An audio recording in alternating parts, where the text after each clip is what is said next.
Good evening, everyone. Hello, Mel. How you doing? How's everyone else doing if you're just tuning in?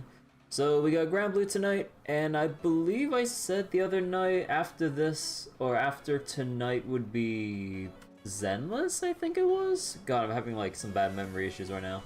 But I believe I said like we'll do the puzzle event and hopefully have time for we should have, it should be like a small event, so it should be just like maybe an hour or so. But probably use the rest of the time to listen to some agent stories I never got around to for the heck of it. But yeah. Right now we got a new event in Granblue. Starring the what was it? Starring Serial as like the highlight of the event and some new face apparently. But yeah. Aside from that, though, definitely feeling a little bit tired, but I kind of, for some reason, slept poorly and woke up early. I don't know why. Like, I don't know, it just shit happens. But anyways, let's go. Excuse me. Let's go do the event. Also, I did see that the adventures mode, basically just like expedition stuff, like either assignments in Star Rail or expeditions in Concola, where you just send out units, wait out a timer, and then they come back with like a random assortment of loot. Also, can I just say, what the fuck is the fucking Vierne item with the cucumber? Oh my god. Oh my fucking god. Like, the way that it's drawn and positioned, I'm just like, no. Surely someone had to have thought about it for like a couple moments, right? I'm like, bro. If you look at it far enough away, it looks so dumb.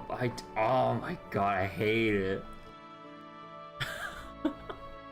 But I guess like one little cool thing about this though, well, because like the rest of the rewards so far just feel meh, but apparently you can reduce the timer here by doing, what was it? Wrong page. By doing, I believe it was right here, yeah.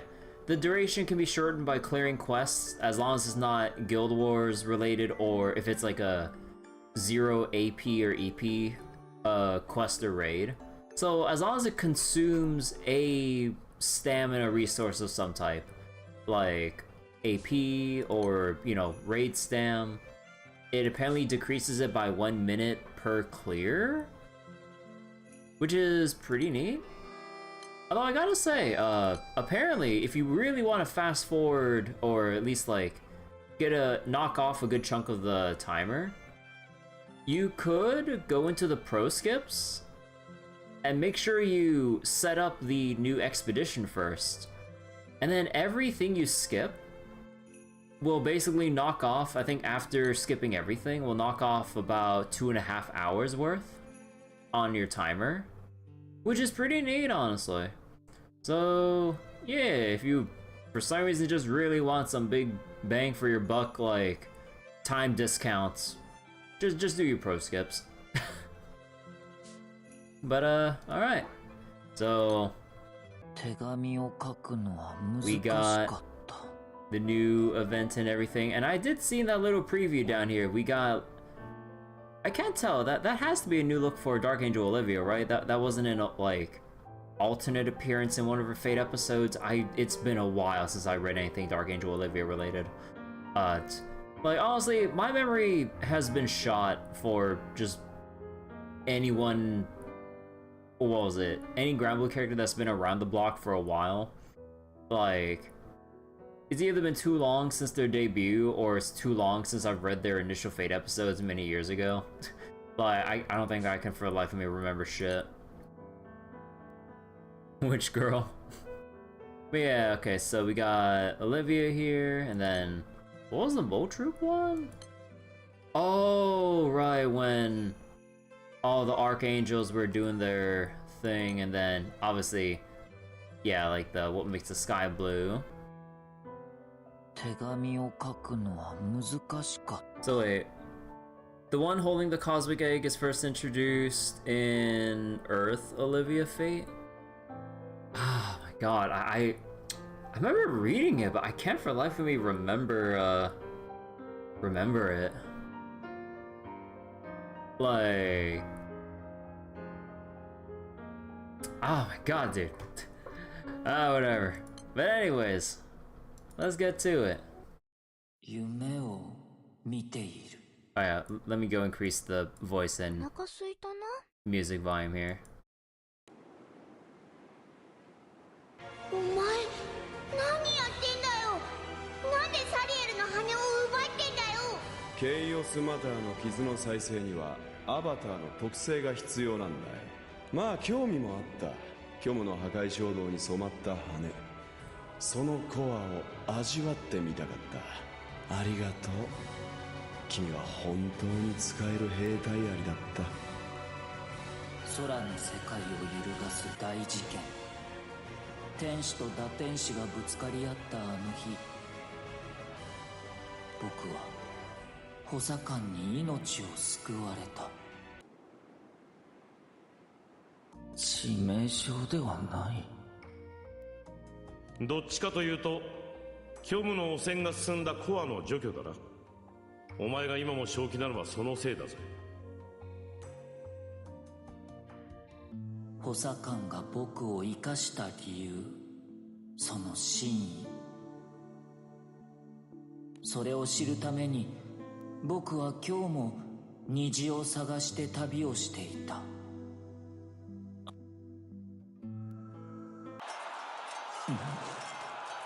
ここはまだあった。一人でも戦う同胞がいる限りこの身が滅びようとも。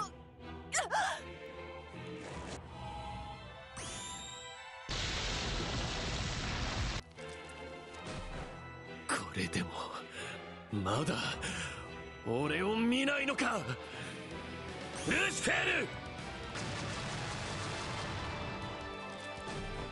打天使の軍勢、サンダルフォンも一緒に。そうか、この戦場は。熱くしよう。何がルシフェル様のためになるだ。奴の口車に乗せられてなんてことを。ベリ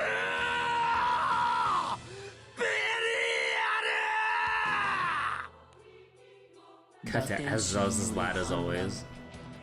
補佐官の指示で戦った戦場、どうして急に夢の中に。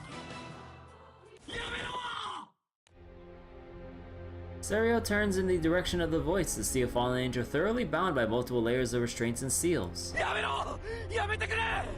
これ以上同胞を傷つけるな。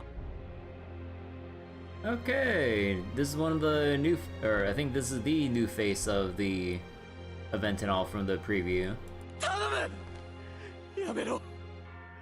俺様が愚かだった。認める。だから。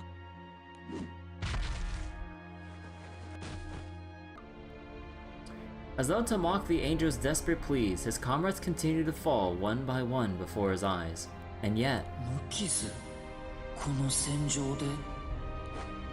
the fallen angel's eyes meet Serial's. In that moment, he cries out in anguish. 何をしている。貴様だけでも逃げろ。サリエル。 Oh, ピズマ。 ようやく目が覚めたか。何度呼びかけても起きな holy いか abs. God damn. ただ眠っていただけか。意識や記憶に問題はないな。記憶、昔の夢を見ていた。 Wait, hold on real quick. I need to adjust the fan in my room real quick.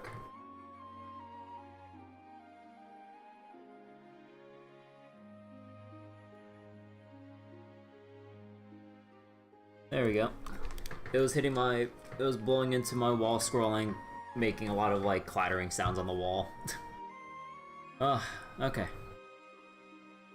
夢？何を見た？あの反乱。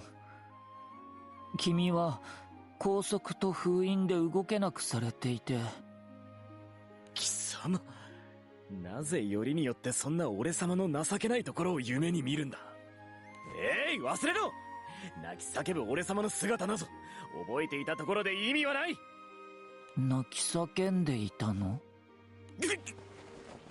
もういい。問題がないのなら早く行くぞ。今日中には次の町に着いておきたい。くそ、北に進んでいるつもりがまさか南に向かっていたと。貴様は貴様でアリに気を取られて時間を食ってしまったし。あれはピズマも夢中だった。アリたちが大きな餌を運ぶのを応援しだして。No. These two are made for each other. He started cheering on the ants with a giant crumb. それはまあ、なんだ。連携と団結には結果が伴う方がいいではないか。とにかく例の気空団へはすでに手紙がついている頃合いだろ。天使長を待たせるのはいかん。うん、わかった。なるべく急ごう。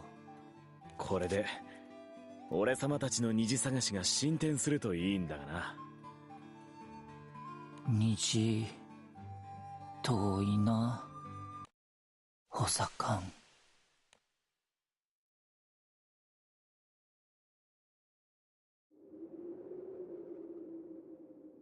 Oh.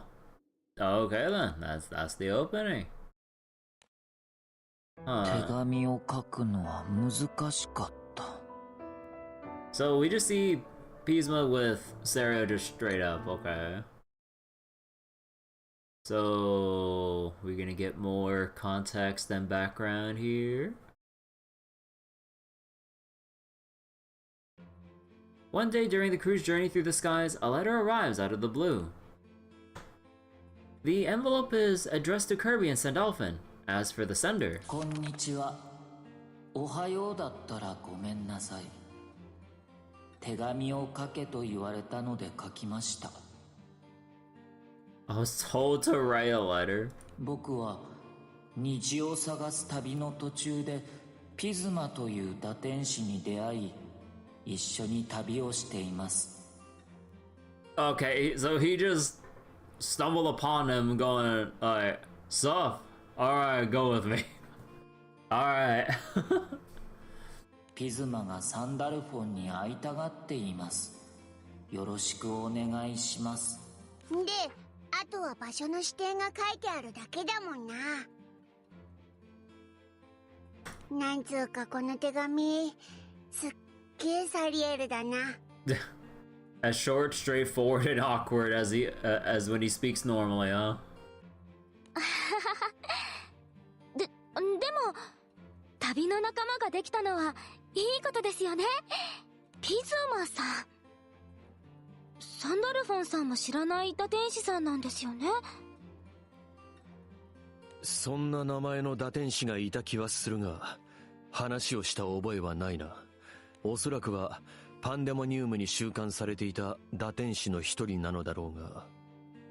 ああ、そういやあれなくなっちまったもんな。Pandemonium, the great primal beast of the cycle of rebirth. Once the sole bridge between the Crimson Horizon and the Sky Realm, it had also served as a colossal prison holding countless primal beasts. However, Pandemonium was ultimately destroyed by Beelzebub, who sought to bring the world's grand finale. As it collapsed, it nearly shattered the dimensional boundaries separating the two worlds.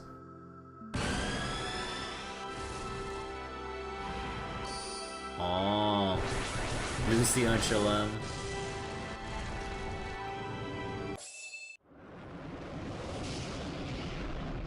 But thanks to the unseen efforts of the speakers, Pandemonium was obliterated and reduced to nothing, averting the catastrophe. 打天使の多くは星の民に反逆した罪でパンデモニウムに収監されていた。その中に崩落を機に逃げ出した者がいるとは聞いていた。メイガスという実例もある。Oh yeah, Magus, right? That Magus where we basically just like casually just led her into having fun on the beach. あの牢獄から逃げ出せた打天使となれば間違いなくクセ者だ。警戒は怠らない方がいい。 Stuck in a swimsuit forever? Hell yeah. まあ逃げ出せた例がお前とメイガスだもんな。どちらも打天使ではないが、まあそういうことだ。 This is kind of exciting. そうですね。ピズマさん、どんな方なんでしょう。サリエルと一緒に旅してんだもんな。やっぱ似たような感じでマイペースなやつか。君らはもう少し緊張感をだな。まあ君ららしいといえばらしいが、目的地は目の前だ。君らも心の準備を。おーい、サンダルフォン。Oh. なんだ、なんか突っ込んできたぞ。Oh. この気配はサリエルと。しまった、勢い余ったな。サリエル、貴様は大丈夫か。僕は全然。激突したのは君の背中だ。随分と派手な登場だな、サリエル。そして君が例の打天使か。おお、サンダルフォン。やはりサンダルフォンだ。会いたかったぞ、同胞よ。貴様何をする。抱きついてくるな、離れろ。おっとすまん、つい感極まってしまった。何せ2000年ぶりなのでな。2000 years? 俺には貴様の記憶などない。見えすいた嘘はやめろ。なあ、無理はないか。俺様が一方的に貴様を見知っているだけだからな。ピズマさんでいいんですよね。お、俺様の名はピズマ。かつて星の民に反逆した打天使だ。そしてその反乱でサリエルやサンダルフォンとは肩を並べて戦った同胞でもある。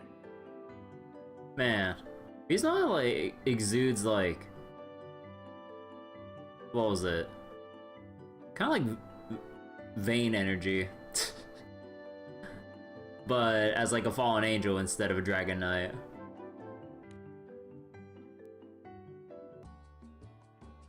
Following the abrupt arrival of Serial and Pisma, Kirby and company head to St. Alpha's Cafe to hear their story. うまい。本当にうまいコーヒーだ。これをサンダルフォンが入れたのか。サリエル、貴様も飲め。僕にはわからない。苦いものは苦手だ。Coffee's not only bitter. もったいないな。苦味だけではない。この爽やかな味わいがわからんとは。Okay, Pisma knows what's going on with the world of coffee. Hell yeah, I approve of this man already. わかるのか。今日の豆は朝入りと相性が。いや、それはいい。話を進めよう。Damn, we're about to get the whole spiel on like on today's beans. Dang. 君が俺を同胞呼びする理屈は理解した。確かにあの反乱には俺もいたからな。だが今の俺は天使長だ。それを知らずに訪ねてきたわけではないだろう。そう、それだ。驚いたぞ。よもや貴様がルシフェルの後継とはな。 Coffee nerd stopping himself. He's just like me for real whenever I talk to anyone else about coffee. おまけにカフェの店主に青少獣の相談役だったが、あの中庭のサンダルフォンがな。ピズマさんはサンダルフォンさんと昔会ったことがあるんですか？天井でチラッと見かけたくらいだな。喋ったことはなかったぞ。 Speaking of coffee though, I'm actually kind of running low on the beans that I have. I need to restock on some soon. それで歓喜は待ってんの変じゃねえか。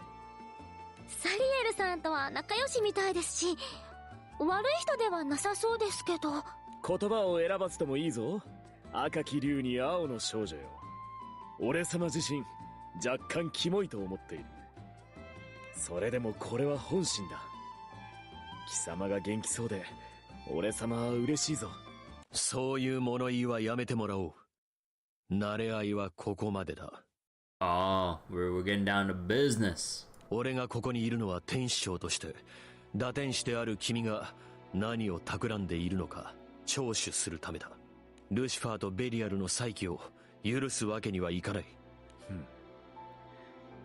奴らは次元の狭間に消えたとサリエルから聞いたが、確かなのか？ Well, for now, considering Phoenix spurred, like, not just, like, Lucilia's back in action, but several other notable figures, I kind of wonder what Cygames is going to be cooking for the next big anniversary event. ああ、奴らは二度と戻ってくることはない。俺がそうはさせない。 No chance of them ever returning, huh? Mm-hmm. Yeah, surely. Just like we'll surely see the end of the Tower of Babel and put an end to Beelzebub's plans in the Tower of Babel, right? Real soon. Watch as this is gonna be something completely unrelated. I'm gonna be pissed about that. Like, how are you gonna tease something that fucking big for something that encompasses like a significant chunk of Granblue's like story at large, or with, you know, as like the most prominent powerful figures on like the power and lore scale and everything, and then just sit on it.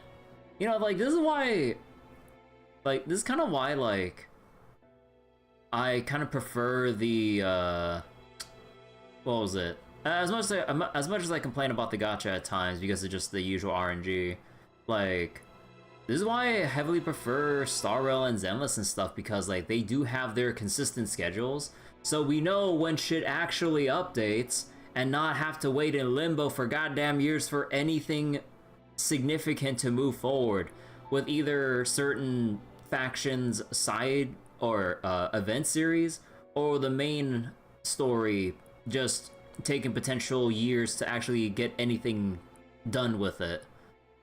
And then when you hope for a continuation, it's like, hey, here's a brand new different thing. I'm like, what about the other stuff? Can we get back to that? I want to see the end of it, you know? So it's just like, I don't know, like seeing how Cygames handles like their main story or event series story content, it really gets grating when you really want to see continuation, but then you're just stuck in limbo. Like, you know, it could be like a year, it could be 2 years, or even 5 goddamn years before they even like go back to touch any certain thing. Like, who the fuck knows? So, like, with the whole thing at the end of Heart of the Sun, with Phoenix soaring through the cosmos and space and time and everything, like spurring into action Lucilius, Orologia, and fucking what was her name again? Yatima, like on the goddamn moon and everything. Like, how are we not gonna get anything about that? Like, I know I'm on Major Copium hoping we get a follow-up on that, like, as an anniversary thing, next anniversary maybe, but goddamn. Like, oh my god. So this is why, like, despite the issues I have with, like, at least, like, how the gacha or power balance might be with character releases in, like, Hoyo games and all, like, at the very least for the content that I'm staying for, which is like the story and like all that other goodness, at least that's like actually consistent. Like, God. もし君の目的が奴らの復活であるのなら、それは難しい問いだな。そうだとも言えるし、そうでないとも言える。Or hell, at least like FGO is, well, somewhat more consistent than Granblue in terms of like when they actually get around to pushing out like main story updates. Although I guess like I'm a little bit it's a little bit skewed there being a NA player because we get to see 2 years into the future with FGO's content. But like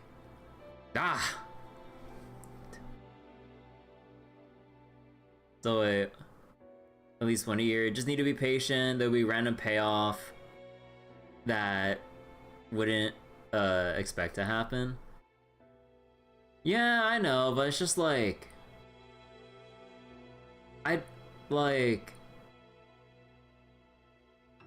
it just kind of sucks when like you either have a favorite character or event series and then you're just kind of stuck in limbo until the writers just somehow feel like now, out of however many months or years, is an opportune moment to continue something, instead of like potentially seeing a more linear, consistent schedule with like story planning.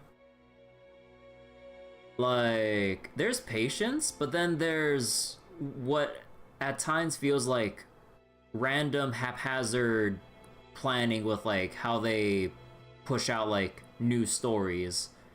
Like, they can be good, but wait, don't like how suddenly the internet is very when we get our yearly horoscope event. Wait, what do you mean, Mel? 何？俺様はあくまでサリエルの願いを叶えようとしているだけだ。なあ、サリエル。Oh, I mean, very happy.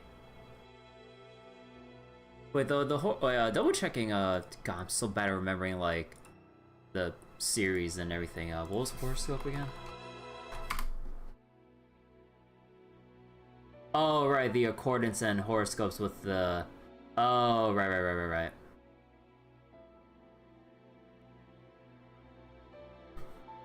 I mean, like, I like getting the updates for that and all. Like, don't get me wrong. 僕とピズマは一緒に虹を探しているんだ。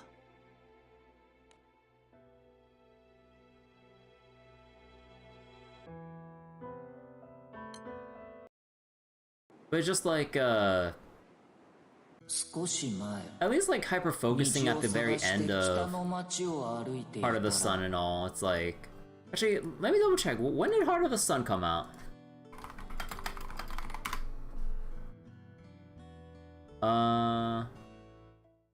Alright, wait.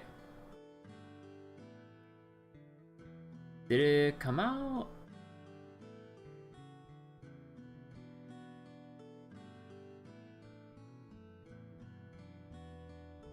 Wait, actually, wait, let me check the schedule again.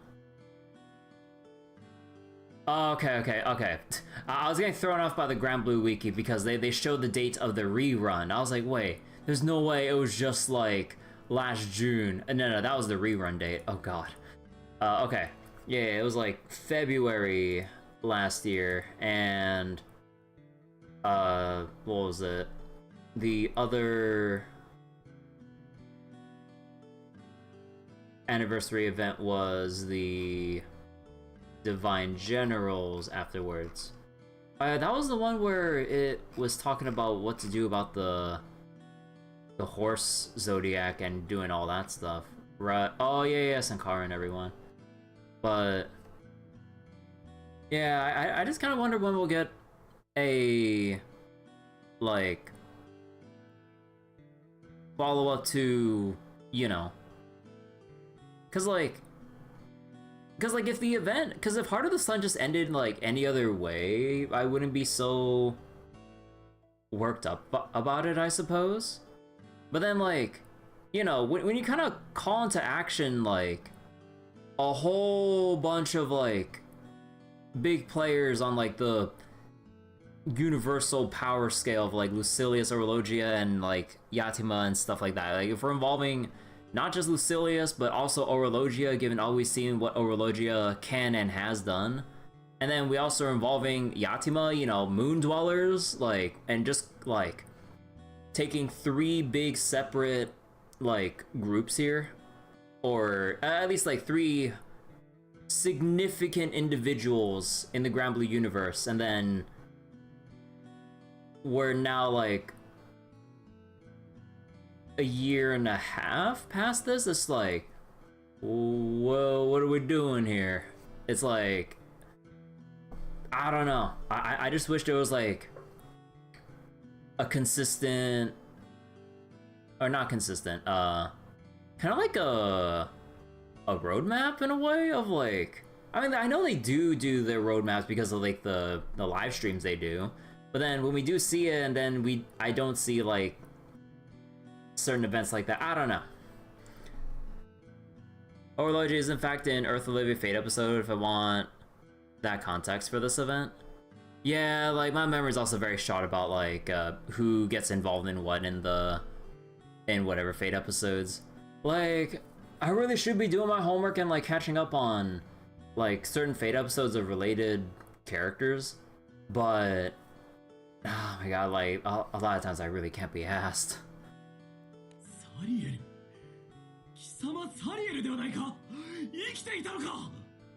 Like, I appreciate the Fate episodes and everything with like how much lore there is, but it's also like overly abundant and so scattered around with like every individual character. I mean, you can kind of write off like a lot of the early characters in terms of like the early Fate episodes, since a lot of it just kind of either like kind of like a nothing burger or just there to set up their personality, but nothing too significant.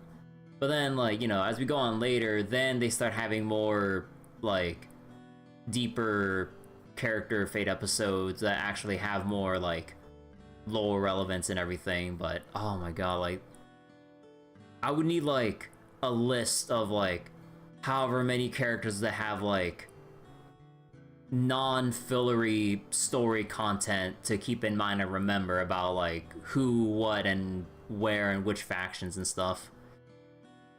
A lot of rares and SRs have gotten nothing. Yeah, like a lot of rares and SRs basically get nothing, like little to nothing.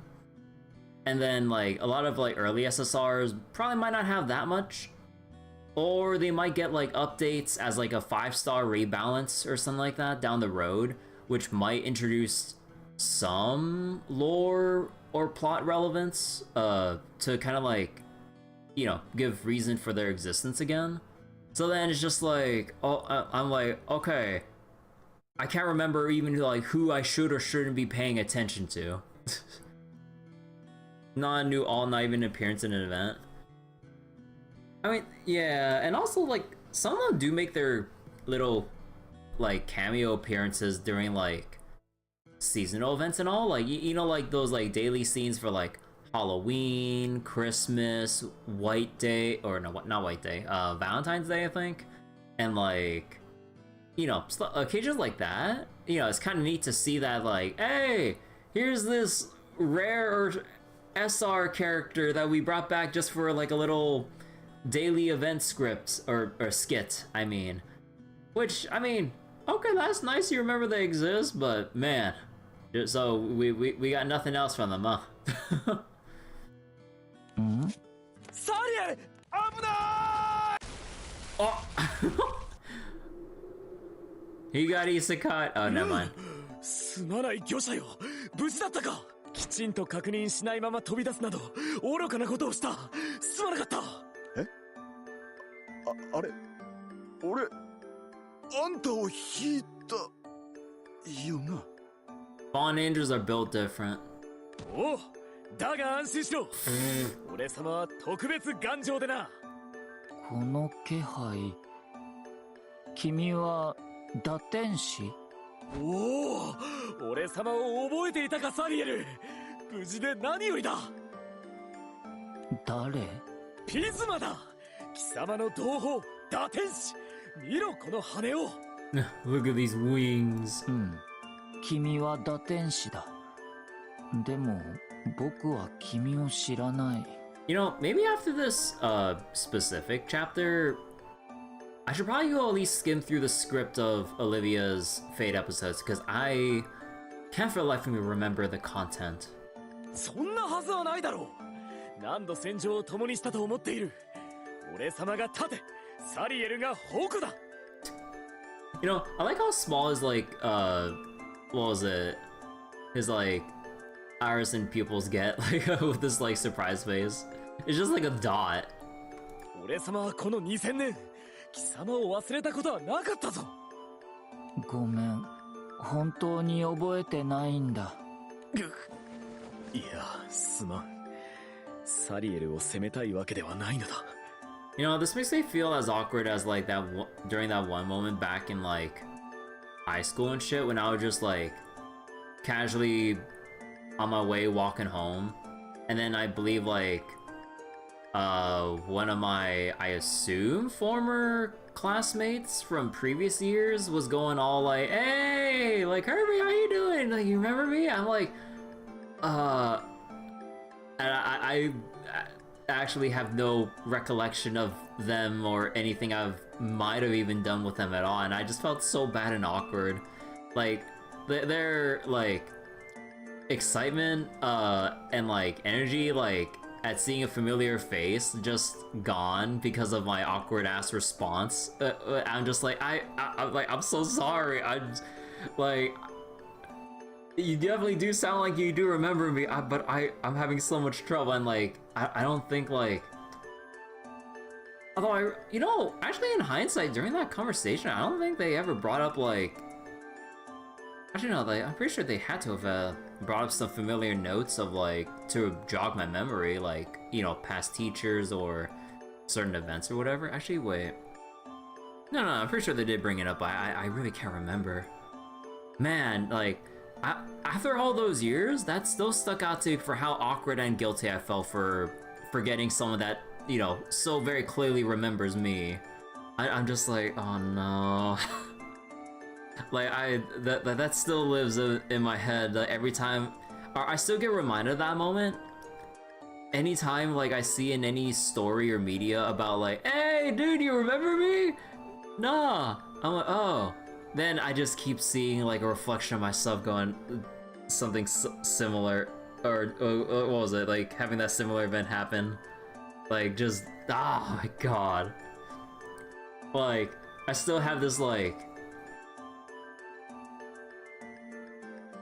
what was it, like, void in my chest about how guilty I feel or how bad I feel about, like, you know, kind of bring, what was it? Like, it feels like I kind of, like, brought down their whole day because, like, they sounded so happy at first, so that's just, I don't remember, I'm sorry. It was their fault for thinking they were memorable.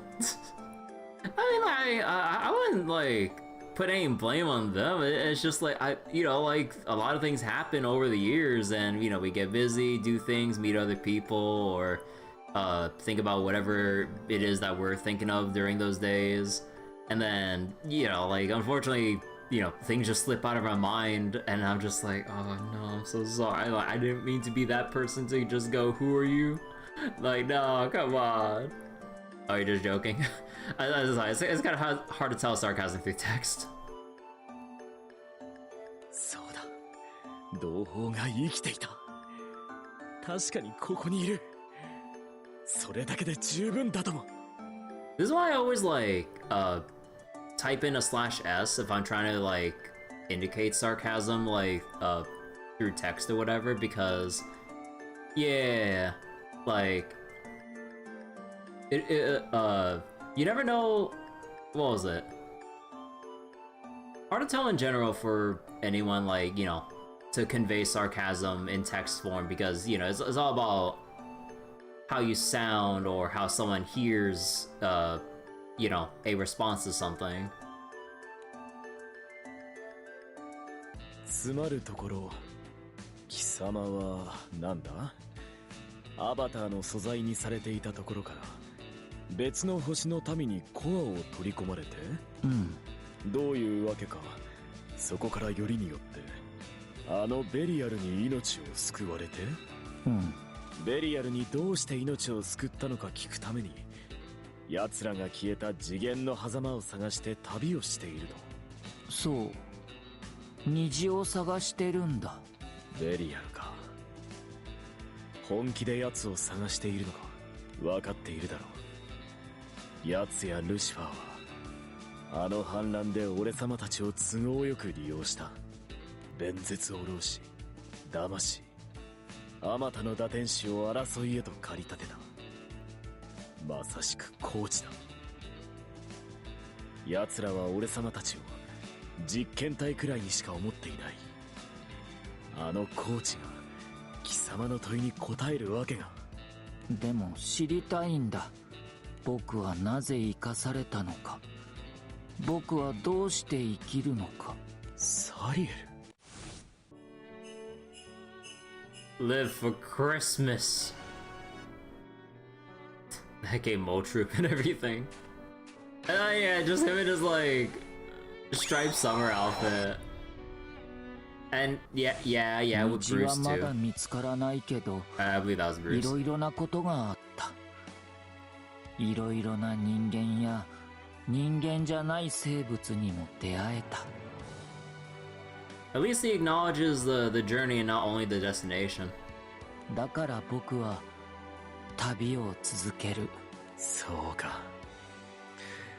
あのサリエルがこうも変わるか。よし、貴様の虹探し、俺様も付き合おう。俺様も奴らに文句の一つでも言ってやらねば気が済まんのでな。連れて行け。サリエルも手が大いに越したことはないだろう。わかった。アリの行列があっちに向かってる。そうそう、アリが。待て、何の話だ？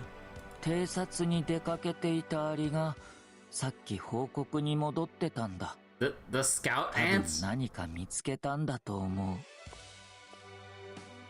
う。いや、虹は。ちょっと待て、サリエル。Okay. それで僕たちは一緒に虹を探す旅をするようになったんだ So け he's ど、 just getting distracted, like. これだけ険しい山道を登ってきてようやく見つけた虹がこれか。滝に虹がかかってるね。綺麗だ。Waterfall rainbow? ああ、美しい。美しいが、俺様たちの探しているものではないな。残念だったね。次に行こもうか。待て、せっかくだからもう少し虹を。う。この時計台は虹とともに鐘が鳴るって町の人が言っていた。かつて鳴っていたという話だな。だが3日も張り込んでいるのに鐘が鳴る気配はないぞ。やはりここは虹など関係ない。2時になると鐘が鳴っていただけの壊れた時計台なのではないか。もう少し頑張ろう。あと1週間はここで野宿する。本気か。いや、本気なのだろうな、貴様は。虹を操る魔術師の噂を聞いてきてみれば、ただの大道芸人ではないか。虹の魔術師のシャボン玉ショーだよ。 Bruh. 虹のイリュージョンをご覧あれ。 He just ended up advertising for this dude. そしてなぜ俺様たちは呼び込みのバイトをさせられている。 Oh my god, sorry. そう、諦めんぞ俺様は。必ず虹を見つけてやる。こうして俺様たちの旅は過酷を極めた。だいぶ愉快な旅に聞こえるけどな。過酷だったのだ。 It was 手 brutal. がかりもなく噂だけを頼りに空の世界を右往左往だぞ。ただまあ悪いことばかりでなかったのも。やれやれ、覚悟はしていたがあの虹はなかなか見つからんな。今日は一つも虹を見られなかった。そうでもないぞ。今日聞き込みをした旅の商人を覚えているか？実はいいものを手に入れた。これだ。Pisma holds out a bottle filled with sand of various colors, layered in a familiar pattern. 虹だ。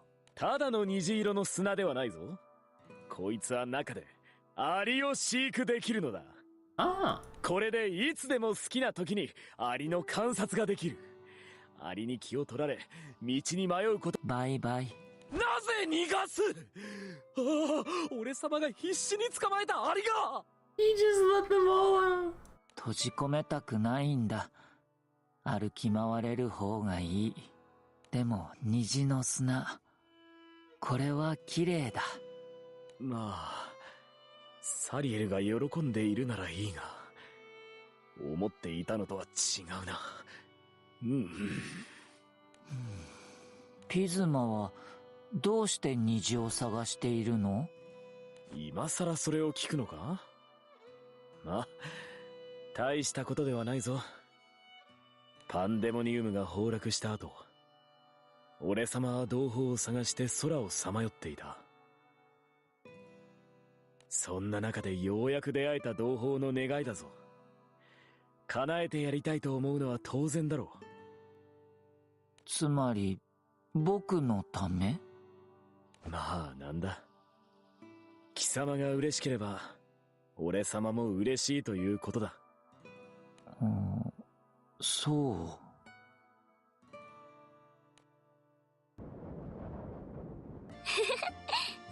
サリエルさんも楽しそうでよかったです。いろいろな虹が見られてよかったと思う。ともかくだ。やはり虹の手がかりなどまともなものは一つもなくてな。ピズマが天使長に聞けば何かわかるかもって。正しくはルシフェルならば何か知っているかもしれんと言ったのだが、俺様はそこで初めてサンダルフォンが天使長を継承したと知ったのだ。 Saying this, Pisma turns to fix Sandalphon with a steady gaze. Okay, hold on. サリエルから Let me skim over Earth Olivia's episodes. And I just like skim over the script and everything so we don't take too long with us. And, oh my god, how long is this loading? Oh wait, so Luwa Orology called upon Olivia to reveal taking in fellow Archangel. Primal Beast of Incubation. My brother reduced energy during the fall. Agreed to act as a key result. Recipient entity? Let me see. So, let's see. Docked at the base. Lone figure, Olivia. Let's see. Primal Beast of Dusk. Original Primal Beast. Defied Astrals. One of Fallen Angels who escaped in a temporary vessel. Who was on the orders of Beelzebub and Belial. To save my brethren. This had no intention of following through, Beelzebub and Belial. I was able to find a way to save my brethren, follow Pandemonium. I clung on to hope, caught up in collapse. If only she could have saved them. She's frustrated. Luo, or entering Luo. There's a matter we need to discuss. We have one of your companions in our custody.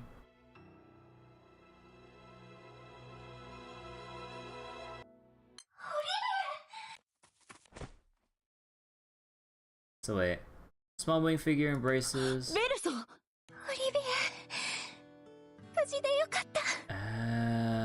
Right. Egg. Okay. So, look pale. Only a matter of time before she reaches her limit. What happened? Orologia, causality. Haven't harmed them, no need to fret. Saved by 6 dragons and Orologia. Where do we start? You know how we're held captives. Primal beast cycle of rebirth. Fallen angels were prevented from escaping. Those inside have no way of knowing what triggered it.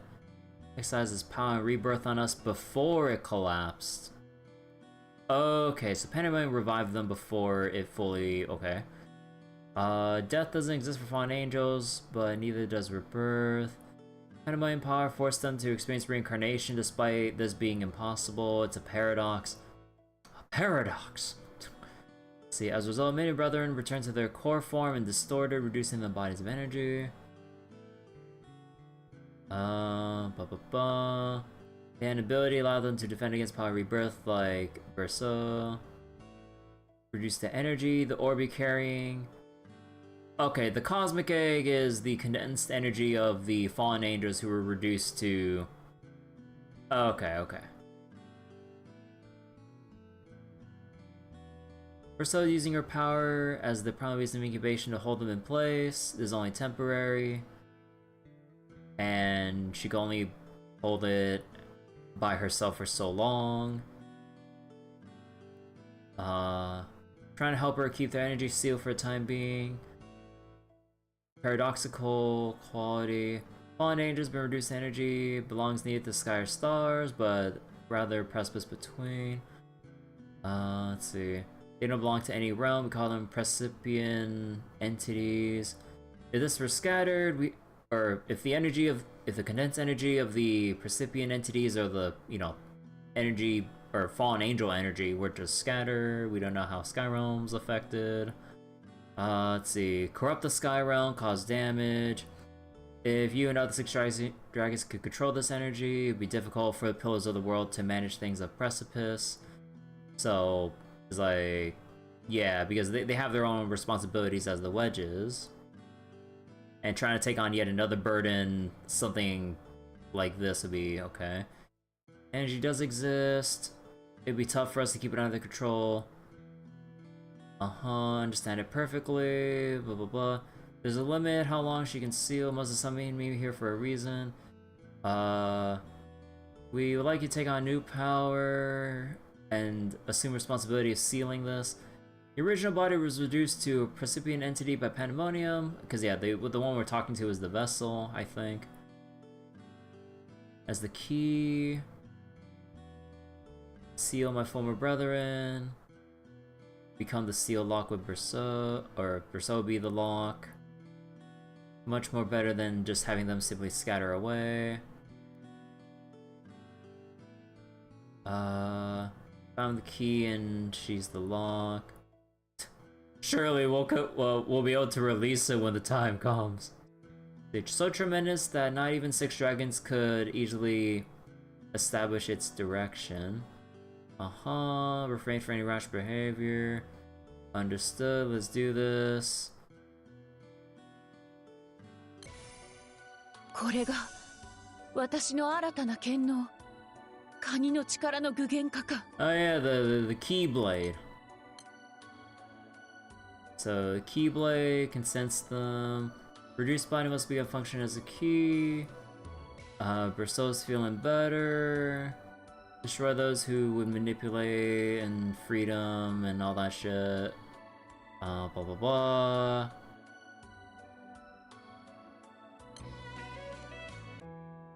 Okay. Although I think I'll just read the TLDR from the thing here. So introduce Berceau to the crew. Explains they should keep her identity unintentionally over here. Okay. So just chilling. And then with this one. Mistaken conclusion that Olivia and Berceau planning a surprise. A few days later, Olivia and Lyria sneak off. Select gifts for Berceau and Veer to keep the cabinet. Wait.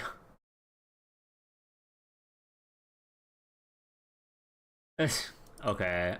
So this part's just the goofy part. When does the fallen angel should follow through with slaying God? Unsure. Okay, wait. That was the market. We had fun. With acting is adorable. Please accept this gift. Find her happy. Let me see.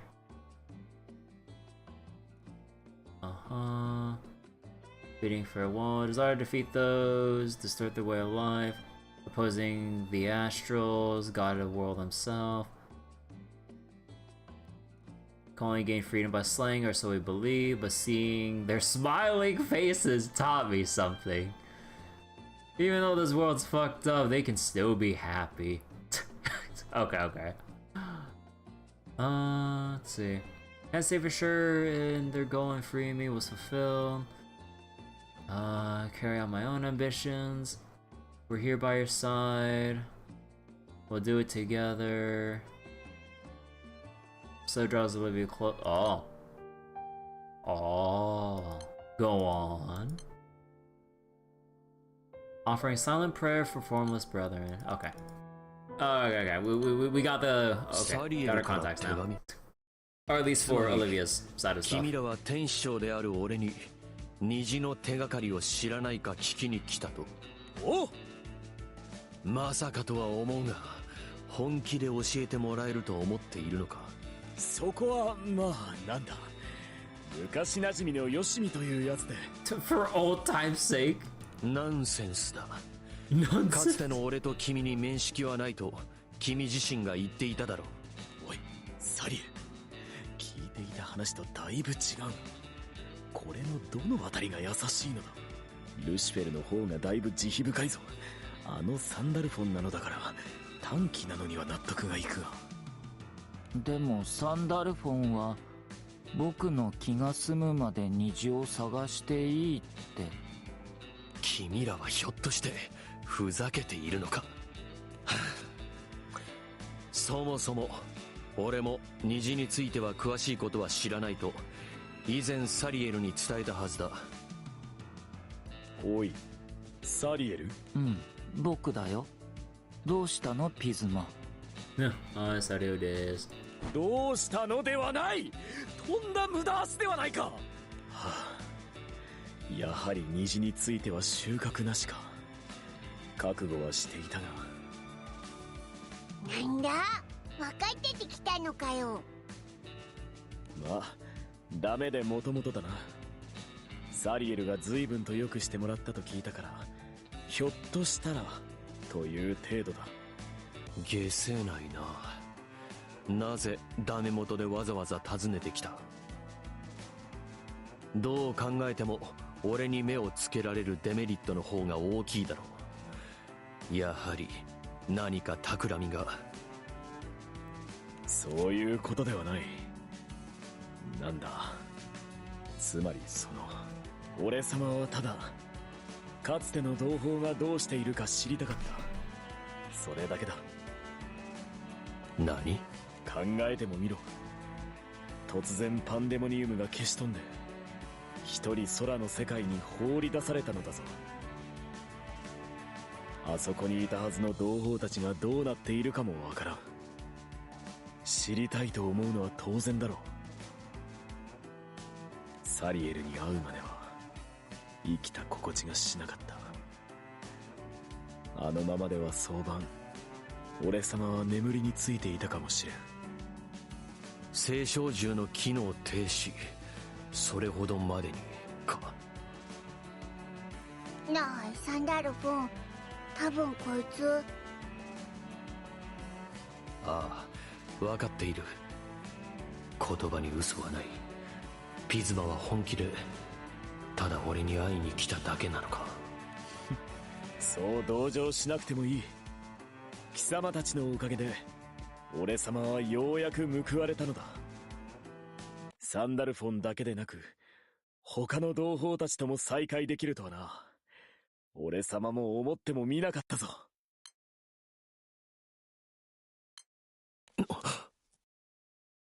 What? ことですか？ And is this where other brethren? Yeah, so is this where we're gonna see Olivia and Briseau pop in? え、いや、いるだろう、打天使。 And Azazel? そこかしこに。いくつか気配を感じる。しまった。ノワール、もっと気配を薄くしろ。 Oh yeah, I forgot about Noir for a moment. もう遅いと思うのだけれど。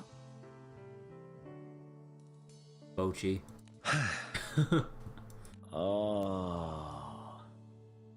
ひょっとして俺様、いらんことを言ったか。いつかこんな日が来るかもしれないと思っていたよ。オリビエさん、どうして？隠し事をしていたのはオリビエだけじゃありません。私も、それにアザゼル、ノワール、もう隠し事はなし。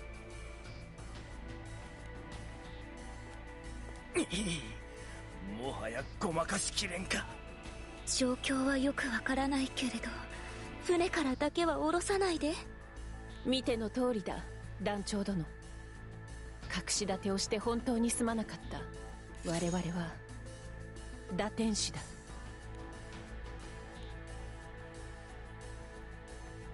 There it is. The official reveal. 同胞たちへの現状共有も兼ねて自己紹介をさせてくれ。宵闇の打天使オリビエだ。目的は現代の空の世界の情勢を探ることだったが、今はベルソーの保護を優先させている。 You know, kind of glad that I actually went back for that quick moment to just skim through Earth Olivia's Fate episode again to get the refresher. I would have been so confused about Briseau existing. 放浪の打天使ベルソーです。私はパンデモニウムが崩落した時に脱出できた打天使の一人です。Yeah, Briseau's pretty cute. 目的、オリビエのお手伝いでしょうか。聞かれなかったから言わなかったけれど、私も打天使なの。ノワールよ。目的は人探し。その二重人格で剣を離すとあの子が出てくるのは相変わらずだから気をつけて。悪魔とは仮の姿、真の姿はかの高知の策略で打天したかつての天使。そう、我が名は打天使アザゼル。グランサイファーでは漫才をしている。悪魔戦車をよろしく。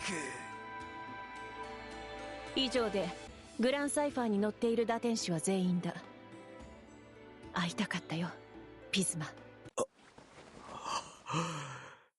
きていた。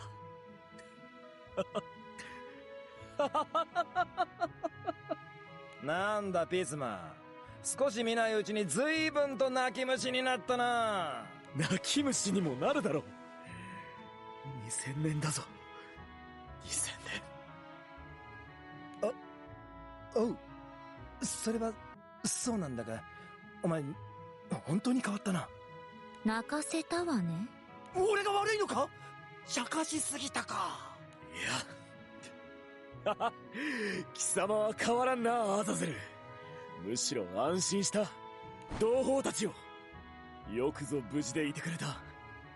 俺様は嬉しい。 Oh yeah, by the way, when is the banner going to roll over in Granblue?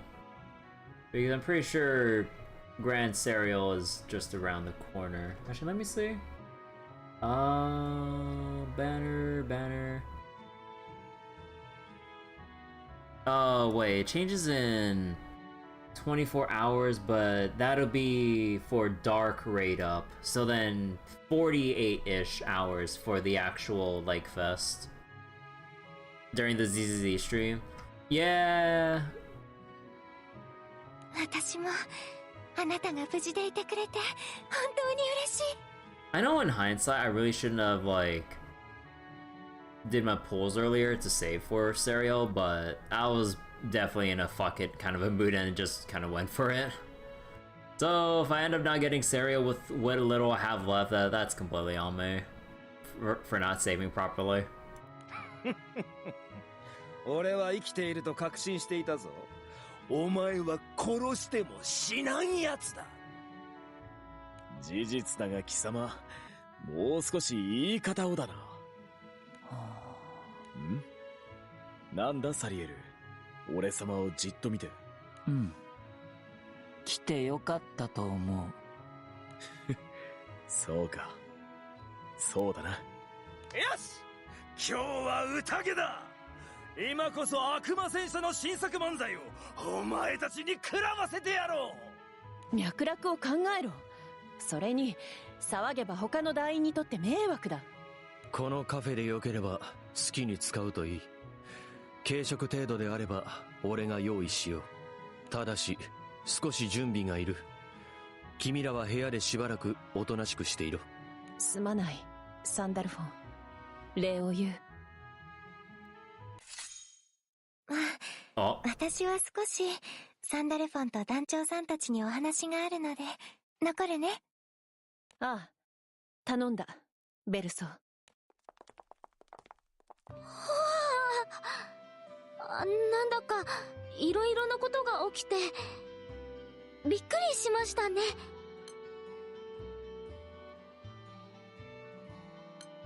オリビエの分も謝らせてください。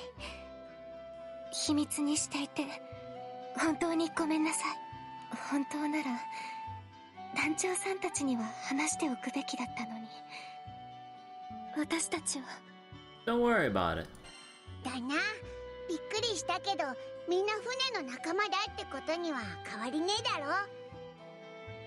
あんま気にすんなって。いろいろ秘密にしてるやつなんていくらでもいるしな。皆さんありがとうございます。擁護しておくと、オリビエとベルソーには秘密にするだけの理由があった。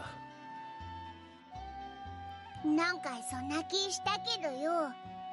サンダルフォン、あいつらが打天使だって知ってたよな。気空艇にこれだけ集まれば気配で気づく。アザゼルとノワールは初めて顔を合わせたが。Oh, he wasn't actually. Oh wait. He sensed them, but he didn't actually meet or talk with Azazel and Noir. 君らが信頼して船に乗せている以上、妙な動きをしなければ放っておくつもりだったが。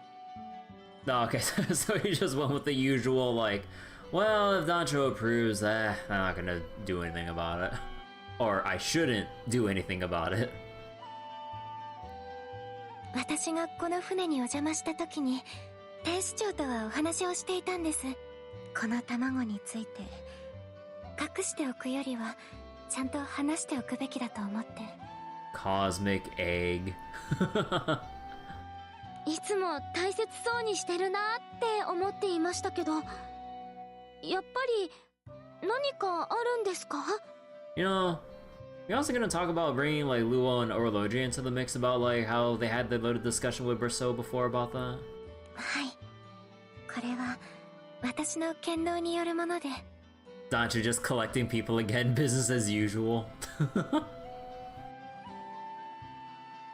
私の剣能砲弾はエネルギーや物質の状態を保持したり思考性を制御できるんです。 Preserve the state of energy or matter and control its directionality. Oh, okay. I know it probably sounds obvious from like the name of the term, but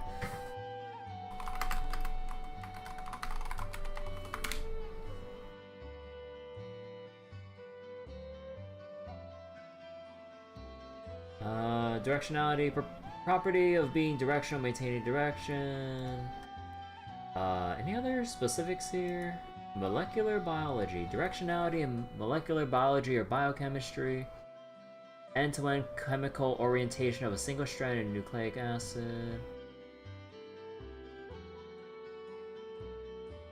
Okay, hold on.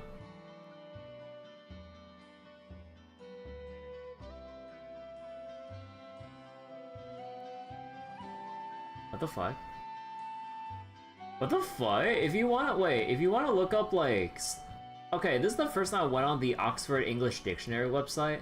You have to sign up and you have to sign in or purchase a subscription to view words in the Oxford English Dictionary. What the fuck? That's so stupid. We literally have all of Google at our disposal. Fuck that shit. What the fuck? 少しの刺激で状態が変化するような繊細な物質やエネルギーもそのまま維持できます。Who the fuck wants to subscribe to a dictionary? Like, Jesus.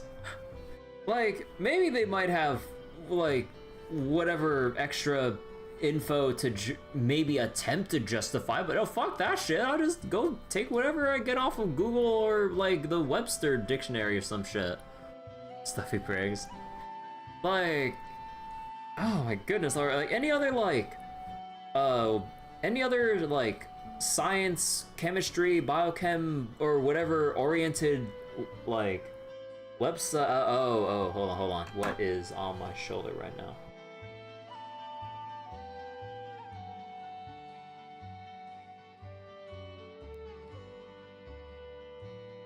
The fuck? Okay, there was a dead end on my sleeve. Alright. それで今私が放乱しているのは Wait, so even delicate substances that would change or stay with a slight stimulus can be kept intact. Okay. 狭間のものという恐ろしく危険なエネルギーだ。解き放たれれば空の世界の滅びにつながる可能性がある。はあ、大丈夫なのかよそれ。大丈夫です。今は厳重に封印してあるので。ただもし悪意のある人に情報が漏れたりしたらどうなるかわからないので。 We're totally gonna get set up with having the egg lost by some random means, huh? 知っているものは最小限にしておく必要があった。これが彼女らの秘密の全容だ。 Only select people know about the egg. Okay. それじゃあ他の打天使の皆さんにも見極めなければいけないと思っています。狭間の者のことを抜きにしてもあの戦いと2000年の月日は私たちに間違いなく傷を残しました。彼らが今何を思って空の世界でどう生きているのか知りたいんです。そうしてもう一度同胞として心を許し合えたらその時こそ。だがベルソーやオリビエだけでは客観性に欠ける。精神的な負担も大きいだろう。だから言われなくても手伝うぜ。団員同士のことならオイラたちも無関係じゃねえしな。そうですね。ピズマさんとサリエルさんのことも気になりますし。I'm sorry, just the way that's written, we're invested.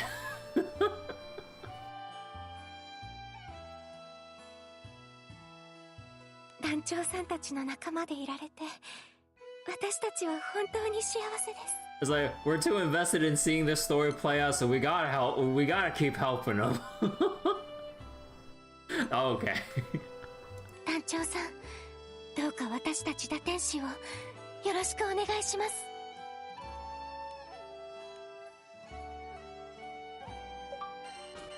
Oh, and that was just the first chapter.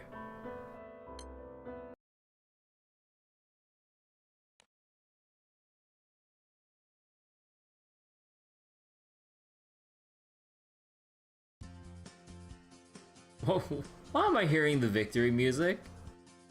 The day after the Fallen Angels reunion on the Grand Cipher, Kirby and company visit Sandovin's Cafe with Briseau and Olivia. They arrive to see the other Fallen Angels gathered there as well. あ、みんな集まって何して。どうも2枚羽です4枚羽です。2人合わせて6枚羽です。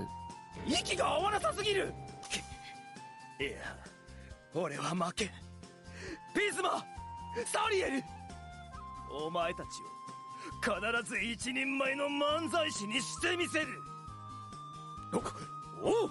演演技はやっぱり難しい。 Got having them do manzai. いや、マジで何してんだよお前ら。おお、これで勢ぞろいか。おはよう。オリビエとベルソーも漫才をやってみるか。今アザゼルに教わっているところでな。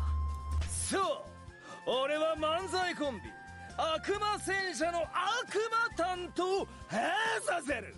お前たちにブアクションを食らわせてやろうという予定だったが、戦車のやつがしばらく不在でな、急遽漫才教室というわけだ。But for reasons, Geisenborger is away for a bit. そういえばガイゼンボーガさん、遠くのサウナに行くからってしばらくお休みでしたね。あ、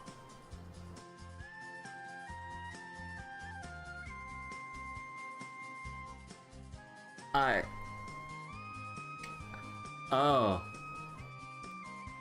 いやはや、俺様は感動したぞ。アザゼルのやつは本当にすごい。 Away on a sauna trip. 他者を笑わせるだけでこうも頭を使うとは。漫才、あまりにも奥深い。なるほど。アザゼル、よければ私にも教えてもらっていい？何？あれだけ船で流行ったのに漫才を知らないのか？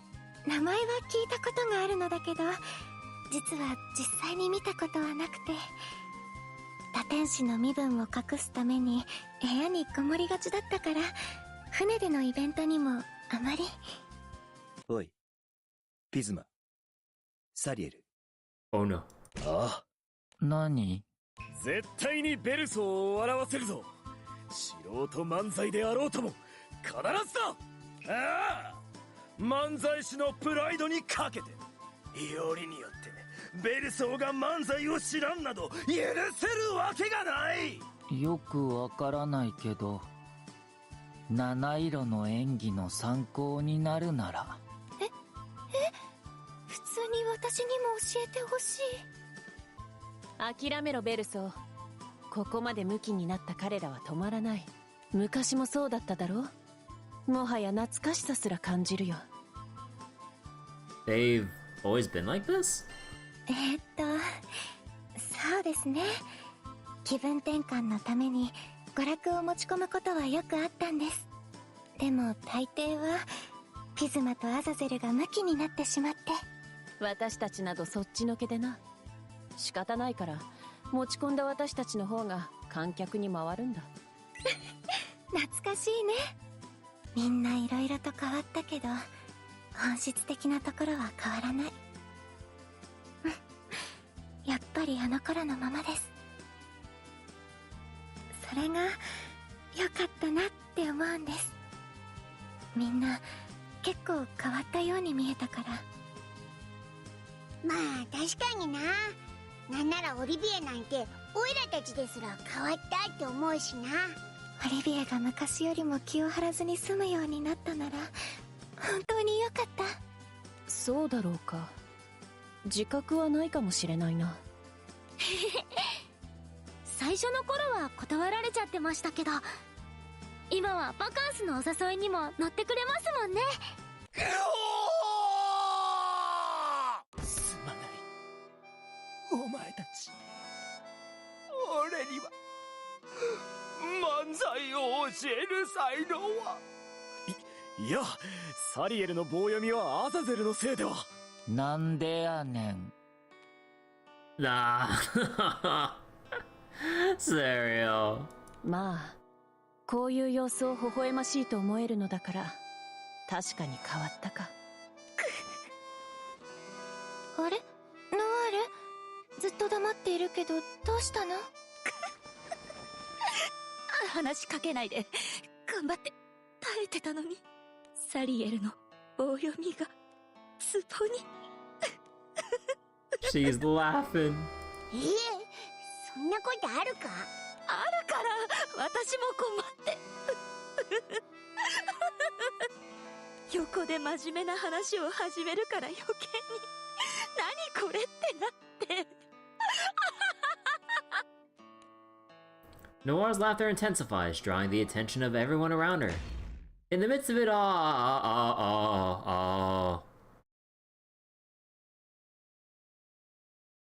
uh-oh.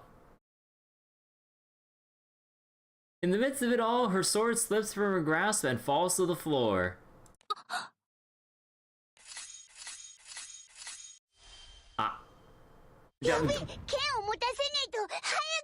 Pick up the sword!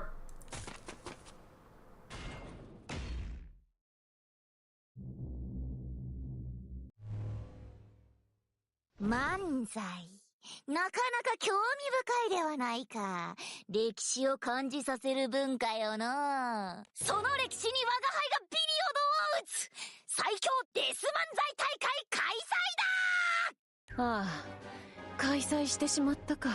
ルールは簡単。我が輩の爆笑ツッコミを受け、形を保っていたものをデス漫才王とする。ああ。もっとも、そんなやついるわけがないがの。貴様らは次世代の笑いの煮えとなるのだ。Yeah, this Noir's gimmick. She drops the sword and this other side of her that she's trying to suppress comes out. もはやこれすらも懐かしい。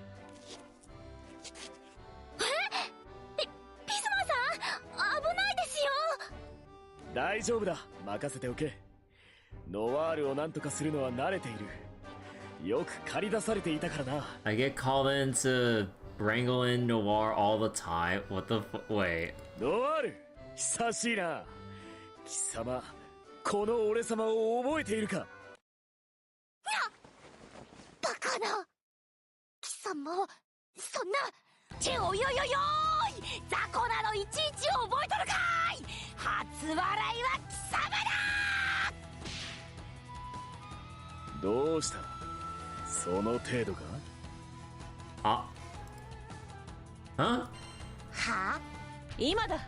ノワールに剣を持たせるんだ。It takes all of them to give her her sword back. はあ、もう本当に嫌。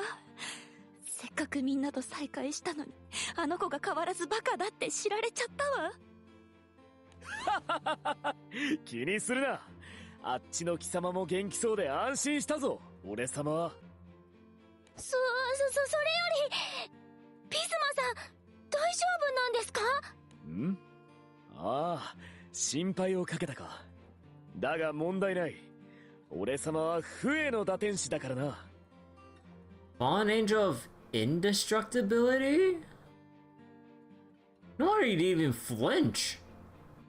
不衛？怪我しねえってことか？ああ、ノワールの拳程度なら痛くも痒くもないが。ああ。青少獣はそもそもが不滅だろう。要は少しばかり頑丈なだけの剣能ということだ。Guess that explains the abs. まったく、忌々しい力だとも。こんな力さえなければ、俺様は。Explains why they had to seal him and chain him. ピズマ。いや、すまない。変なことを言ってしまったな。アザゼル、サリエル、漫才の続きだ。今度こそやるぞ。Kind of wonder how much deeper we'll go into this, since we're only in chapter 2, this event and all. Huh.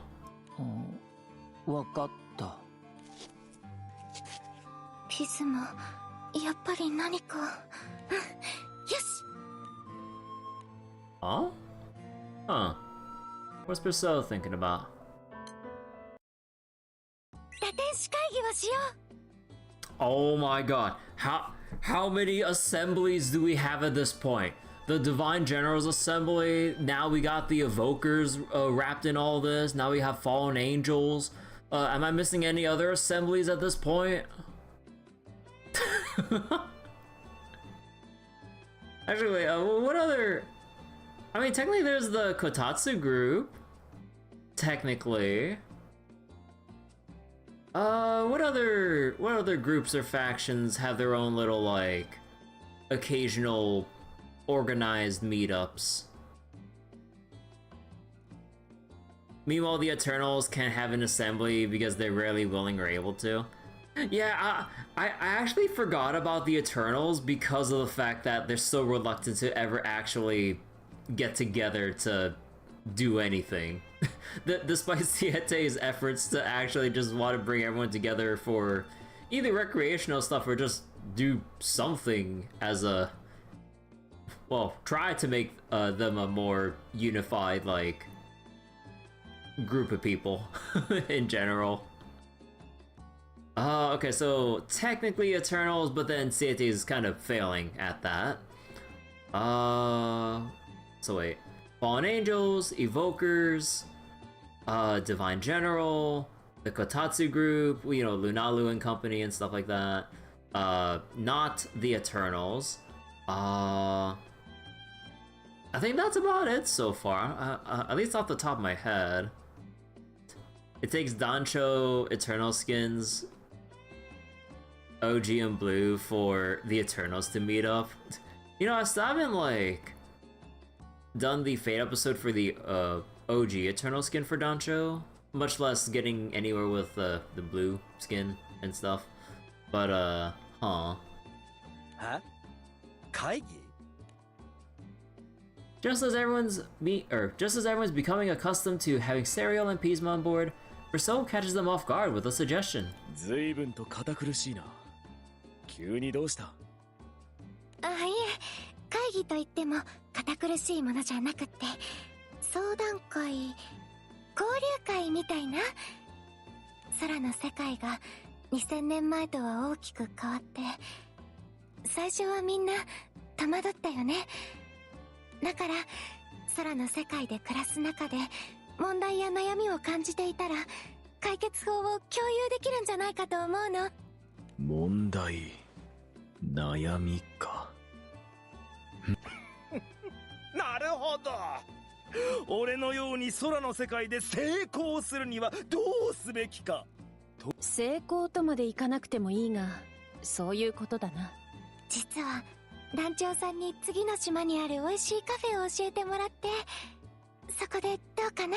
カフェいいわ。ああ、わかった。っ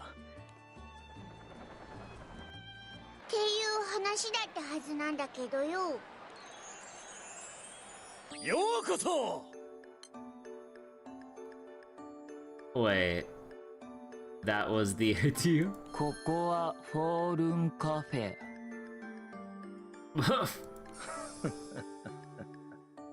覚悟はできているのだろうな。悪魔的にうまい一杯をすする覚悟が。It's one of these cafes. さあ、ご注文をどうぞ。いや、なんでバイトしてんだよ、お前ら。これにはやむにやまれぬ事情があってだな。There are unavoidable reasons! おい、兄ちゃんたち。話し込んでないで仕事しな。じゃないと無口な兄ちゃんがダメにした野菜の分の借金いつまでも返し終わらないよ。 Never pay off what you owe for the veggies your quiet friend. Oh no. Oh no. 申し訳ない天使よ、すぐに行く。というわけだ。ああ、サリエルがやらかしたんだな。How do you fuck up vegetables for a whole restaurant? まあ、事情については理解したが。あ、店員さん、ケーキセット、飲み物は紅茶で。よし、契約成立だ。だが、後悔しても知らんぞ。Fed them to the ants. You know what? Yeah, that kind of makes sense. Or I believe it. あまりにうますぎて、もっと頼めばよかったとな。オーダー！3番卓からだ。5番卓の注文は俺様が聞きに行く。2人とも馴染んでいるな。Definitely got the big happy dog energy. サンダルフォンもカフェを開いているし、みんなすごいね。サリエルと旅をしていると慣れることになるのだ。ケーキセット、紅茶だ。ありがとう。ひょっとしてこういうこと何回もあったの？まあな、もはやこれは目を離した俺様の落ち度だと思うようにしている。まあ昼時だけ手伝うという約束だ。貴様たちすまないがしばらくここで待って。よく来たな。覚悟はできているのだろうな。悪魔的にうまい一杯。あ、次のお客様だ。へい、また最初からか。混んできたな。そう混むことはないと聞いていたんだが。We're supposed to be this busy. いや待て、これは。お兄さんかっこいいですね。いつもここで働いてるんですか？ Oh, it's one of these moments. 今日だけの予定だよ。借金を返すために今は皿洗いをしている。そうなんですか？それじゃあ私友達呼んでお兄さんが借金返せるようにしますね。 Rip me of Fallen Angels. 今日めっちゃイケメンいっぱいだよって。 Yeah, it's all the Ikemen enjoyers. この混雑の原因は君たち目当ての客じゃないか？何？なんだこれは。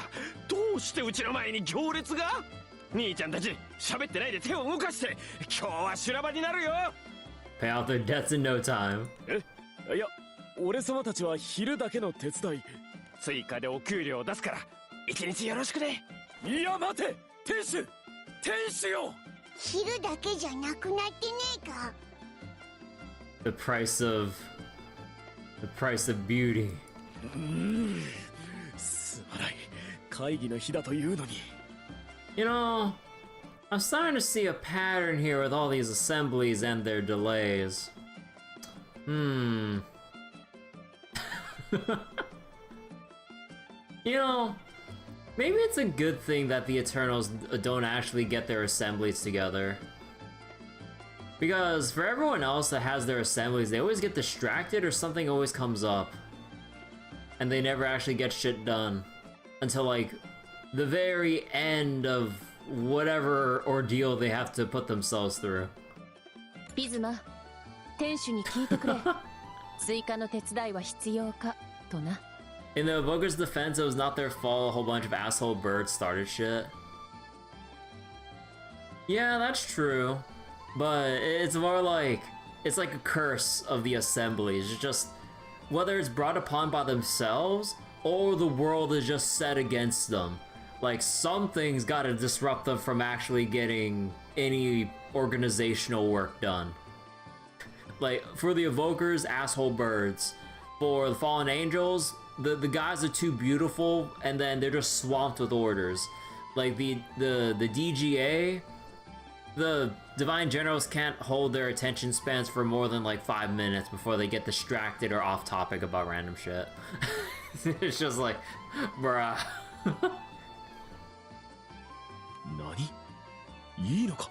And then the Kotatsu group, well, the Kotatsu group does whatever the Kotatsu group does. they just get all up into some silly hijinks, especially when the gorilla drink gets involved. Dancho, upon hearing assembly, here we go again. Pretty much. 今日の会議は空の世界に慣れていくためのものだもの。むしろ望むところだよ。 Okay, so the others are actually gonna pitch in then. 私もやるの？ Would that be a good idea to have Noir help since she literally has to have one arm around her sword at every available opportunity? 大したことはできないかもですけど、私たちも手伝いますよ。貴様たち、感謝するぞ。早速聞いてこよう。Okay then. I guess we're all cafe workers. With the Fallen Angels letting the raid, the cafe ends up having its best sales day ever. Her other self will have its own fan base. As long as her other self doesn't literally destroy like the location that she's literally standing on. Cause she just wants to just wreak havoc. Like the moment she gets any room to do so.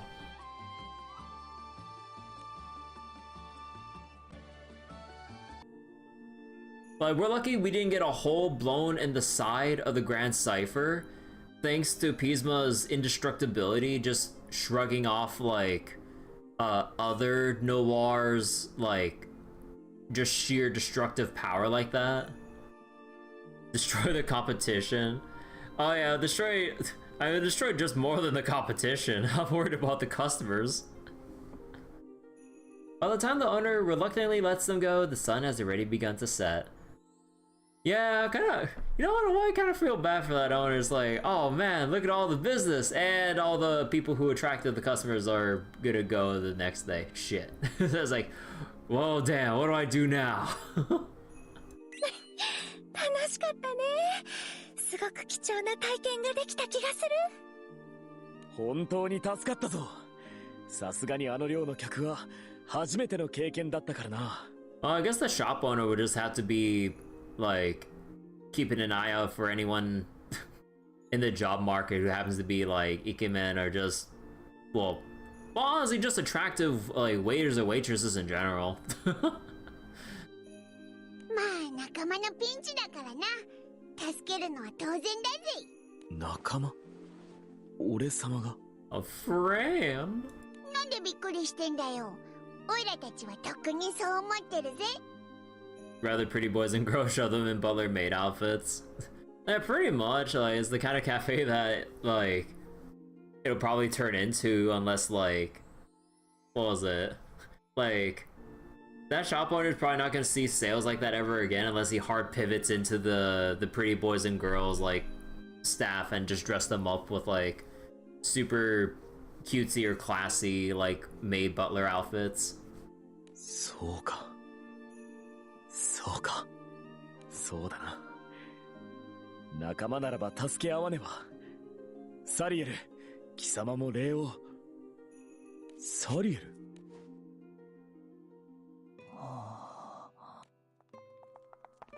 どうした？何か見つけたか？虹だ。Ah! Sario points to a glass marble shimmering with a spectrum of colors. 素敵。本物の虹を閉じ込めたみたい。これは美しいな。なるほど、お守りの一種なのか。虹だけじゃないわね。こっちに入ってるのは剣かしら。あ、それなら打天使の皆さんの分を買っていきませんか？ We just get like rainbow prismatic accessories for all the fallen angels. それはつまりお揃いってことですね。Honestly, that's cute. はい。皆さんせっかく再会できたんですし、どうでしょう？ Any restaurant when the Dragon Knights not available to their obligation. いいかもしれないな。ベルソ、君にはこの星空なんか似合うんじゃないか？ありがとう。じゃあオリビエはこの黄昏を閉じ込めたガラス玉かな。Ah, of course it's the Twilight scene. 同胞たちと揃いのお守りか。ピズマには虹がいい。But I thought Sario wanted the rainbow. 何？それは貴様が持つべきものだろう。これは君だと思う。Sarah's got a real rainbow to look out for. サリエル。だが、いや、わかった。貴様が言うのならば、これは俺が持っていよう。では次はサリエルの分だな。皆も知恵を貸せ。カマだろ。カマね。じゃあそれで。早い。The scythe, the scythe. もう少し真剣にだな。ベルソ。そうだね。きっと私たちは大丈夫。Huh? 私が打天使だからって追い出したりしないわよね。Late at night, while the crew is fast asleep, a lone figure creeps through the halls of the Grand Cipher.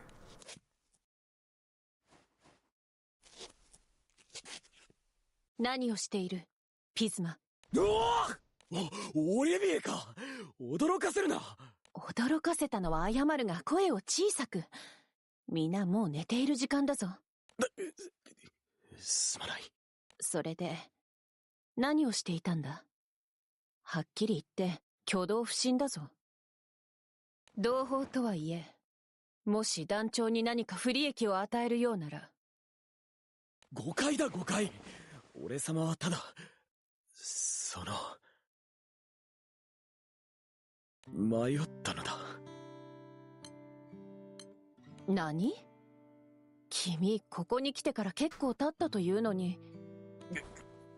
方向音痴で悪かったな。俺様はただ、サンダルフォンのカフェに行きたかっただけなのだ。どうにも眠れなくてな。奴に温かい飲み物でも出させようかと。なるほど。君たちの旅路が波乱に満ち溢れていた理由が一つ分かったよ。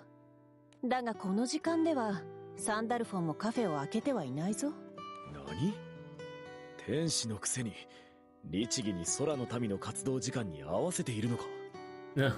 What do you mean the cafe's not 24/7? 利用者の大半が空の民なのだから当然だろう。だがこれもいい機会か。私が何か持ってこよう。甲板で待っていてくれ。さすがに甲板へは出られるだろう。ああ、さすがに上に向かうだけならば問題ない。気にするな。我々は同胞だ。それに君とは一度落ち着いて話をしたかったからな。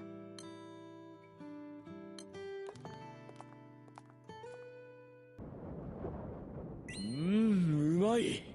やはりホットミルクだな。コーヒーもうまいが、こういう時はこれだ。Hot milk. 気持ちはわかる。どうにも気分が沈んだ時、ぬくもりが心を救ってくれる。これでは人の子のようだな。おかげで感情の機微には多少敏感になったが。昼間の喧嘩、やはり貴様には気づかれていたか。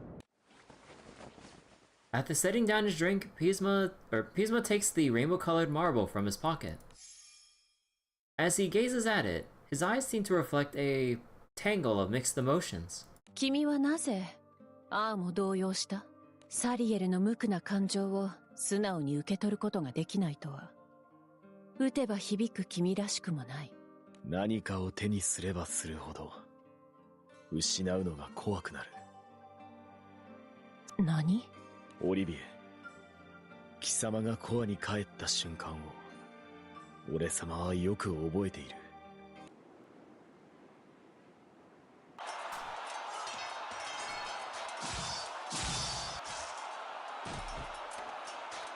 戦線維持のため最前線に立ち続けた貴様は、気力が尽きたところで鎮圧に駆り出された天使の刃に倒れた。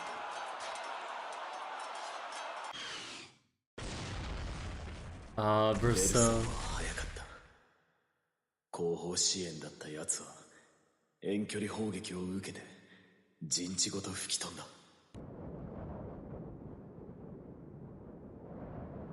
敗北の記憶か。君は特に克明に記憶しているようだ。敗北などと生ぬるいものではない。あれは死に様と呼ぶべきだ。フエの権能のせいで俺様は戦闘が始まりすぐ捕獲された。あらゆる拘束、封印を受けてな。何もできなかった。目の前で同胞たちが蹂躙されようと身動き一つ取れん。You know, sounds like this just sounds like Billy players in Deadlock, like once a Billy gets fed. Like literally last night I was watching my friends play Deadlock, and there's like a new one of the new set of like heroes in Deadlock, right? Billy's like a goat man, kind of like a punk delinquent kind of a character, has like I believe a nailed bat and everything. And once he gets fed, holy shit, he just like smacks everyone's shit. And he is like essentially not indestructible in a way. So everyone, like, in order to combat like this like new hero and everything, everyone just dog piles onto him to make sure he doesn't play the game anymore. It's not that it's not like they can beat him in a clean fight. Now they gotta use every dirty trick in the book to make sure it's like, fuck that guy in particular. So like, same thing with Peace, but I was like, this guy's invulnerable, fuck this guy. Like, get every piece of crowd control you can get and like, shut his ass down. 知った顔が首だけで降ってくる。下半身をなくした友が俺様に助けを求めてくる。 And yeah, it's like you like control like the biggest threat and then bring down every other surrounding ally of what was it? Like every other person on the enemy side. そのまま俺様は同胞たちが滅びゆくのをただ。 Boy, the Billy say never touch a keyboard again. Man, I would like to show you guys like a replay of like one of my friends like absolutely bullying a Yamato player in Deadlock, because like recently he's got into playing Kelvin, who's like this what was it? His whole shtick is like using ice powers and shit to basically like slow people, heal allies, and then just be an obnoxious like asshole, just using an ice beam to just like slow enemies in place like by a ridiculous amount and stuff and all that. And then his ultimate's like a big ice dome that gives him a whole bunch of like health regen, and it just locks whoever's inside, friend or foe, in like in an ice dome, you know, kind of like the Thunder Dome, but ice. And the whole thing with like Yamato, right? She's like kind of like actually how do they describe her bio-wise in Deadlock? Let me go re-verify that just so I get my lore description correct here. But yeah, like let me see. Actually, was she part of like the Yakuza or formerly? Well, wait, hold on. Where's the background story? Oh, right. Yeah. You know what's funny? Okay, hold on. I kind of forgot about this from Deadlock. Hold on. So in Deadlock, right, you got Yamato here, and she speaks in all Japanese and everything. I forgot that they wrote her whole official in-game bio in Japanese.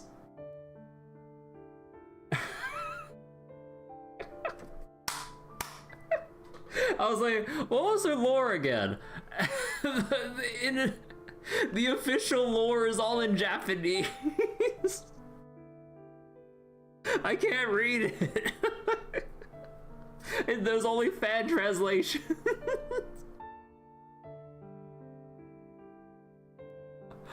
Or actually, I'm not sure. Wait, is the oh no, this is a official translation. But before, many months ago, her bio was only in Japanese. Okay. What was the lore again? Ran an organization. Oh yeah, I think it was like Yakuza expanding into the US and stuff like that. Again, the Deadlock lore goes pretty deep actually.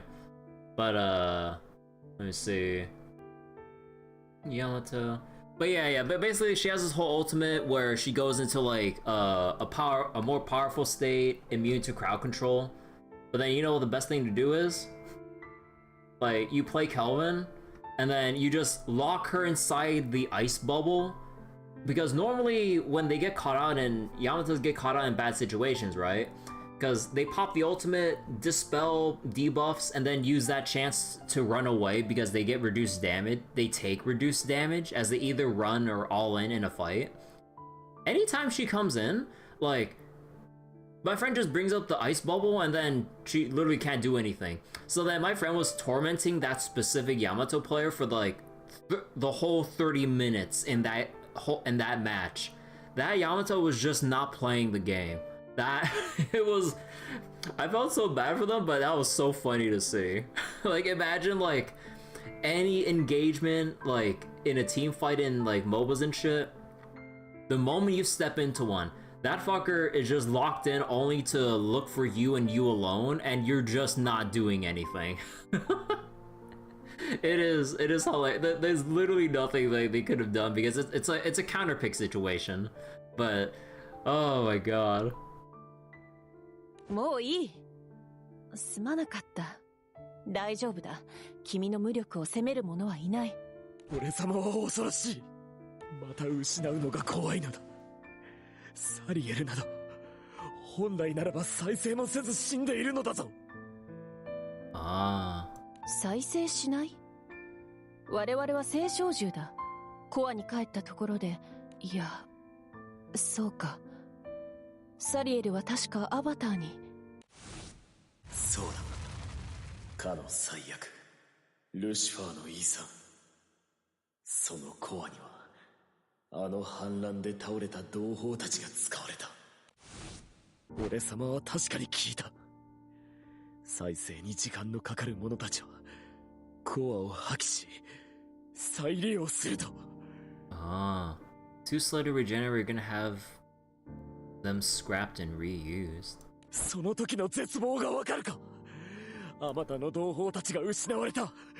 俺様が何もできなかったせいで。ピズマ、君は。Got all that like trauma and everything. すまなかった。こんなことを言われても貴様も困るだろうにな。せんないことだと分かっているのだ。どうあっても過去は覆らん。覆らないからこそ今ここにサリエルが生きていることがどれほど奇跡的か。俺様はもう二度と貴様たちを失いたくない。すまない。なぜ貴様が謝る。むしろ違うんだ。オリビエ、どうした。ああ、そう気に病むな。俺様は貴様たちとこうして再会できたのだぞ。案外他の同胞たちもこの空で楽しく生きているかもしれんな。ああ、そうだといい。そう願っている。私は何をしている。無意に暴き立て傷をえぐり、こんなことをしてなお。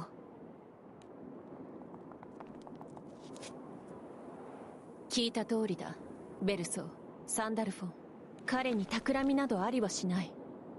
ただ傷つき怖がっているだけの私たちの同胞だ。So they just wanted to hear the full genuine story. 密偵の真似事などさせてすまなかった。ああ、okay. 私自身の意志でやったことだ。それは否定しないでくれ。後悔しているのはこの後に及んでまだ秘密を抱えていることだ。暁か。秘密は知る者が増えるほど守るのが困難になるぞ。それに今の話を聞く限りピズマを余計に傷つけるだけだと思うが。分かっている。分かっているんだ。話すべきではない。これ以上彼に絶望を突きつけるべきじゃない。分かっている。言うべきだと思う。ベルソー。だがサンダルフォンの言うこともわかるの。でも真実を話さないままじゃピズマと同胞だなんて。傷も喪失もそれはピズマだけが背負うものじゃない。私たちみんなで背負わなくちゃ。残された数少ない同胞たちだからこそ。了解した。それは本来君らと六竜の契約だ。俺にできることは助言まで。君が決めたのなら口出しはしない。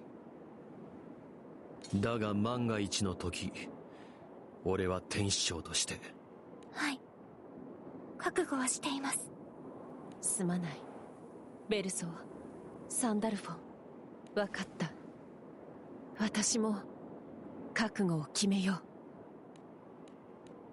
う。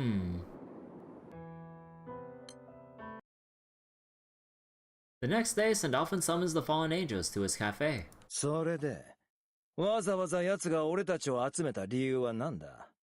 団長たちは知っているのか？ Why the hell is this event so long? I mean, yeah, putting aside my, like, tangents about, like, Deadlock or some other stuff like that, yeah, like, that scene was, like, pretty long, wasn't it?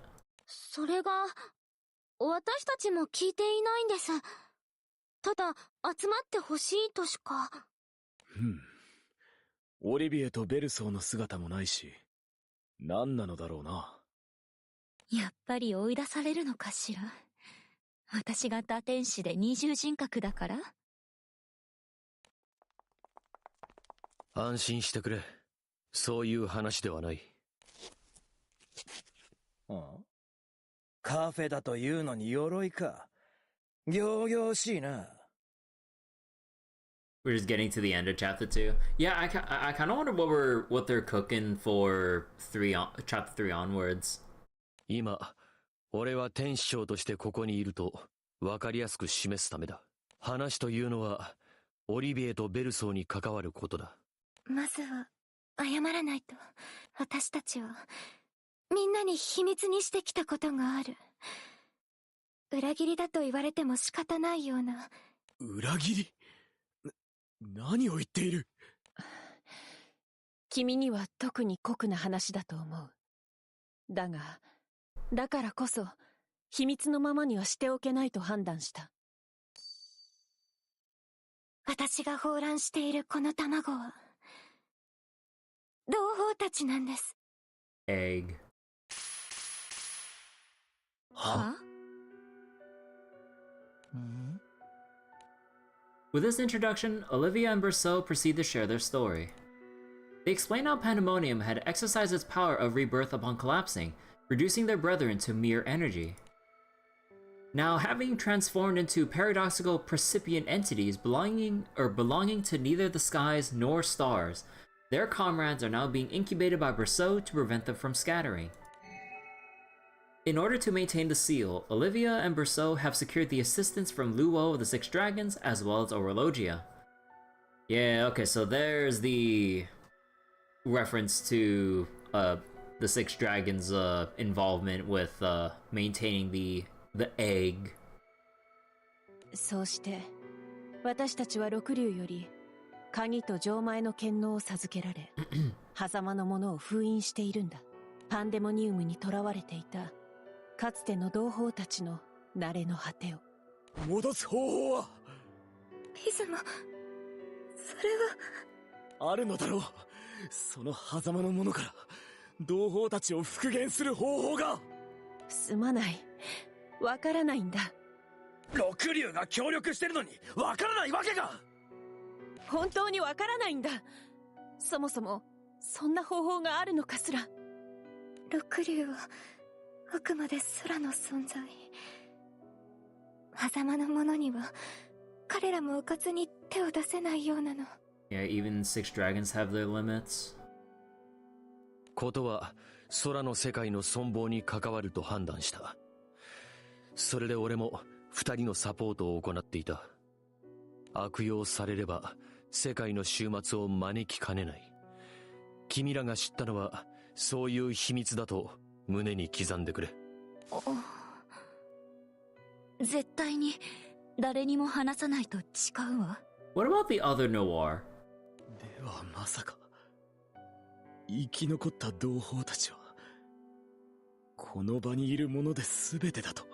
輪廻に対抗できる力があったり、特殊な権能を持っていたりする同胞ならいるかもしれないけれど。Possess the power to resist rebirth or other unique abilities. 事実、私はノワールやピズマがパンデモニウムから脱出していたと知らなかったわけだし。So they're the exceptions and... okay. だが、それはゼロではないという程度の話だろ。なぜだ。どうして。Uh-oh. The other one now wants to egg Bahamut's house. ピズマ、大丈夫か？少し風に当たりたい。しばらく一人にしてくれ。あ、待って。ピズマ、変な顔をしてた。すまない。彼に衝撃を与えることは分かっていたのだが。そうじゃない。ピズマは僕を見て時々ああいう顔をしてた。 Looks at me with that same expression? サリエルさんを見て。酸っぱくて辛くて苦そうな梅干しカレーコーヒーの顔だ。 Pickled plum curry coffee? I don't want to hear no shit about pickled anything with like drinks and shit. Like I remember like I was shown the fact that like pickled Pepsi is a thing, or at least a thing as far as like going, or was it as a viral advertising would go. But I'm just like, bro, that shit's disgusting. Pickled coffee beans? Don't ruin the beans. ピズマのおかげで僕はいろいろな虹を見られた。だからあの変な顔はしてほしくないと思う。顔？そういえばピズマのあそこまでネガティブな反応初めて見たわね。そうか？あいつよく怒ってねえか？でも楽しんでたでしょ？そうじゃなくて。ふん、わかるぞ。俺も奴は昔とは随分と変わったなと思っていた。ピズマは俺の知る限り最も楽観的で自信過剰な打天使だった。そこが面白かったんだが。 Optimistic and overconfident. リミッターが外れているのか。Limiter? リミッター？ルシフェル様を恐れた最高評議会は回転士の知性に制限をかけた。それがリミッターだ。Driven by fear of Lucifer's power. 補佐官が言っていた。僕にもその制限がかかっていると。それのせいなのかしら。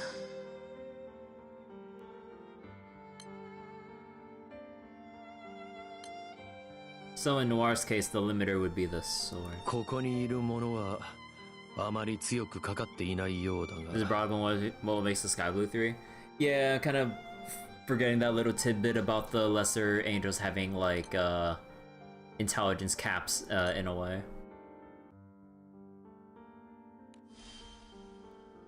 あれは確か劇場によって外れることがあると聞いた。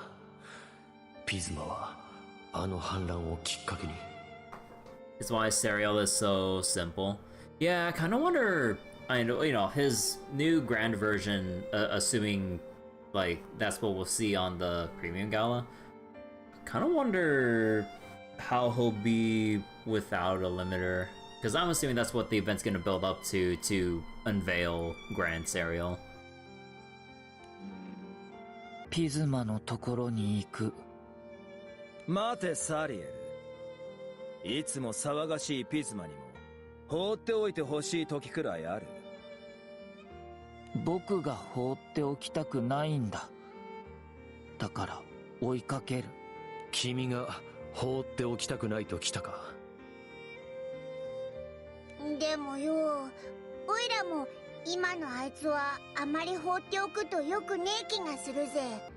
なんか考えすぎて変な方に行っちまいそうでよ。一人きりで思い詰めさせるのなら今までと同じだな。どれだけ謝ろうと許してもらえるとは思わないが、それでも行こう。At Serial's simple words, the others instinctively follow suit and rise to their feet. Together they set out for the deck in search of their friend.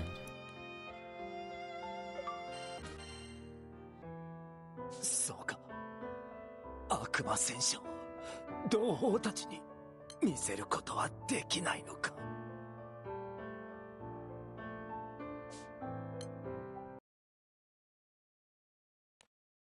Destruction.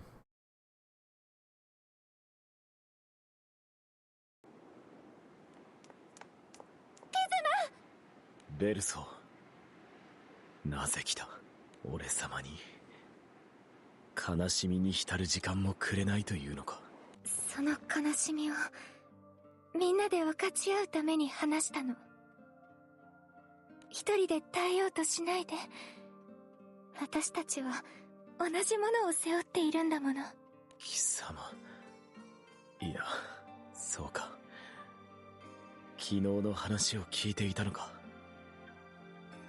同胞たちは安らかに言ったのか。元から眠りについていた同胞たちは静かに行けたと思う。そうか。そうだろうな。俺様もあの時は何もわからなかった。何もわからないまま力の本流に飲まれ、気づけば牢獄は消し飛んでいた。今思えばあの力こそが輪廻の。生き残ってしまった私にはみんなの恐怖も混乱も想像することしか。だが想像に難くない。どれほどこの世の理不尽を呪っただろう。そうか。また俺様は何もできなかったのか。私も同じ。ベルソー。私だって六竜やオリビエに助けてもらえなければ同胞たちを放浪し続けることもできなかった。私がここにいて同胞たちがこんな形でも存在し続けているのはみんなに支えてもらえたからなの。だからピズマも一人で背負おうとしないで。いいのだろうか。こんな俺様でも同胞と共に。思い出しなさい。あ、私たちと一緒に行こう。きっと団長さんも。は、思い出しなさい。何のことだ。ピズモ、どうしたの？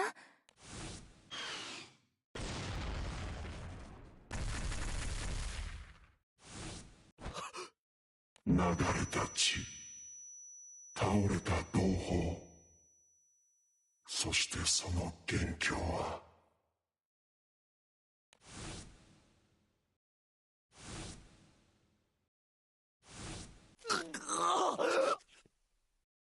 ピズモ、大丈夫？ベルソー。Oh. Gizmo's eyes glint with an eerie light. At the end of his gaze are the percipient entities cradled in Berceau's arms. 狭間の者、星にも空にも属さない矛盾を帯びた極大の熱量。ピズモ、つながるのではないか、虹の向こうに。ああ。ベルソー、俺様にはなさねばならぬことがある。何を言っているの？しっかりして。俺様は正気だ。ずっと迷っていた。こんな日が来なければいいと思った。だがやはりダメだ。ダメなんかじゃない。私たちがいるもの。オリビエもアザゼルもノワールもサリエルも。私たちは同胞でしょ。同胞だからこそだ。狭間の者を渡せ。それは俺様が使う。はっ。貴様。ピズマ、君は今何をしようとしていた？ Well, okay. ピズマ、君は今何をしようとしていた？オリビエ、他の者たちも。おい、落ち着け。なぜお前たちが争う必要がある？ちょうどいい。ここにケツを取ろう。俺様はこれより狭間のものを使って次元に穴を開け、ルシファーとベリアルのいる次元の狭間へ向かう。 He wants to cross over to where Lucilia. Oh そ shit. して奴ら完全に抹殺する。賛同する者はこちらにつけ。 Oh. なんだって？本気で言ってんのかよ、お前。俺様は本気だ。初めからそのために虹を探していたのだから。俺様たちがこんな目に遭っているのは誰のせいだ？なぜ同胞たちは失われなければならなかった？ルシファーにベリアル！奴らこそ我ら打天使たちを裏切り、同胞たちを殺した仇敵だ！そうだろう！貴様たちも分かっているはずだ！それは。君の気持ちは理解できる。だが無茶だ。六竜ですら扱いに困る極大のエネルギーだぞ。我々聖少獣の手には余るものだ。まともに虹がかかるとは思えない。考え直すんだ、ピズマ。無茶ではない。俺様の権能があればな。フエの権能は絶対の器としても作用する。どれほど荒れ狂う力でも俺様は取り込める。ベルソーに俺様を放乱させればいい。必ず狭間の者を制御してみせよう。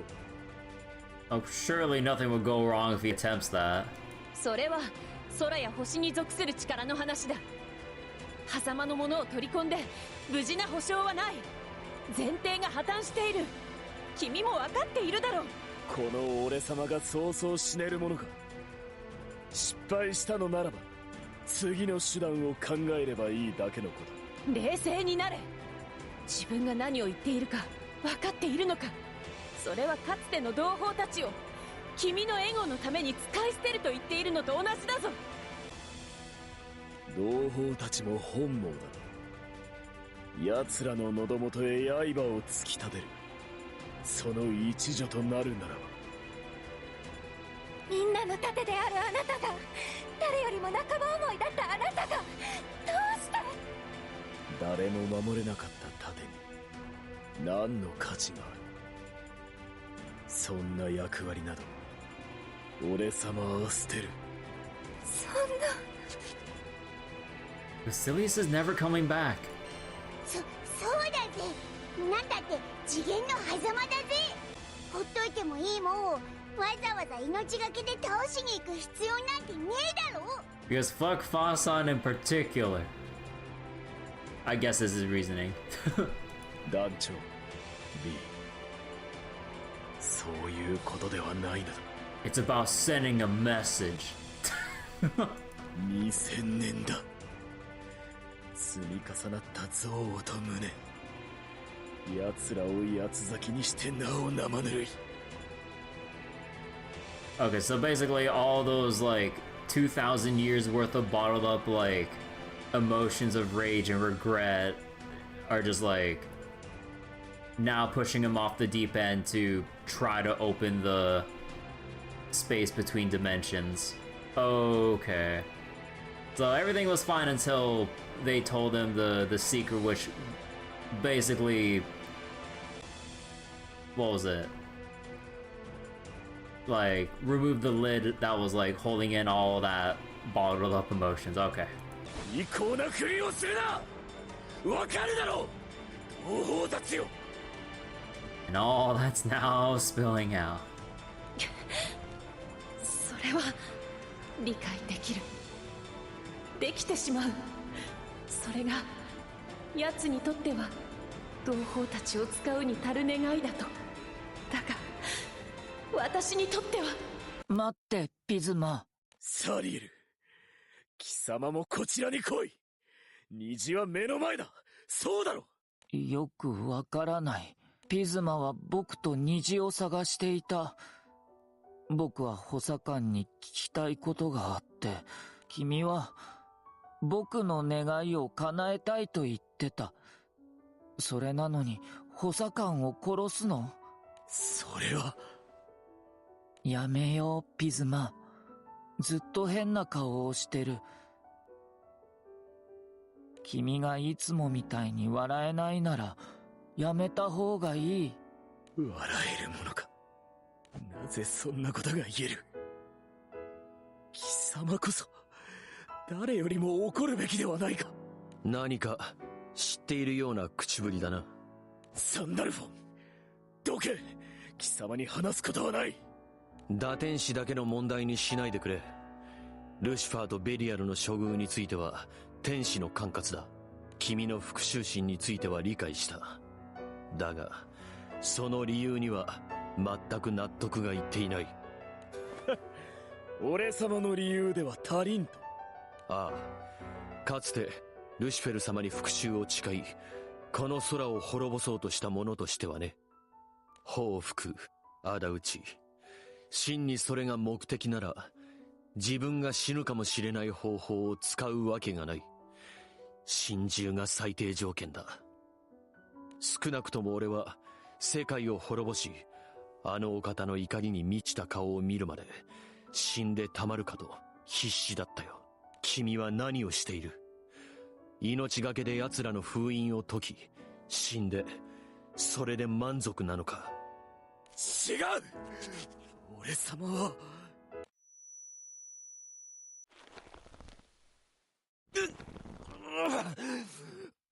俺様は死なん。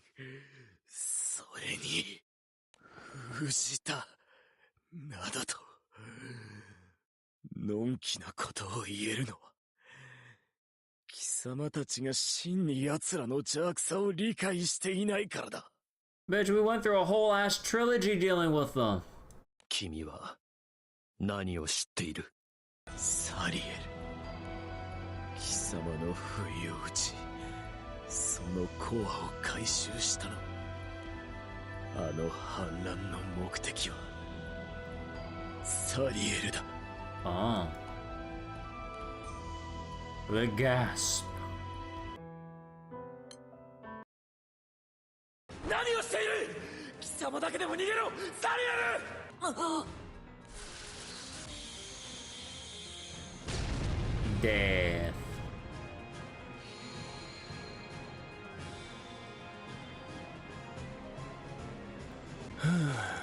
ベリアル、貴様何を。何って見てわからない？だがアリを潰すのも胸が痛む。俺は博愛主義者だからね。裏切ったのか、打天使を、同胞。いや、そもそも全て貴様の描いた絵なのだろう。答えろ、なぜ俺様たちを。俺がわざわざ説明するとでもと言いたいところだが、君の偏り具合には将来性がある。With a grin, Bellio raises a luminous mass high into the air. 今回の最大目標はサリーのコアの回収だ。これをファーさんがご所望でね。サリエルのコア、どういうことだ。何を言っている。青少獣は道端のアリじゃない。番号付きで管理されている虫かごに入った特別なアリだ。だから廃棄処分にする理由が必要だった。廃棄処分。この反乱は打天使たちの錯乱によるものだと最高評議会に報告される。錯乱した打天使はやむを得ず廃棄。その遺骸を全て実験場で引き取ればファーさんが自由に利用できるだろう。まあうぞうむぞうはともかく、サリーほど優秀な天使の廃棄にはこういう口実が必要なわけで。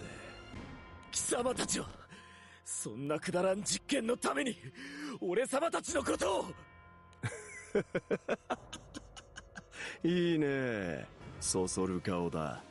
では再会を願って。さようなら。バカな。ならば他の打天使はついでだとでも。そうだ、ただの言い訳のために俺様たちは滅ぼされた、巻き込まれたのだ。打天使だけではない、あの戦いに散った天使もだ。あの邪悪を滅ぼせるのならば俺様は手段を選ばん。生き残った者として貴様たちもそうあるべきだろう。だとしても狭間のものを使ってはダメ。なんだと。これは空の世界を滅ぼしかねない力。私は私たちの復讐に空の命を巻き込みたくない。いいえ、私は復讐なんてしたくない。同胞の誰にもさせたくない。だってそれじゃ私たちは誰も幸せになれない。ベルソーの言う通りだ。ピズマ、君の話が事実であるならばなおさらやめるべきだ。私は君も狭間の者と化した同胞たちもこんな自暴自棄なやり方で失いたくはない。アザゼル、ノアール、貴様たちは。お前の気持ちは理解できる。だったらだが策を練るべきだ。奴の舌を抜き命乞いさせる策を全員で協力してな。私は今さらピズマほどは怒れないわ。探している人に会いたいだけだから。その意味だと私はサリエル側ね。サリエルが探している相手を、ベリアルを滅ぼすことはできないわ。これ以上の扇動、幇助は看過できない。おとなしくしてくれ。ああ、そうか、分かり合えんのか。たとえ同胞であろうとも。ならばもはやこれまでだ。Ah. We fight. まあ、俺様は救わねばならん。同胞たちを、その邪魔をするのならば同胞であろうと。アザゼル、ノアール、ベルソーを死守しろ。ピズマは私たちが。ピズマ、天使長として貴様を拘束する。やれるものならば。傷一つないか。厄介な剣能だ。強引に突破されては元も子もない。とにかく船から引き剥がすぞ。サリエル And you could really hear all that like rage just being let out. 共に来い、サリエル。僕は嫌だ。ピズマと戦うのもサンダルフォンやオリビエと戦うのも。戦わなければ虹は見つからん。この先もずっとこれまでと同じように奪われるままだ。これは命令だ、サリエル。貴様が願ったものを戦ってでも奪い取れ。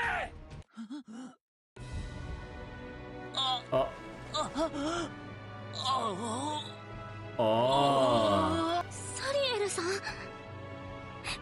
っかりしてください。なんだ命令。まさか警視を司る天使としての戦闘本能。一つ目の賭けは俺様の勝ちだ。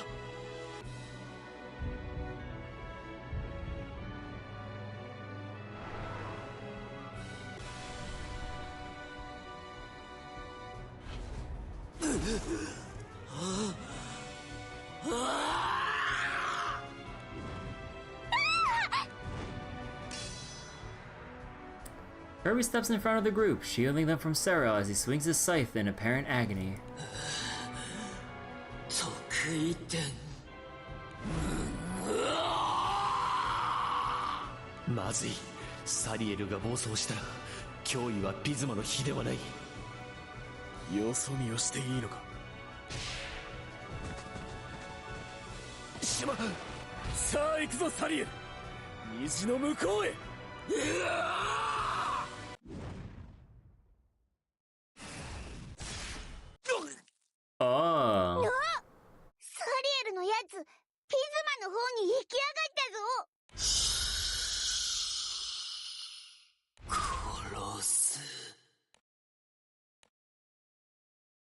Huh. Okay, I really wonder what's gonna happen now.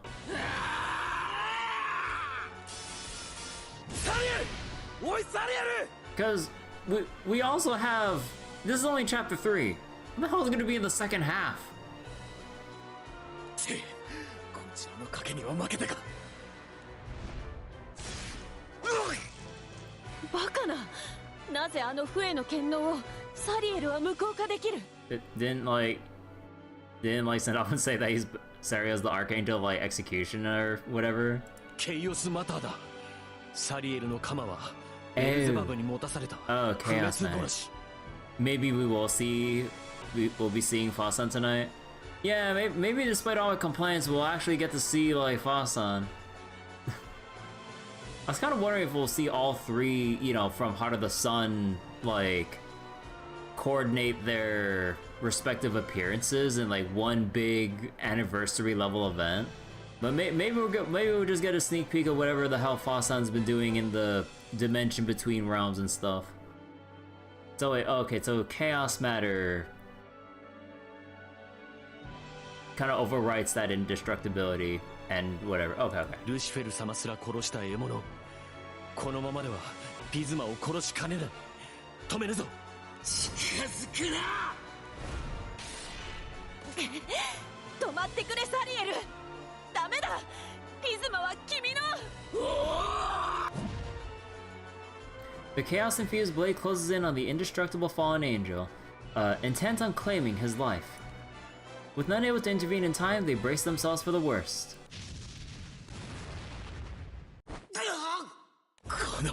Oh. Is ひどい this... 姿での出迎えだなサリエル。貴様がグランサイファーにいると聞いて文字通り飛んできたというのに。 Okay. Now the other, well, technically former archangels are coming into the fray now. Or at least, Michael. わらわはただ友人に会いに来ただけだ。果たしてタイミングが良かったのか悪かったのかはわからんがな。ああ、ミカだ。すぐに助けてやる、サリ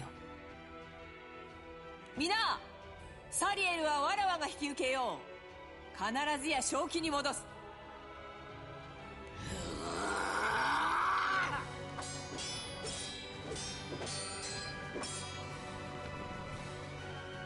ミカエルだと。ふざけるな。最も多くの同胞をほふった貴様が友などと。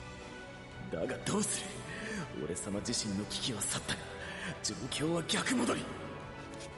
最後に一度だけ確認する。投降の意思はあるものか。ベルソーから狭間のものさえ奪えば。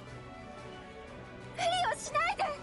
もういつ恋に帰ってもおかしくないでしょ。もうやめて、ピズマ。今さら止まれるものか。やむを得ないか。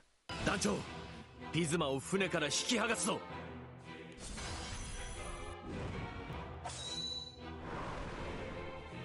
オリビエ、やるぞ。ああ、わかった。宵闇よ。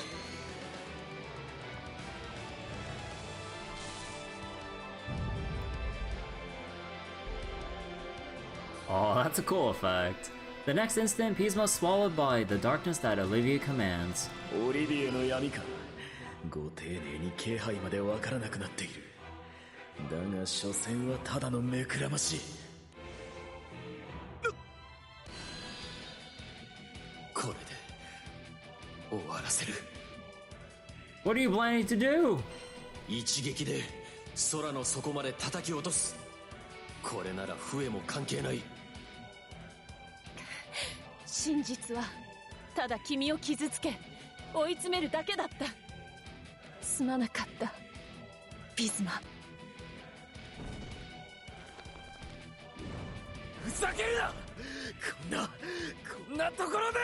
ダメだ、逃げ切れ。あれだけの力からはたとえこの闇を出たとしてもならばスパラダイスロスト。 He said the thing.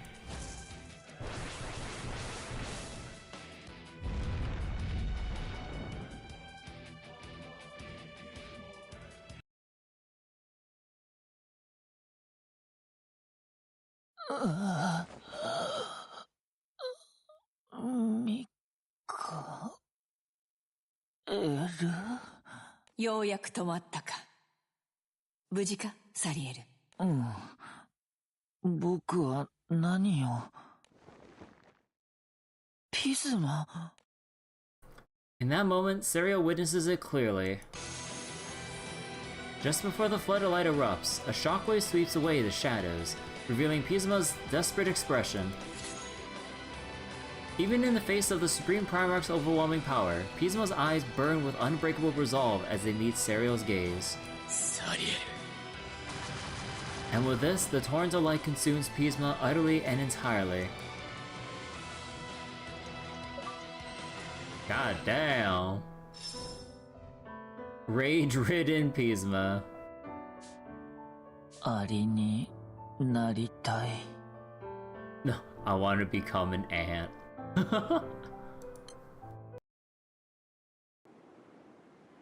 Huh, so... how's this gonna affect Serial now? そういえば貴様、なぜ1枚しか羽がないんだ。立派な4枚羽だっただろう。 That's complicated. 羽は全部なくなったんだ。でもいつの間にか1枚生えてた。Nah, hey, one of them grew back. 生えたというか、全部なくなっただと。2枚は気づかないうちに、残りは補佐官が持って行って。ベリアルに。もしや以前言っていた命を救われたというやつか。 Oh, whoops. I didn't mean to click that. 補佐官はアバターの破壊衝動を味わいたかったと言っていた。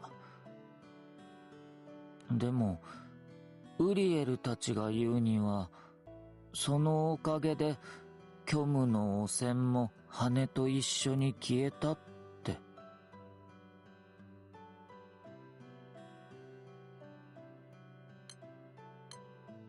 僕にはわからない。どうして補佐官は。同感だ。あれの考えることは本当にわからん。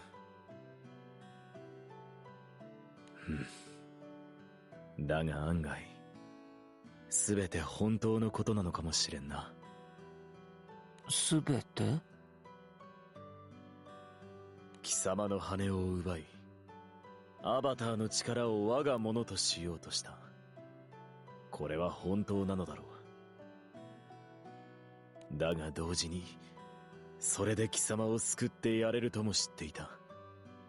ゴーハラだが、奴はそういうことをする道具として見ていたのも、助けたいと思う程度には情が湧いていたのも本当という。そうなの？俺様に聞かれても知らん。ただの妄想だ。だが矛盾も心変わりもよくあることだ。だからこそ感情というのは厄介だ。空の民を見てみろ。あの目まぐるしい様を。あれは大体が感情由来だろう。確かにそうかもしれない。あのベリアルであってもそこに例外はないと思う。俺様も時折リミッターが効いていた頃が恋しくなる。まったくルシファーはなぜこんなものを。変な顔をしていた。ピズマは笑っている方がいい。なんとなくそう思う。だけど僕には笑わせる方法がわからない。どうして変な顔をしているのかも。どうして。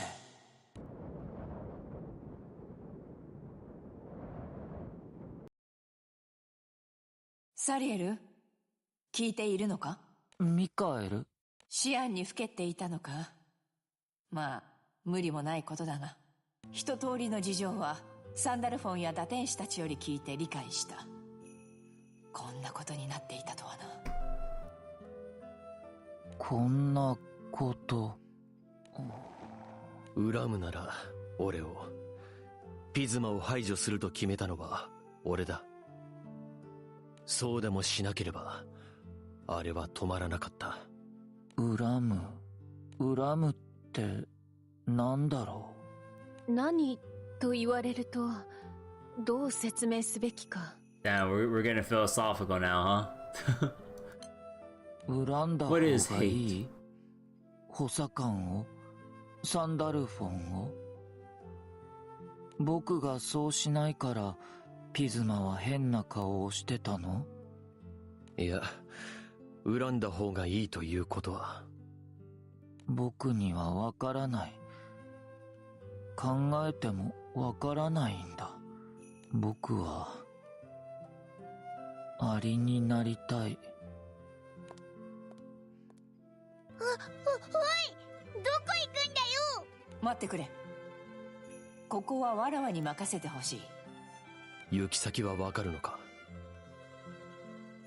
巣穴だろう。モグラかアリか、どちらにせよ似たようなものだ。Moles and ants have plenty of similarities.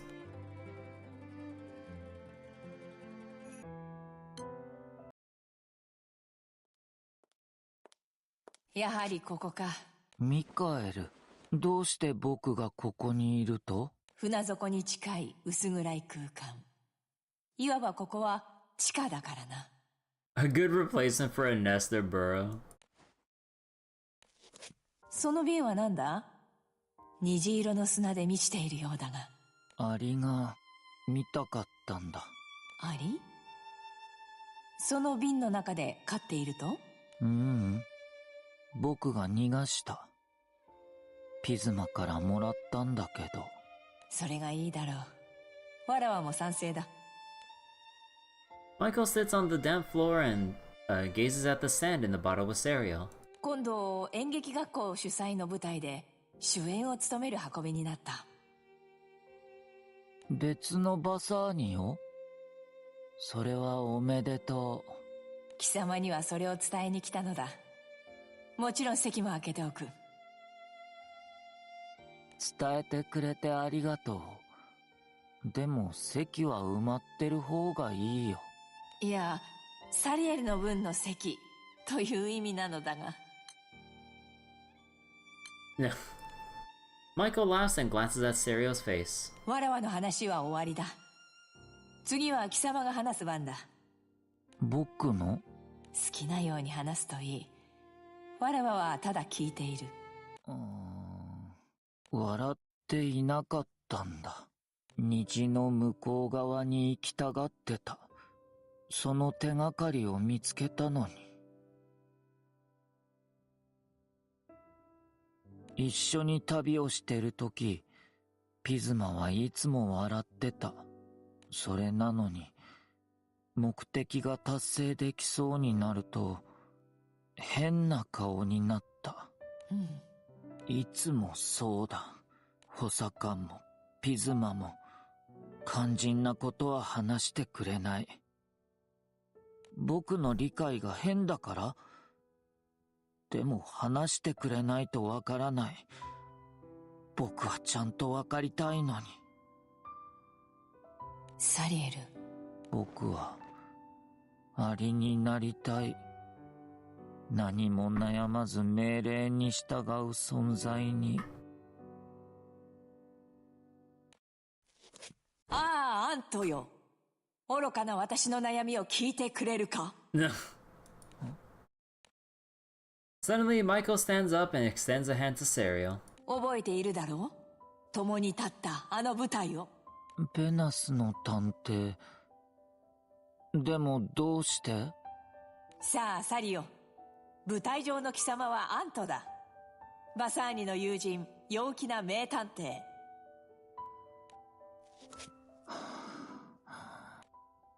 Letting Michael pull him to his feet, Serial takes a breath and opens his mouth. よう、バサーニ。久々に会えて嬉しいよ。棒読みに戻ったな。久々だと余計に難しい。ミカはもっと上手くなった。確かに勉強はしたがな。一つ分かったことがある。演じる役柄の人物を全て理解することはできない。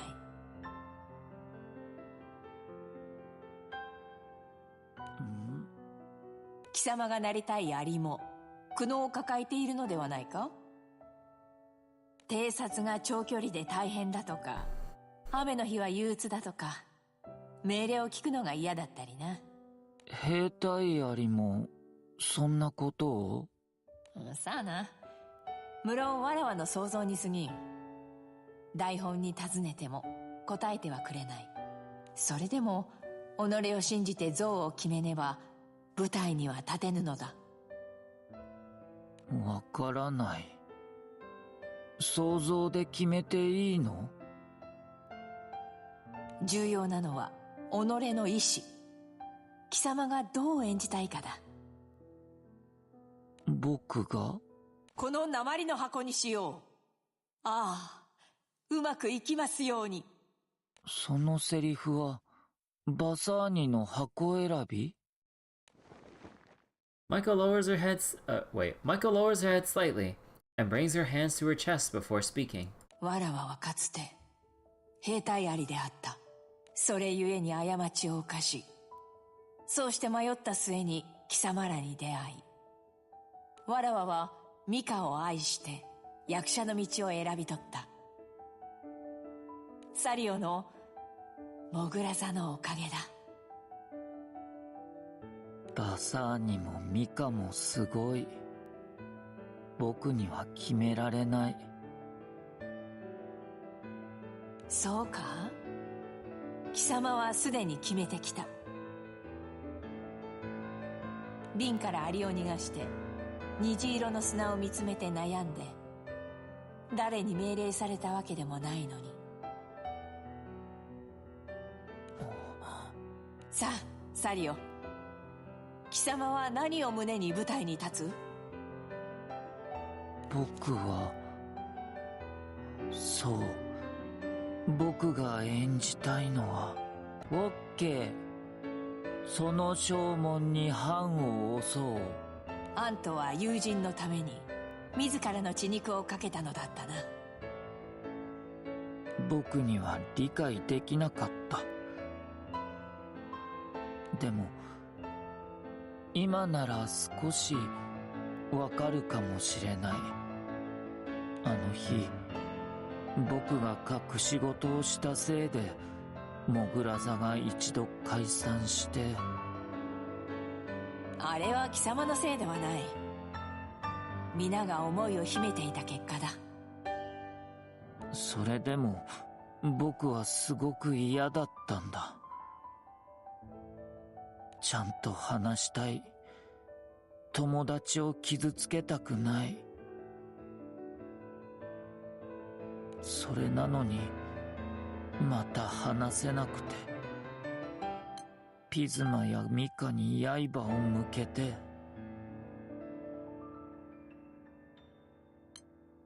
そうか。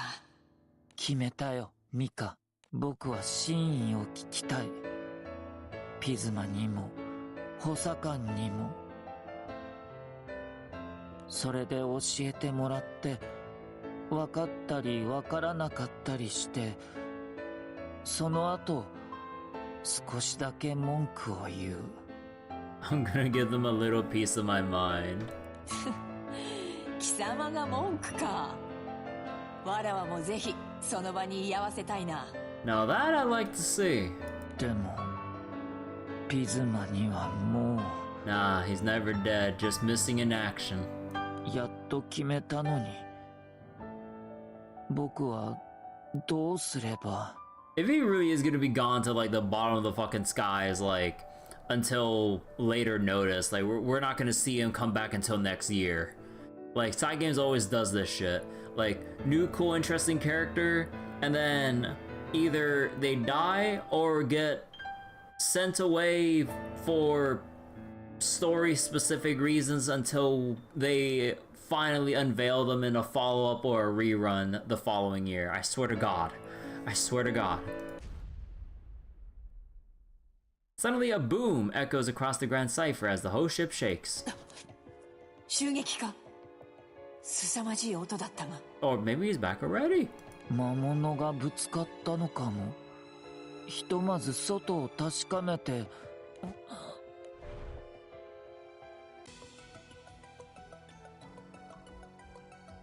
Oh. Oh, that's fast. Holy shit. A moment of pure coincidence as Saria looks out the window and into the dark night.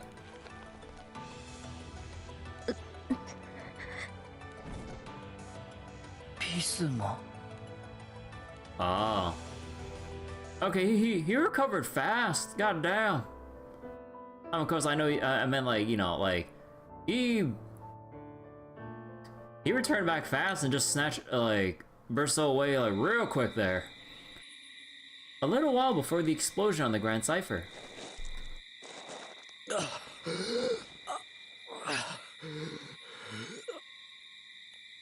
A single figure has fallen into the forest of the island the ship is docked at. かろうじて命は拾った。だが、傷が再生線。ケイオスマターのせいか。天使長の一撃などより、よほどこちらの方が困りものだな。As Pisma is tormented by pain, he sticks a hand into his pocket. From it, he pulls the totally unharmed rainbow-colored marble. 何を御所を大事にしているのやら。愚か者め。やはり、そううまくはいかないものだな。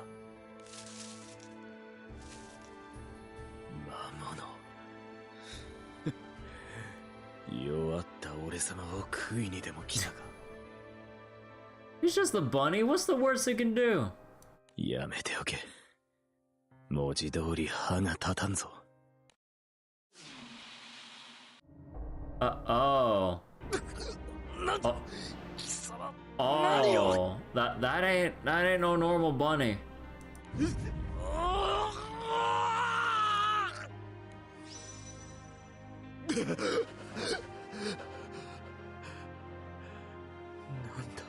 What about the swole bunny? なぜ怪我が治っている。ケイオスマターの傷だぞ。これはただの魔物ではない。下手をすれば俺様などより強大な。Man, I didn't know Side Games actually collab with Monty Python the Holy Grail. 何者だ。 It's the Killer Bunny. Who else could it be? まだ終わってはいません。Damn, the Killer Bunny's changed quite a bit. Holy shit. This is the real reason why King Arthur and his knights like were scared as shit. 虹は目の前。開くための錠前と鍵は健在。Lock and key are within your grasp. Since when did Vorpal Rabbit learn to use healing magic? Not just any healing magic, whatever healing method that can also cure wounds inflicted by chaos matter. その憤怒と憎悪が燃える限り、あなたは何度でも立ち上がり、歩んでいけるはずです。 So, is the strange voice just like his inner... Probably just his inner bottled up emotions, right? Or is it something else actually just manipulating those feelings into a thing to push him along this route? Bad guys healing magic? Maybe it's chaos healing? Chaos. あなたが無力を呪うのならば、力を受け入れなさい。復讐のために、背負う者のために。力、復讐。それは確かに望むところだ。あいいだろう。捨ててやる。俺様が背負うもののため。それ以外の持てるもの全てを。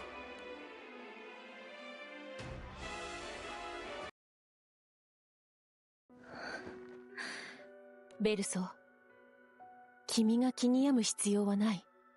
ごめんなさい、オリビエ。私に落ち込む資格なんてないのに。私、覚悟してたはずなのに、それなのにあなたに、あんなことをさせて。忘れないでくれ、ベルソ。私は鍵、君は錠前。二人で一対となったんだ。それに、君が言ったんだろ？一人で背負うことはない。と。オリビエ、私のせいで、私が打ち明けようだなんて言ったから、ピズマが。それなら私も同罪だ。そうするべきだと思ったのは一緒だ。You know, it is kind of surprising because, like, or, well, amusing because, like, what was it? Usually in, like, situations like this, writing-wise, I'd always get pissed off about, like, bro, just tell them. It's like, you're only gonna make it worse if you don't tell them until later at a more critical junction. And then we kind of, like, see the flip side of, like, oh yeah, let's be open about this and not hold out on them, until a worse opportunity comes up, and then Pismo's bottled up emotions go crazy.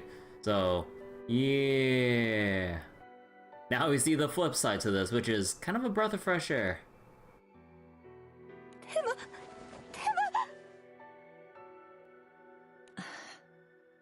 Because, like, it's always frustrating when you know it's like when you see a situation, it's like, dude, if you tell them now, we could probably avoid the inevitable conflict coming up. But now we cause the conflict right here, right now. ピズマの言う通りだ。同胞であっても分かり合えない。ピズマにも譲れないことがあったんだ。これはそれだけの話だ。You know, it really would be kind of like the flip side of, like, you know, like in a zombie movie or story of, like, oh, you got bit by a zombie, it's like, do you hide it or tell them? Now in this situation it'd be like, you tell them and they just, like, shoot you in the head, like zero hesitation, and then it's just done. Instead of, like, instead of trying to find a way to, like, either cure it or find, like, a way to stall it or delay the inevitable. No, it's just like, this would be the equivalent of just, like, shooting them straight in the head and just go, okay, thanks for telling us, buddy, bye bye. ピズマの決断はピズマのものだ。残酷な話だが、きっと今でなくともいずれは破綻していたんだと思う。Like, you know, like, by nature, like, we all probably want, like, you know, the best of outcomes or most peaceful or, you know, like, outcomes where everyone comes out, like, with a positive result in a way. But yeah, now we see with Pisma's 2,000 years of bottled up rage and resentment towards Lucilius and Belial that he just, like, screw the Skyrim and everything, just, what was it? Well, man, I'm like losing my train of thought right now. But yeah, willing to throw away anything and everything just to have his, like, own personal revenge against those two at the cost of the stability of all realms, honestly. You want there to be a zombie movie where someone gets bit, has a moment of stress, contemplation, decides to tell them, and then for everyone to learn that just seeing a bite can infect you? Just seeing it? They're like magic zombies? Wait, then how would that work then? Because, like, technically all zombies would have been bitten in some way to convert into a zombie, right? Or, I mean, like, you know, you'd have the zombies that turn just upon seeing, but surely within the bunch of zombies, there has to be some with a bite, a visible bite. So then even like looking at them like at a distance through, like, let's say a binoculars or a sniper scope, wouldn't that mean like you turn, and if we're throwing in magic, like trying to, like, at that point you might as well just go like the Bird Box route of like blindfolding yourself while trying to navigate a zombie apocalypse. Because if actually seeing anything would infect you, then you basically would have to live blindfolded or with your eyes like shut off, essentially. You know? But man, that'd be just straight up impossible. Or you just have to write zombies in a way where they're that slow or inept at actually trying to infect, bite, or kill someone that you'd be able to navigate a zombie apocalypse blind. A fresh movie concept. I mean, it would be a new concept. I'm not sure how... I'm not sure about how well it could be executed, even if you get some good, like, writing and world building set up for that kind of a premise. I don't know about that.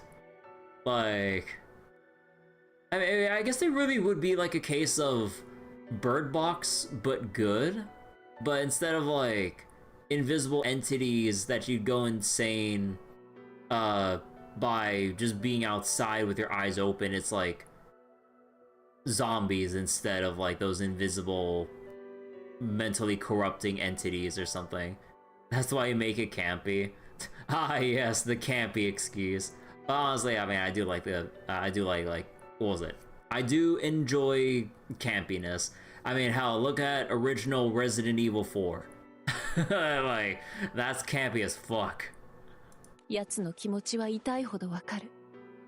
わかるが、だからこそ。Where's everyone going? Bingo? それでも私たちはみんなを復讐に使うことを見過ごせなかった。同胞なのに。いいえ、だからこそ。我々は打天使だ。それぞれの願いのために集い、星の民に反逆した同胞たち。So wait, you'd have people who got bit while blindfolded. You would have blindfolded zombies bumping into blindfolded humans. Can't tell if others a zombie or not. Wouldn't they be able to tell? I guess you'd have to write an explanation about like if zombies can discern living or dead by smell or by sight. Cause like, I mean, like usually we do see like in zombie stories that like a zombie sees something and then they hobble in the direction of like whatever living person they see. But then would you have to establish that like they can find by smell or something like that? Because like, you know, in like The Walking Dead, that like people smear each other with zombie guts to basically blend in with the crowd of zombies. So then, like, would they have to do it like Walking Dead style, or if it is by sight, then yeah, we go like zombie comedy with like blindfolded zombies just going, well, I don't see any like human to munch on, so I guess there aren't any around here. If I can't see them, then they're just not there. You would say they can't smell because they themselves smell terrible. No, that's how they detect like actual living people, if they smell nice.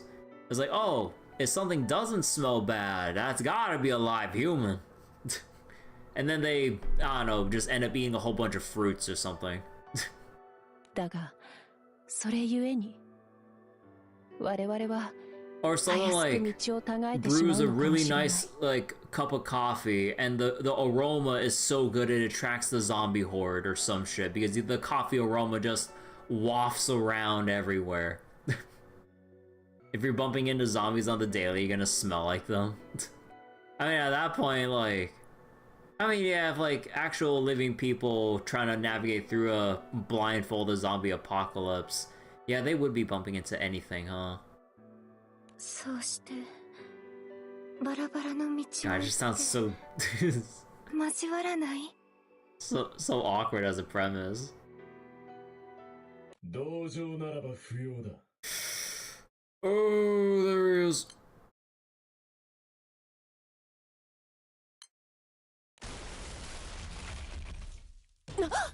So, okay, he just barges through the wall, Kool-Aid Man style.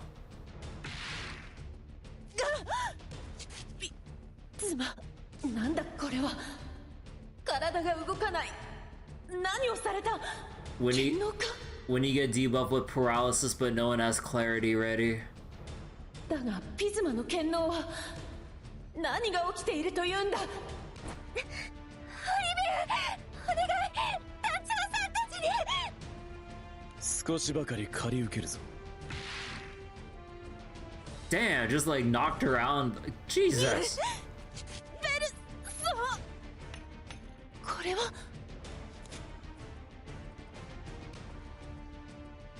You only know Pepsi Man, not Kool-Aid Man. That's honestly similar kinds of things, just different brands. They just like bursting through walls and giving people their respective drinks. Pretty much. But in this case, you want to drink the Pepsi, but you don't want to drink no Kool-Aid. Always avoid the Kool-Aid. As she drags herself across the floor, Olivia notices a glint and raises her hand toward it. Or reaches her hand toward it. おい、無事か。なんだってんだ今の。お部屋が。何があったんですか。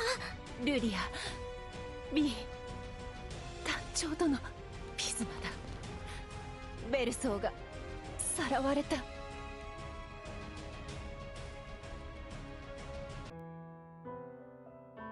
本当にこんな終わり方しかなかったというのか。 Shortly after the attack, everyone assembles at Sandalphon's cafe. I love how this is just our like common meetup point for the fallen angels now. As the fallen angels reel from the news of Berceau's kidnapping, Sandalphon begins to speak. 状況を整理する。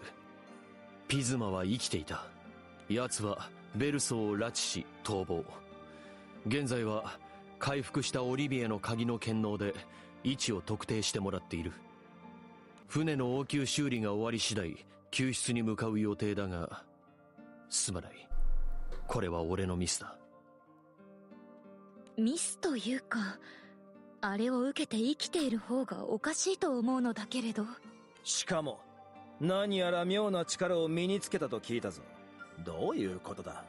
ユグドラシルさんに力を借りてオリビエさんを治した時にただの怪我じゃない気がしたんです。怪我というより呪いとか毒とかそういう悪いものの気配がして。 Presence of a poison or curse when healing up Olivia originally. 船の損傷を考えても奴の危険度は上がっている。もはや奴は空の世界の脅威となった。殲滅も視野に入れる必要がある。Reduced to atoms.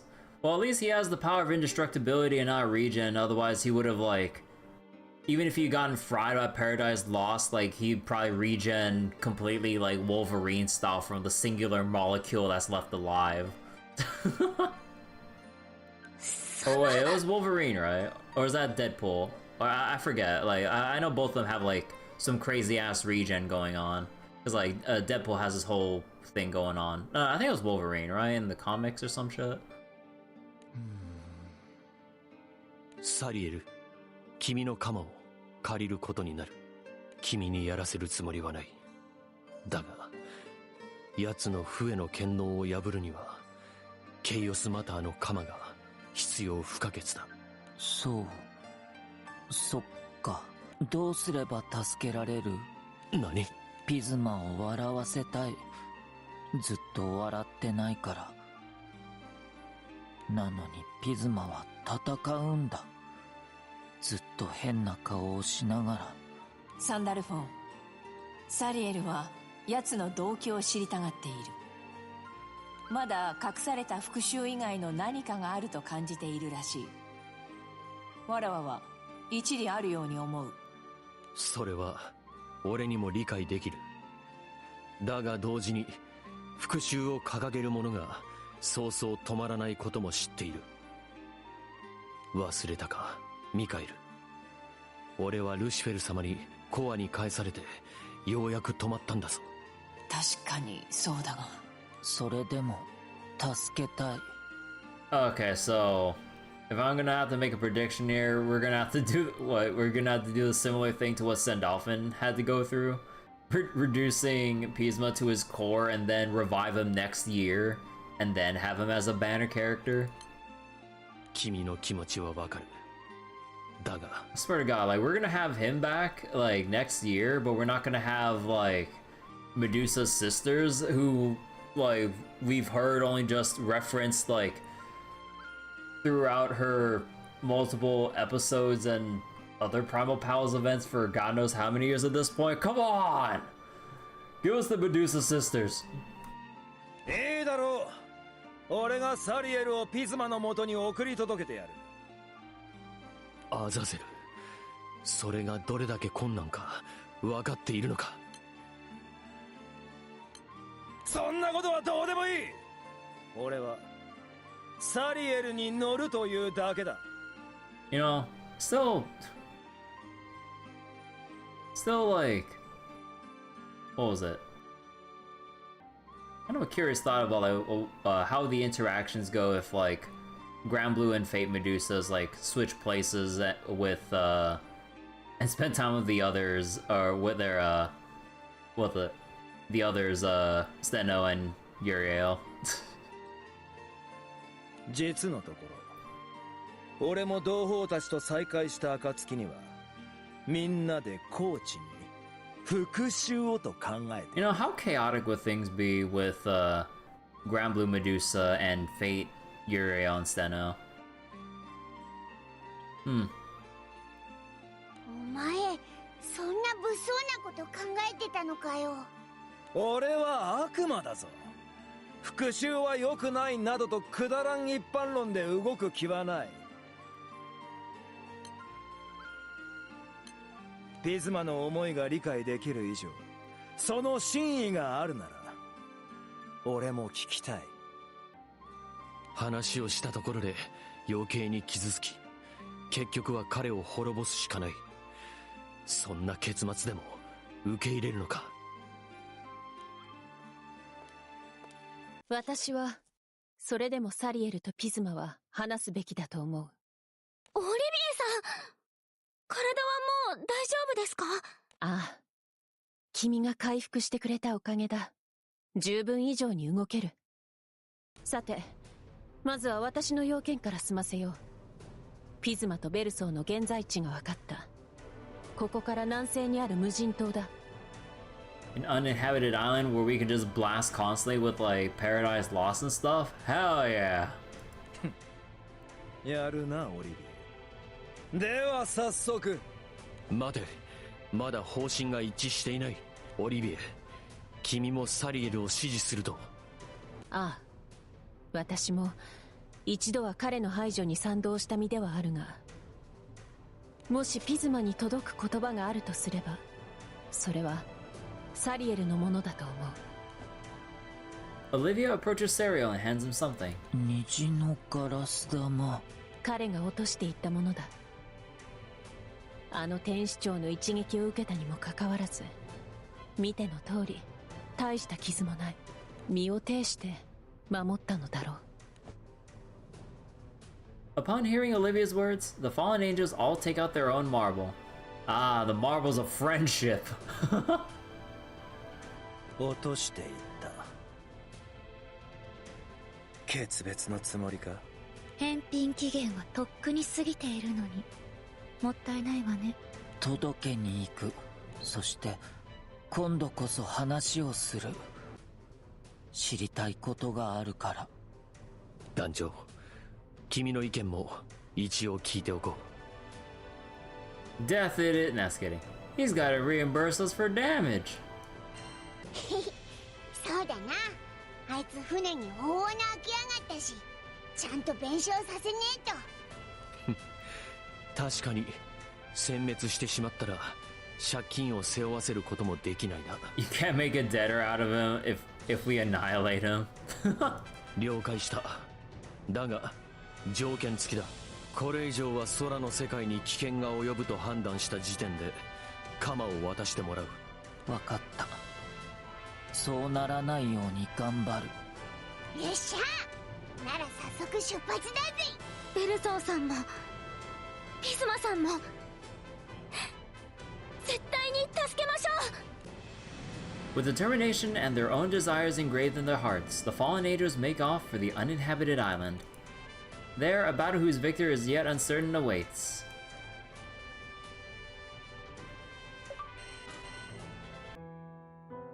来てしまうのか、サリエル。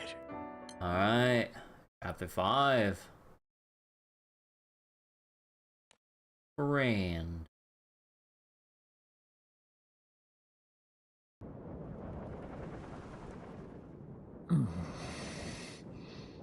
Are you alright?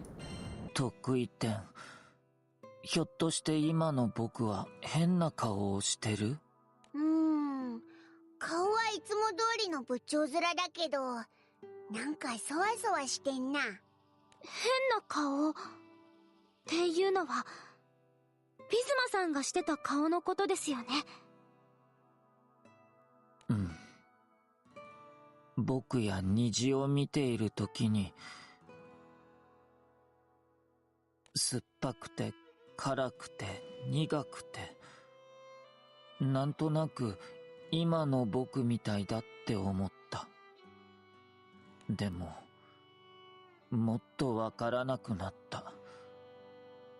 ピズマがどうして僕や虹を見てこんな顔になっていたのか。それは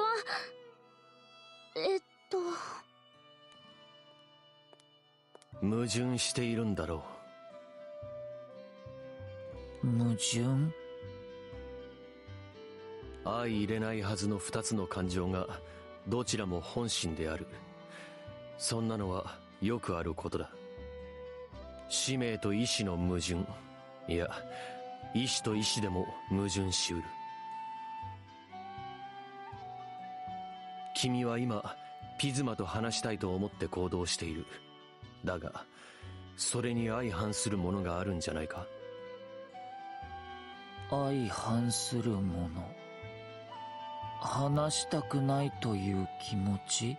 もしピズマの話していたことが全部本心だったら、話を聞いたとしても解決しない。だから。そうか、不安なのか。不安？その不安は当然のものだと思う。だが結局のところ話してみなければ真実はわからない。そうだね。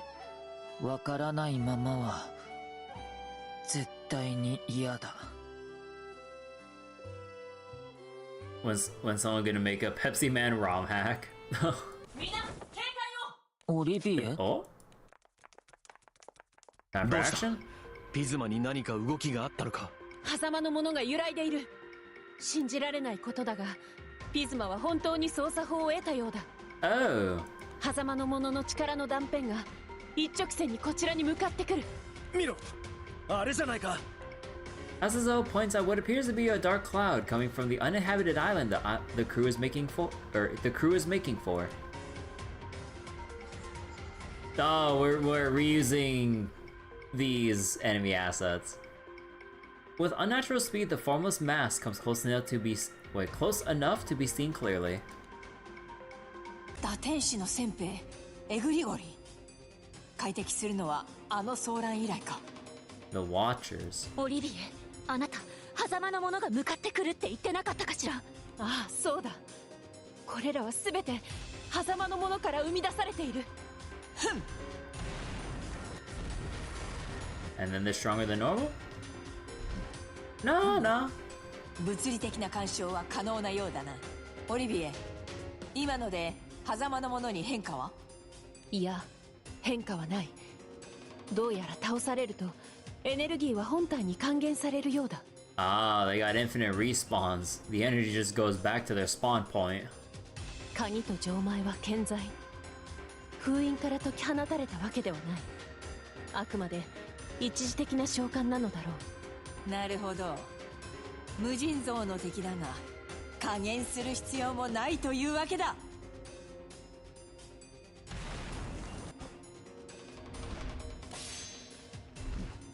やばいぜ、敵が多すぎてこれじゃ近づけねえよ。ノワールさん、大丈夫？待って、お願いだから剣は。Oh no, the sword! Actually, well, if we're lucky enough, this might be to our benefit. But, oh no. Ah.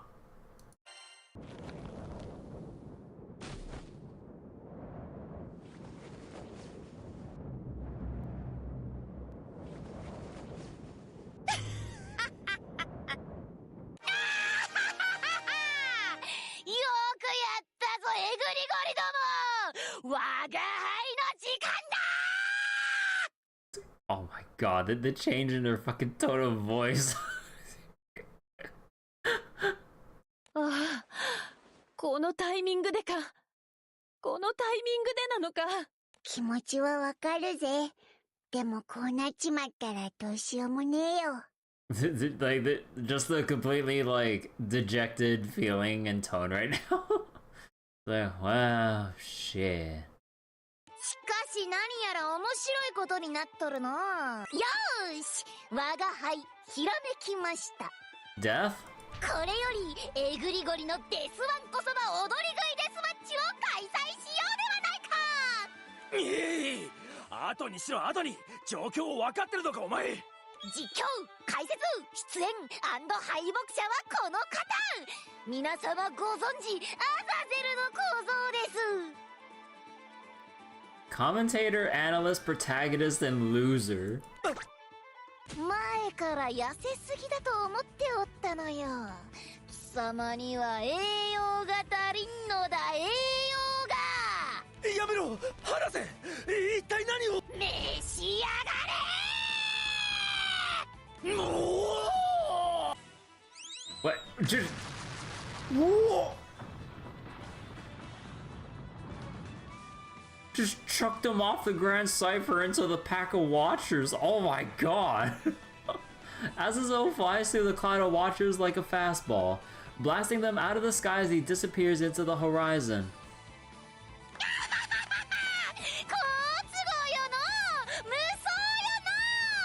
As is hell.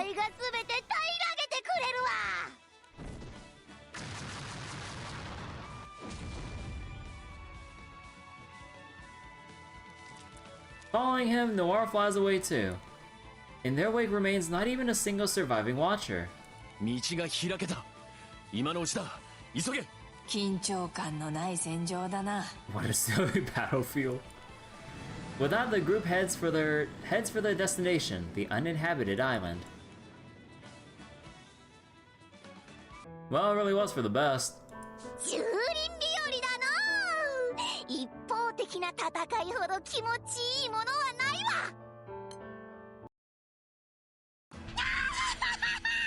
我が輩最強。もはやどうとでもなれ。I don't give a shit とりあえ anymore. ずあの二人のおかげで少し余裕ができたか。だがこの先はさらに数が増える。これ以上強引に進もうというのは厳しいぞ。気配だ。何？エグリゴリは天使の気配に引き寄せられてる。ピズマも気配に敏感だった。そういや、こいつの方にはあまり襲いかかってこなかったな。気配を抑えて近づけばいいということか。だがこの先にいる大量のエグリゴリを相手にかくれんぼか。Aura suppression. いい考えだ。ならばわらわたちがもう一押ししてやろう。いいだろ、サンダルフォン。なるほど。確かに俺とミカエルが適任だな。俺たちがおとりになろう。サンダルフォン？この中ではサンダルフォンとワラワが最も気配が強いはずだ。 Okay, they're just showing off how strong their auras are. ピズマの望み通り、ワラワたちはここでしばらく足止めされていよう。貴様らはその隙に奴の元へ向かえ。I mean, you're naturally an aura farmer, but don't want it. いいの？いいも何もない。 You never asked to have all this aura. 皆そのために戦っている。得意点たち、それにオリビエ、サリエルを頼む。 Like, what's so funny about like watching To Be Hero X and everything? That show was like literally by design aura farming central. Like, if y'all haven't watched To Be Hero X, I highly recommend it. It's a really cool show.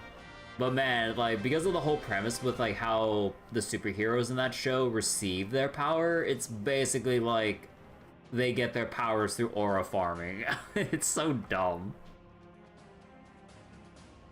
ああ、狭間の者の気配を追おう。そこにピズマもいるはずだ。ありがとう。まさかワラワが打天使のために戦う日が来るとはな。 I gotta say though, like the opening for To Be Hero is a banger though. Like I love that song. さあかかってくるがいい。我が豪華にて怪人トキさん。ピズマ。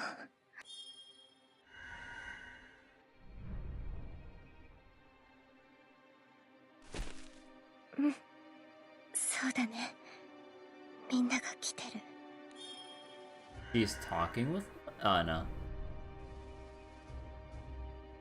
サリエルとオリビエの気配が消えた。天使どもの気配に紛れたか。オリビエと一緒にみんなもここに来る。だけどあなたはじきに馴染む。貴様が素直に放覧してくれたおかげでな。ピズマ、どうして変わってしまったの？あんな脅し方、あなたらしくない。Ursula thinks back on what happened right after Pisma brought her to this cave. どうしても俺様を放覧する気はないと。そんなことできない。どんなに危険なことなのかピズマにもわかるよね。荒れ狂う狭間なものに体を引き裂かれるならまだマシで、最悪の場合は俺様自身狭間のものへと還元されかねん。分かっている。だがそれでも俺様にはこの力が必要だ。無理やりにでも奪うのみ。何を。 As the darkness Pisma releases is sucked into the precipient entities, his face contorts with pain. そんな無理やり狭間のものを取り込んでる。一体どうやって。やめて、お願い。狭間のものがどんなに不安定かあなたは分かってない。ならば放乱しろ。俺様は手段を選ばん。貴様が放乱せんならばこのまま。このままじゃ世界もピズマも。だったら時間稼ぎにしかならなくても。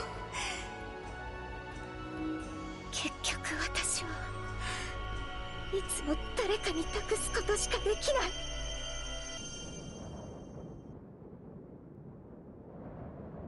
教えて、ピズマ。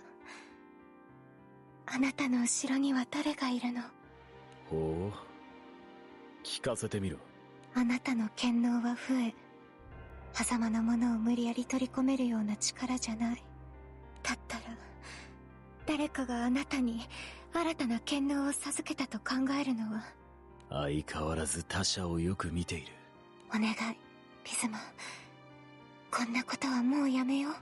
目的はわからないけれど、あなたはその誰かに利用されて危険だけを押し付けられてる。これじゃあの頃と同じ。誰かの手のひらの上で操られて、それでいいの？ピズマ。勘違いはするな。復讐は間違いなく俺様の意志だ。確かに俺様をそそのかす何かがこのうちにいるのだろう。だがなベルソ、確かに俺様のものなのだ。奴らを呪い、恨み、憎み、そうして過ごした2000年は、あの牢獄で己を保つ方法などそれしかなかった。でなければ今頃俺様は眠りについていたであろうよ。でも今はそれだけじゃないでしょ。私たちと一緒に過ごした時間ではダメだった？私たちじゃあなたをつなぎ止めることはできないの。ああ、それではダメなのだ。俺様一人がただ安寧に浸るだけでは。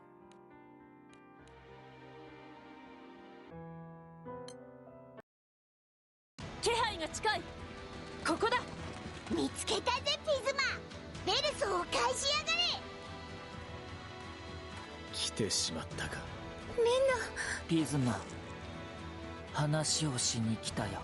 それは俺様と共にベリアルやルシファーを撃つという話か。そうでなければ俺様に聞く義理はないぞ。そうじゃないピズマ、僕は。そういう話だ。所詮俺様たちは相入れ、戦う気がないなら下がっている。立ちふさがるのなら容赦はせん。戦ってこの口を終わらせてみろ、サリエル。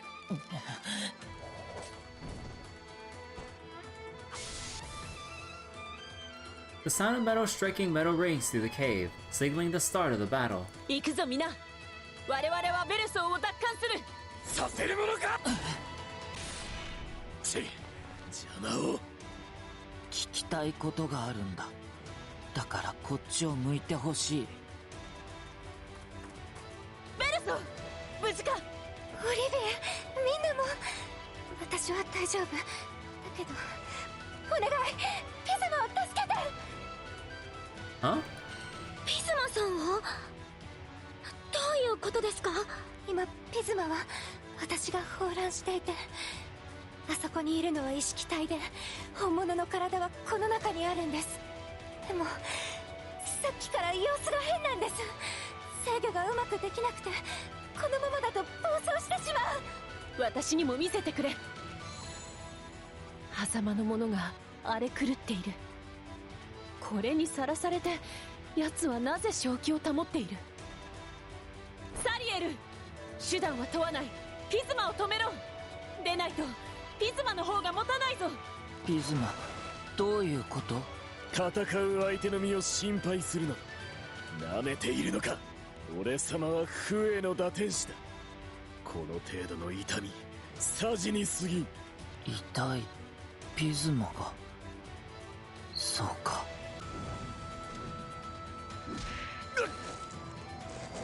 The air hums as Serio slams the handle of his scythe into Pisma's body. 貴様、突然やる気に。Oh, he's motivated now. Serio frantically rains blows on the confused Pisma. Though he entirely avoids using the blade of his weapon, Serio strikes otherwise strikes the man without restraint. ごめん、時間がないみたいだから、まずは君を助ける。それから話そう。貴様、貴様。ああ、知っているぞ。貴様はそうやって俺様を当たり前のように下に見る。貴様こそ一人では何もできんだろうが。虹色の砂の瓶。は？アリは逃がしてもまだ持ってる。君がくれたものだから。だから次は僕が助ける。ふざけるな。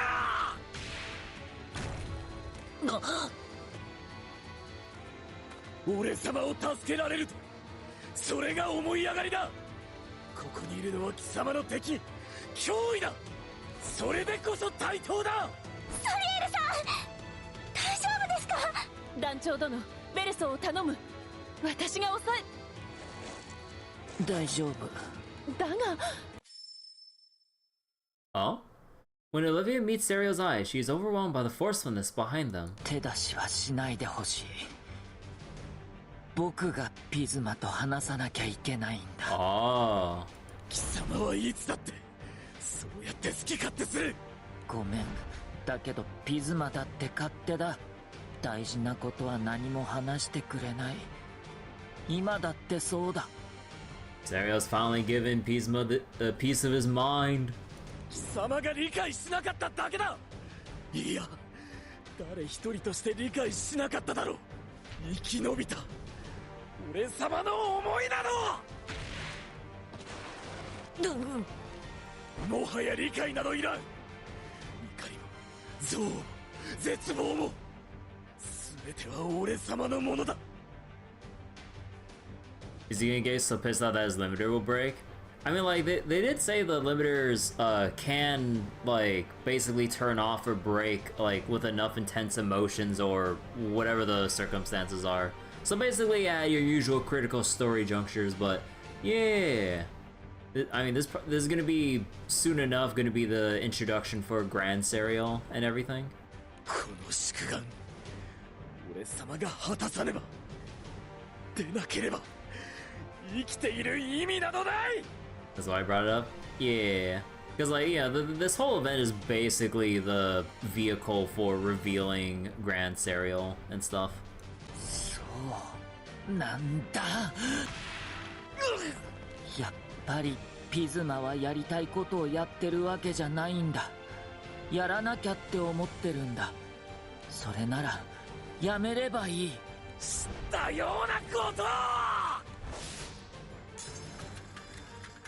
With a resounding clash, the two lock weapons as their gazes meet. 貴様には何一つ理解できん。理解できるわけがない。 They brought that up because they're going to use it. その通りだ。僕にはいろいろわからない。だから虹を探している。じゃあ君は宿願は本当に虹？僕にはそうは思えない。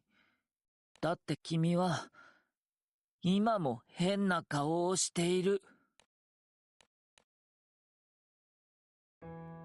来てしまうのか。 Okay, so we have the end of this 君は chapter. 笑ってた。見つけた虹が違う虹だった時も、グランサイファーで漫才をした時も。Oh, and there's still the final chapter and the ending chapter.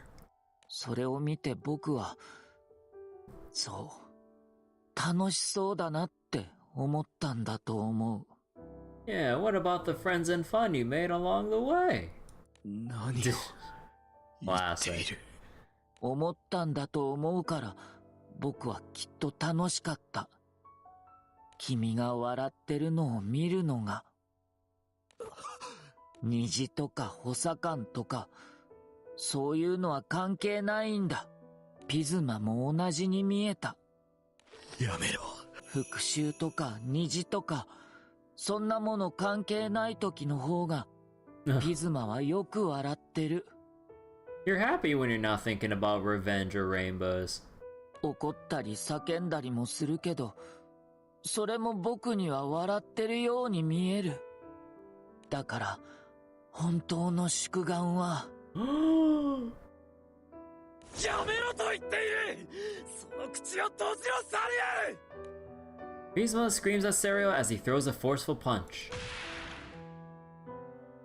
However, Serio grabs the Fallen Angel's fist before it connects, holding it in place. Oh, damn. 貴様。全部話してほしい。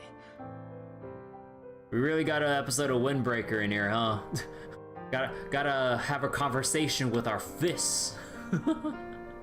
Oh, but like also like another side note, like Windbreaker, really good, like really good anime and everything. Like the fight choreography and all the action, like there's like a lot of like choreography going on with all the fight scenes and everything. Like, the whole purpose of the show is to throw hands and shit.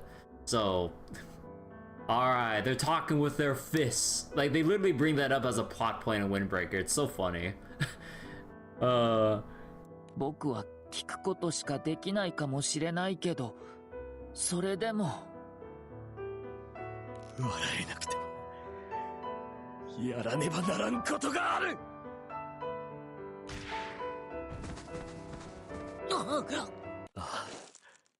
笑えん。怒りと憎悪を晴らす罪の道を歩むのに笑える方がおかしいだろ。それでもやらねばならんのだ。貴様にはわからんだろうがな。 As anger rises, Pisma focuses his strength into his fist. Seeing the man becoming consumed by rage, Serio slowly raises his scythe. わかった気がするんだ。僕もここに来るまでに変な顔になった。それでもやりたかった。ピズマと笑うために。After a moment of stillness, the two release their strikes simultaneously. 抜かせ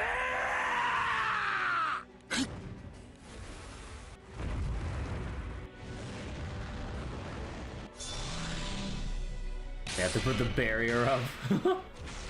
The attacks connect with each other, creating an explosion from their power. God, it's like the most common battle trope of all time. It's like attack so powerful it explodes everything around them and resets the whole state of the field. Even in the blinding white light, Serio keeps his eyes on Pisma. 嫌だった。ピズマが変な顔をしているのが、僕がそんな顔をさせることがどうして苦しんでいるんだろう。どうして傷ついているんだろう。知りたくて、教えてほしくて。それはだって。He's what? Oh, he's spreading his wings. Wait, wings? Multiple?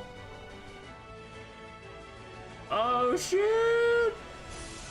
There it is. See, they grow back. Multiple? Yeah. Before they all got ripped off, but then he grew one back. Now he grew back the other three. And yes, angel wings are indications of like your power level and shit. Well, sort of, kinda. Just wait till you get 12 wings. Oh shit. Not the one-winged angel. But by Granblue standards, Sephiroth ain't shit if he only has one wing.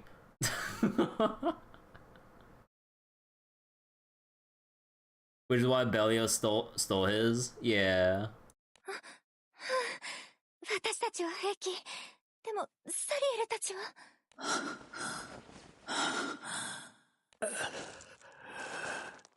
ここまで。He is hot shit because he is hot shit with only one. So I was like, he's hot shit because he can achieve all that he's done with only one wing and only needing one wing. Pisma.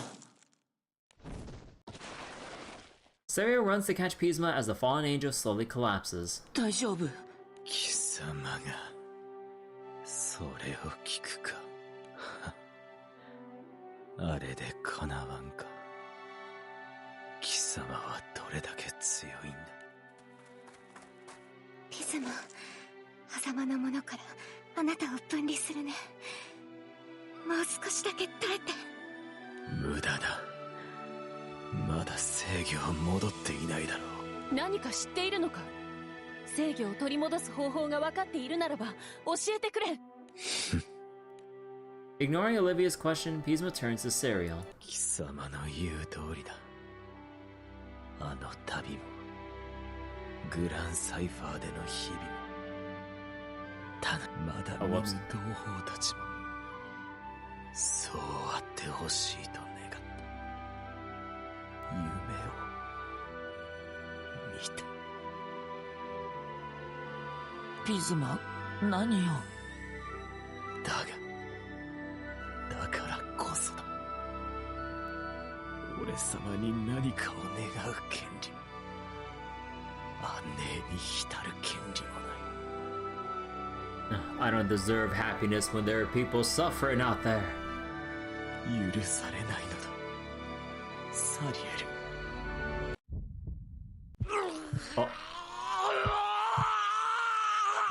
Oh. Survivor's Guild? Yeah. ピズマ？いけない。暴走しかけてる。しっかりして、ピズマ。サリエル。 With obvious agony in his face, Pisma grabs onto Serial. 貴様をベリアルに合わせてやる。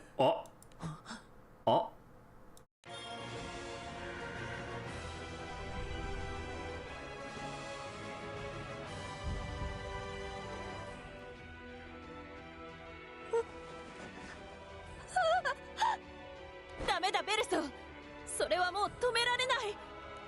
A tremble.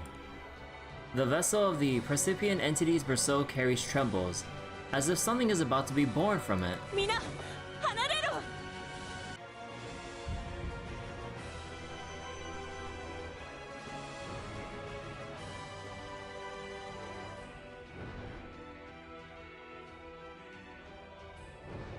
No, the egg has... Oh, it's cracked. なんだよこれ。どうなってんだよ。 We're just fighting the egg. ピズマが狭間の者を意図的に暴走させているんだ。ピズマの最後の賭けだ。狭間の者が破裂するのが先か、奴が中で消し飛ぶのが先か。 It became a halo. Even with the berserk Precipient entities before him, Serial simply stands frozen in shock. Egglo? Lego my Egglos? ピズマ。 Man. I haven't had, like... I haven't had waffles in forever. Holy shit. Or at least, like, the frozen kinds you would get in, like, the, you know, Frozen Island shit. Because, like, I think, like, on rare occasions, like... Well, whenever the last time I traveled was, like, a hotel would have, like, breakfast with, like, maybe some waffles or some shit. Although I think I remember, actually, no, I don't think I remember when or where I got it, but I'm pretty sure, well, actually, did I ever get an opportunity to have chicken waffles once? Or fried chicken and waffles, I mean? Or did I not? I only saw videos of it. I don't remember. Oh, man, this is where I really wish, like... No, I think I would have taken a picture of that, so I don't think I have any of those, so that I probably didn't have any before. Dang. But I've always gotten curious, like, anytime I see vlogs about, like, I think it was mainly, like, southern foods and stuff, and then, like, they'd, I'd see, like, stuff about, like, chicken waffles and shit.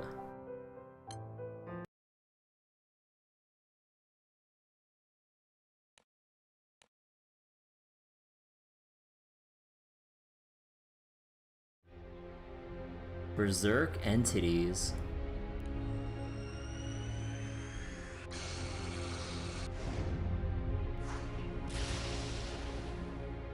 Oh, the deflection. 無事か、ベルソ。でも、オリビエも。ああ、狙われているようだ。狙ってるってこのヘンテコが？正確には中にいるピズマだ。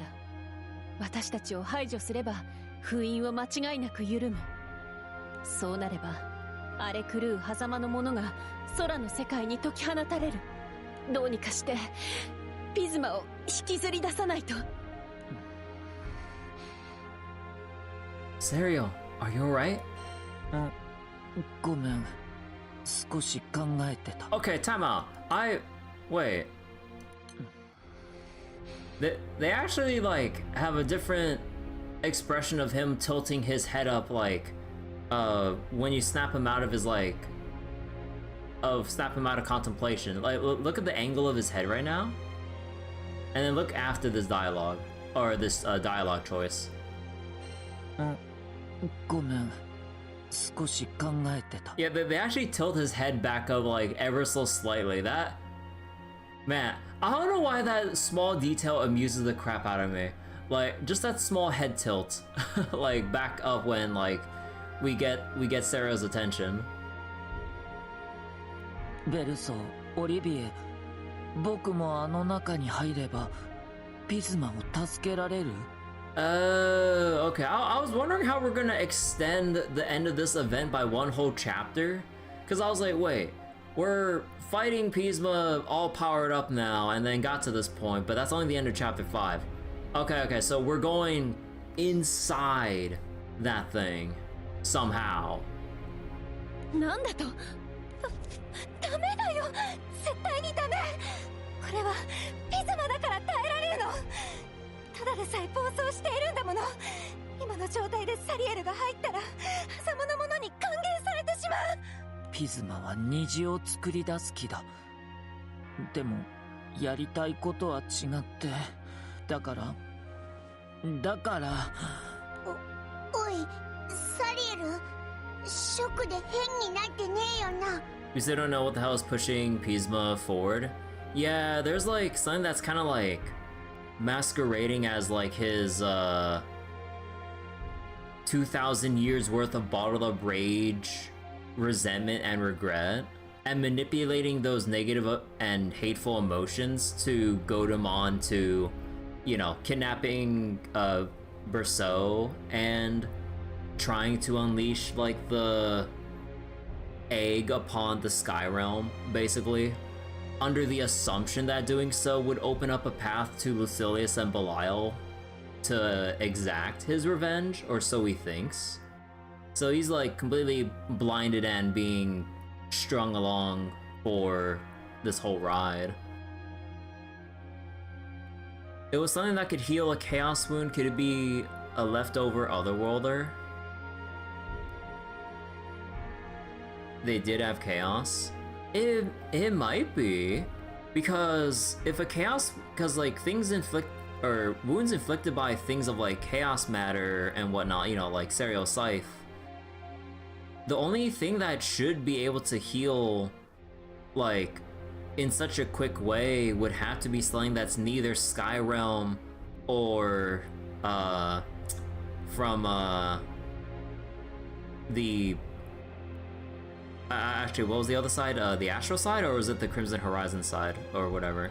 But yeah, so it had to be something that's like outside of those two realms or areas. So then what else do we have but the Otherworlders, or what else would there be at this point that's like the external factor outside of the realms we're familiar with? At this point, I'm still trying to like wonder what exactly is the strange influence pushing along Pisma, a new outsider. Yeah, that's also another factor too. Like, either it's an Otherworlder that somehow still exists, or just a new element altogether in the mix. Because if it's not Skyrealm and it's not Crimson Horizon or Astral related, then it would either have to be Otherworlder as like the extra party, or there's a fourth party.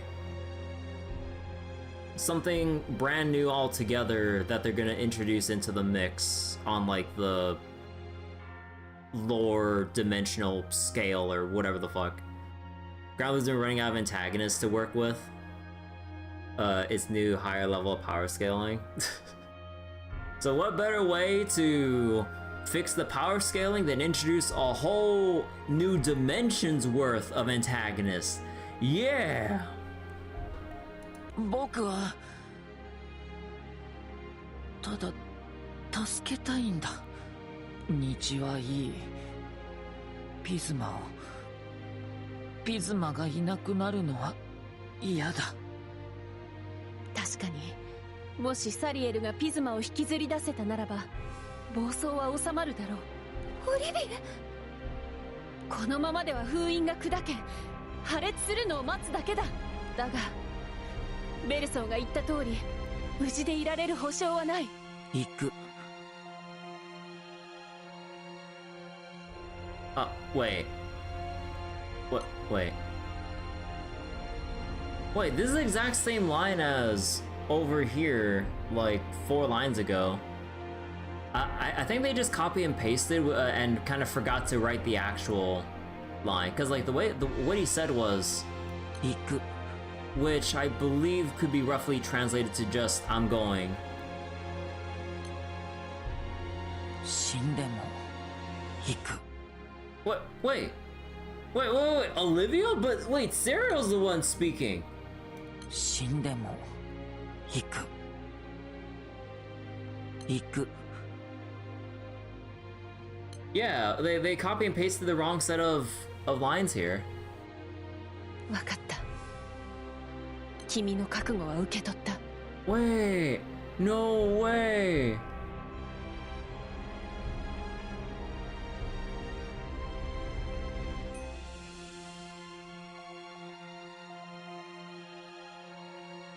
Intern Kun made a big mistake. Yeah, they accidentally copy and pasted a whole different set of lines and mixed them up. What does the summary say for this part? I mean, if the rest of the lines are going to be screwed up at this point, then let me see. As the group struggles to deal with the raging percipient entities, Olivia and Berceau help Saria enter within them to pull Pisma out. Inside, Saria watches memories of suffering fallen angels' traumatic past until meeting Pisma himself. Okay. 鍵を開ける。ベルソー、いいか? Okay, now it's fixed from this point. So, from this line here, and then... Wait. このままでは封印が砕け、破裂するのを待つだけだ。それよりは... Oh yeah, I just noticed that it's Veer, they said it's Veer talking, but it's Olivia speaking. オリビエ? 確かにもしサリエルがピズマを引きずり出せたならば暴走は収まるだろう。オリビエ? Yeah, so from like roughly here and then... Yeah, these 6 lines are all like... Or 6 or 5 lines are all just wrong. いつも私は託して見送ることしかできない。それが本当に嫌で。ベルソー、でも今は私にもできることがあるから。Untranslated Berceau lines. オーランの名に誓って私が必ず拡散を防ぐね。だけど長くは無理だと思う。限界が来たらサリエルが帰還していなくても強制封印する。わかった。ありがとう。それからピズマはきっと誰かにそそのかされているんだと思うの。だから妨害には十分気をつけて。サリエル、よろしくね。始めよう。Oh, we put the key right to Berceau's like keyhole in her chest. Oh. At Olivia's signal, the seal begins to unlock. The berserk entities become energized as if with joy and charge at the group.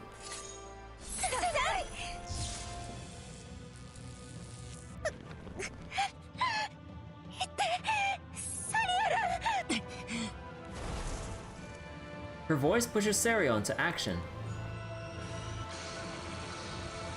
The entities strike at him as if in fear. However... Oh, damn! Wait, we're just taking the brunt of it. Get him back and don't get hurt. 待ってて、ピズマ。今迎えに行く。Reaching his hand out to the entities, Sario manages to touch them. 生きるんだ。Phalanx. No, it's not really phalanx, but more it's more like substitute. Like we intercepted that shit. The fallen angel is absorbed into the mass of percipient entities. He walks through a landscape of pure white until finally.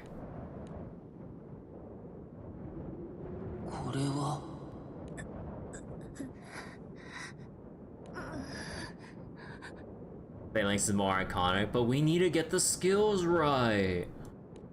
He arrives in hell. But this isn't FGO. Familiar fallen angels lie motionlessly on the ground as dark feathers drift down slowly from the sky. It was the same scene that Serio had seen in a recent dream. ピズマにはこう見えてたんだ。ピズマはやめろやめてくれこれ以上同胞を傷つけるな頼むやめろ俺様が愚かだった認めるだから We're already in a deeper level of gacha hell than FGO. ピズマ Serio tries to fly to the fallen angel, but 距離が縮まらない。やめろ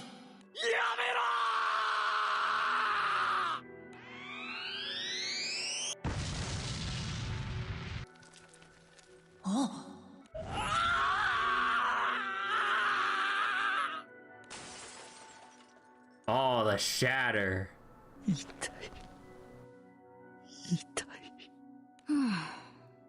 ルシファーがいらんと言うから引き取ったが、やはり妙な反応だな。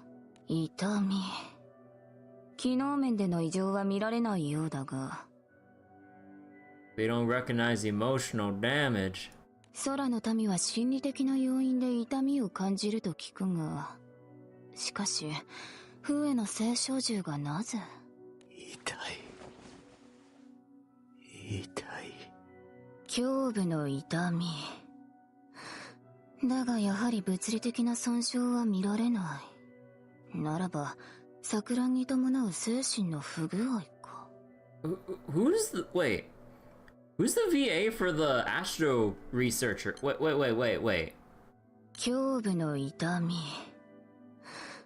だがやはり物理的な損傷は見られない。ならば、錯乱に伴う精神の不具合か。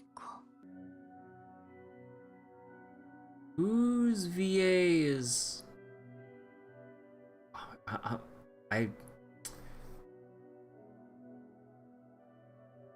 Which VA voiced this person?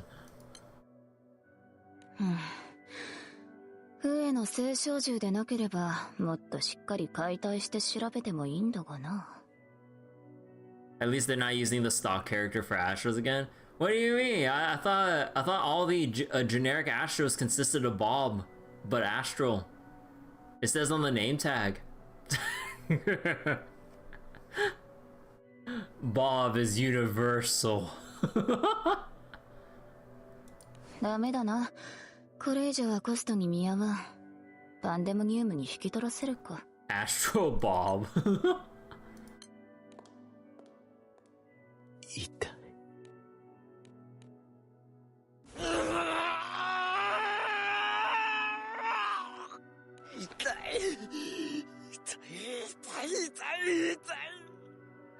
やめろもうやめてやめろすまなかっただが仕方ないだろ俺様に何ができたど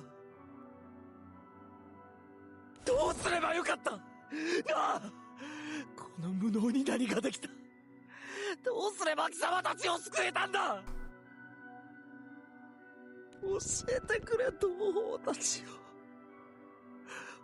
俺様はどうすれば許される Servant versus servants, just being like space then name. What do you mean? We got like Space Ishtar, Space Ereshkigal, we got Calamity Jane, she doesn't have space in her name. Yeah! まさか、ピズマは今も？ああ。わかっている。責めているんだろう。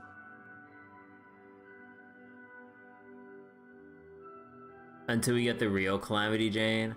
So then are we gonna have to rebrand, like, the first Calamity Jane as Space Calamity Jane?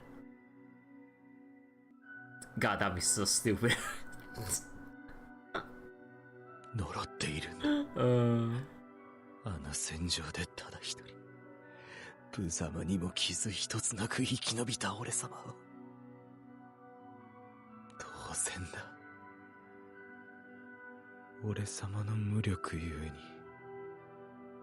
Would be funny 貴様た if ちは死んだのだから。would be funny if it's just Earth Calamity Jane due to seniority.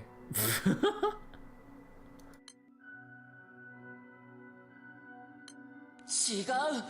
奴らだ。ベリアルにルシファー。そう、奴らだ。すべての打天使を裏切った大罪人。ああ、そうだ。どれだけの月日が経とうとも、必ず復讐をなしてみせる。見ていろ、同胞たちよ。俺様が必ず奴らを撃とう。貴様たちに報いてみせる。たとえ俺様一人であっても。ピズマのせいじゃない。そんなことをする必要は。そうすればこの痛みは消えるだろうか。Aww. Will the pain go away once it's all done? ピズマ。サリエル、こんなところまで来たのか。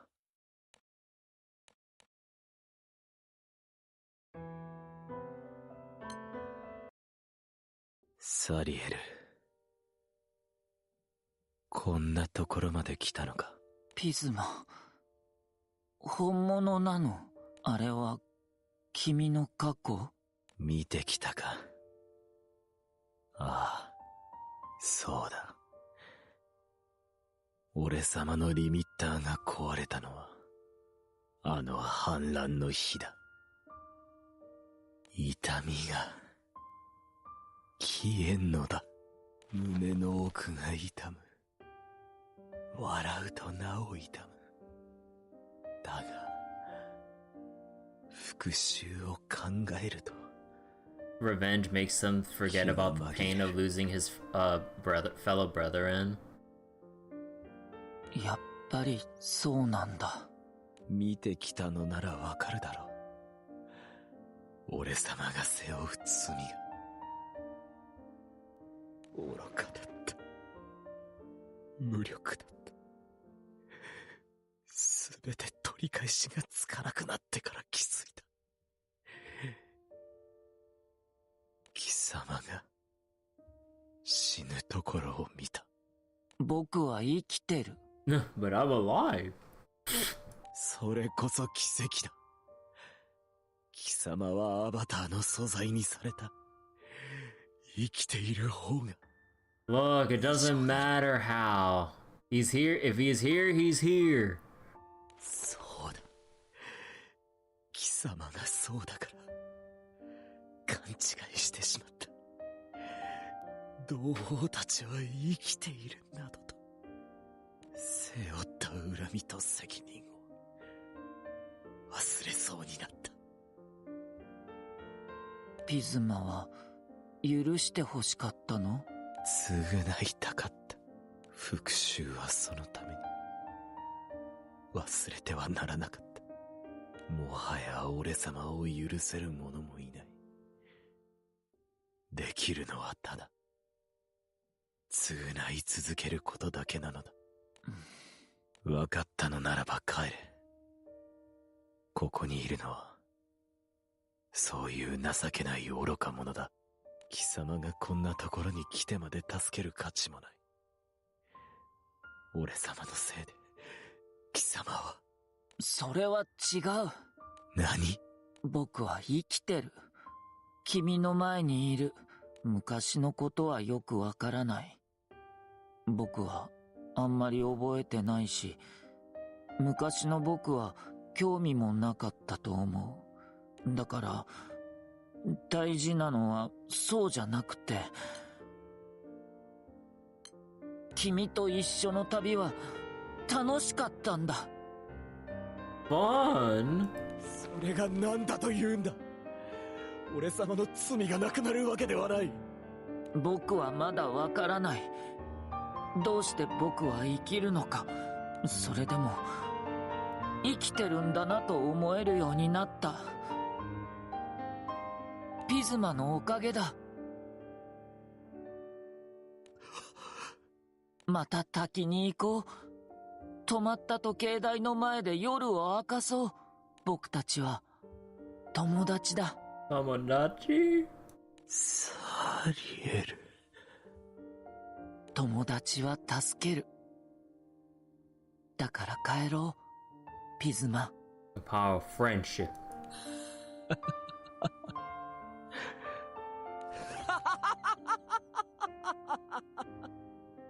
なんだそれは。ふざけているのか。いや、大真面目なのだろうな。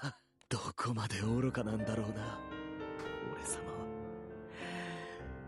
そうだな、貴様はそういうやつだ。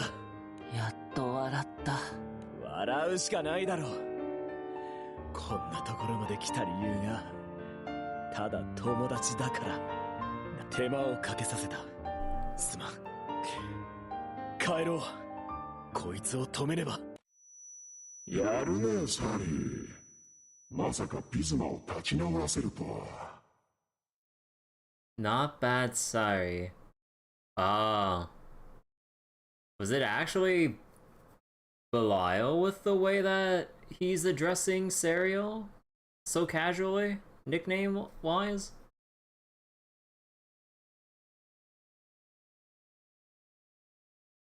Clever bastard. Because, like...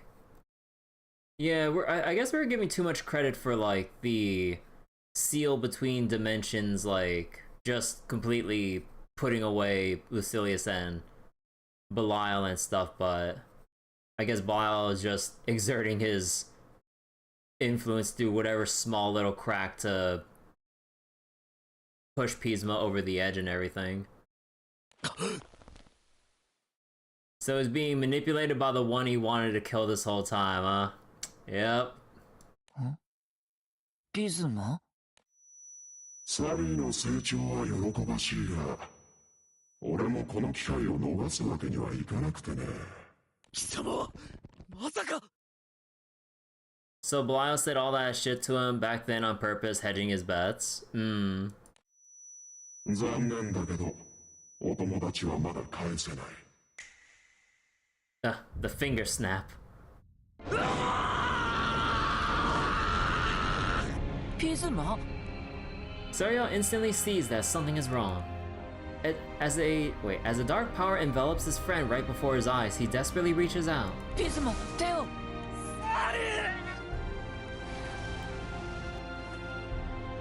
Stretching into the darkness with all of his might, Serial manages to brush against Pisma's hand with his fingertips. However... Ah.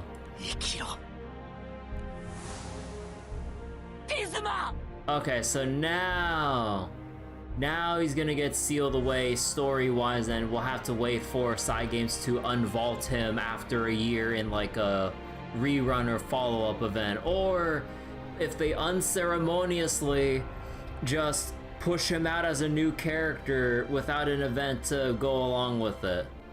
Alright, so that's, I was like, they're gonna put him away for a year. I'm just wondering how and why. Okay, here's why.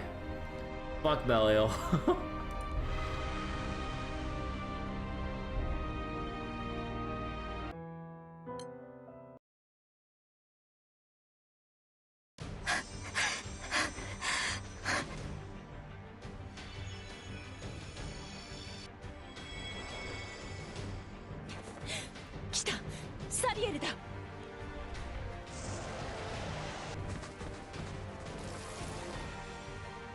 A moment after Olivia yells, Serial is violently ejected from the rampaging entities. 閉じるぞベルソン。ピズマが。サリエルどうしたんだ。 Oh, the moment of distress. Wait. 狭間のものじゃない。 Belial.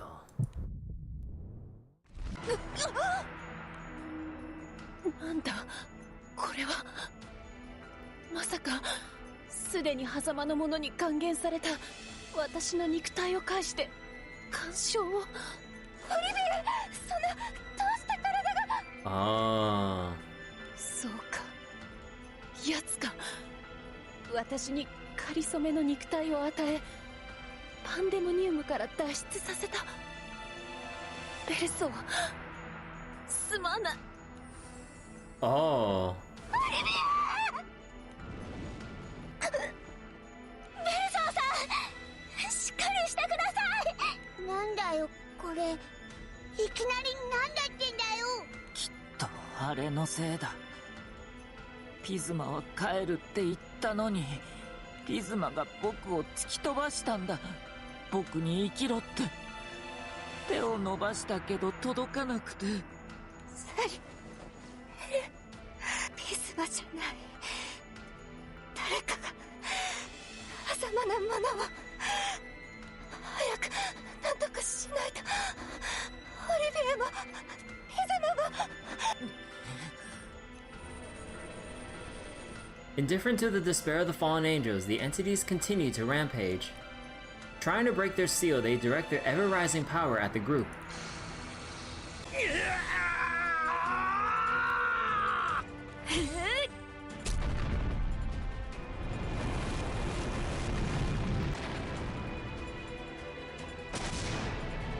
Oh, they split the beam. これはシャレにならん。何度も受けられるものじゃ。アザゼル、ノワール。 Kirby jumps out to support Azazel and Noir before they collapse. 朗報だぞ。エグリゴリは姿を消した。でもこれじゃあんまり意味が。こっちへ回復します。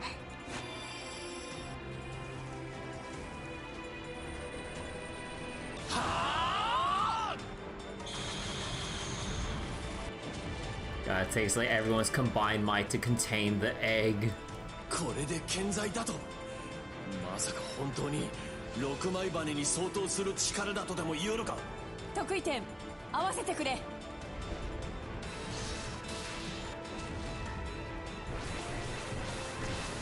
Fucking Paradise lost on that shit and it's still standing. Flame, Light, and Blade all pierce the Berserk Persepian entities. Despite that, they continue to spew out the black mist. この手応えのなさ、まるで。増え。ピズマの剣能だとでも言うのか。 May I destroy an egg in these trying times. At that comment, everyone's eyes naturally turn to Serion. サリエル、鎌を俺に。もう道はこれしかない。これしか。いいえ、まだ道はある。戦っているから。中でオリビエがわかるの。まだ助けられる。 Power returns to Serial's hands, and he grips his scythe more strongly. 助ける。ピズマを、みんなを。Oh.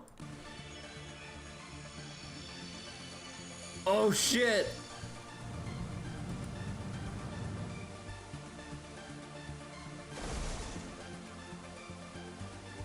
It's the song.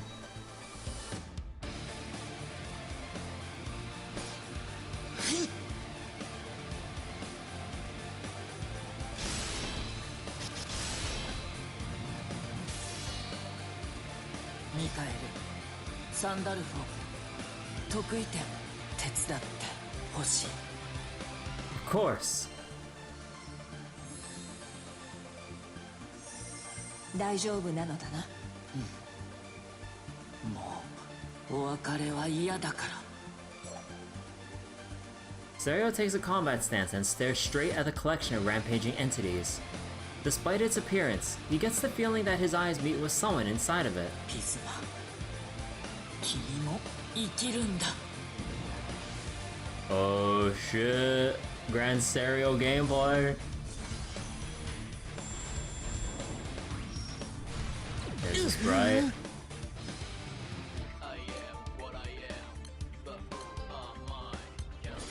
So what's his move? Chaos Matter Effect. Oh, I mean, this probably. Actually, wait. Is this gonna be like a permanent debuff effect? Wait a second. wait a second. That's the same icon as fucking Beelzebub's Boar effect.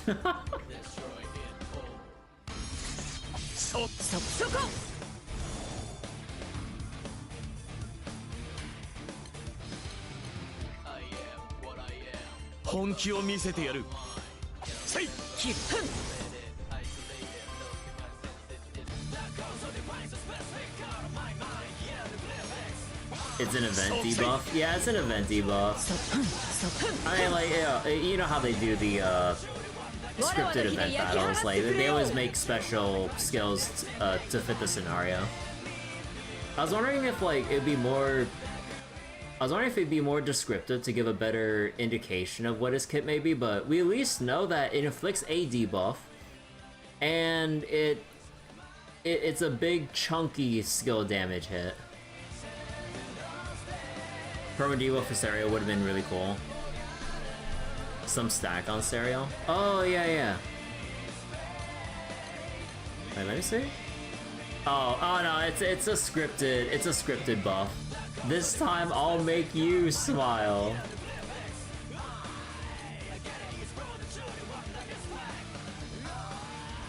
Grant instant standby to another ally with the power of the elements.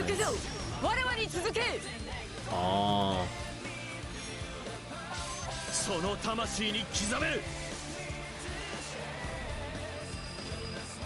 パラダイスロスト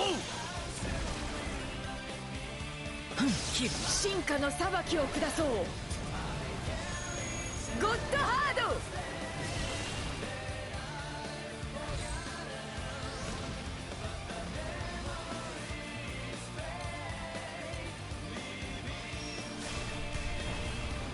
Oh, that's Olivia's move. Oh my god, we're gonna have to like take one for the team. Alright, Doncho.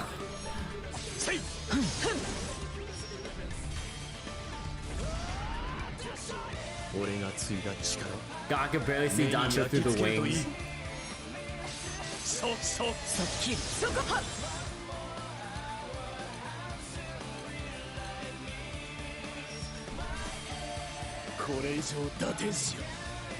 サリエルを傷つけさせたりしない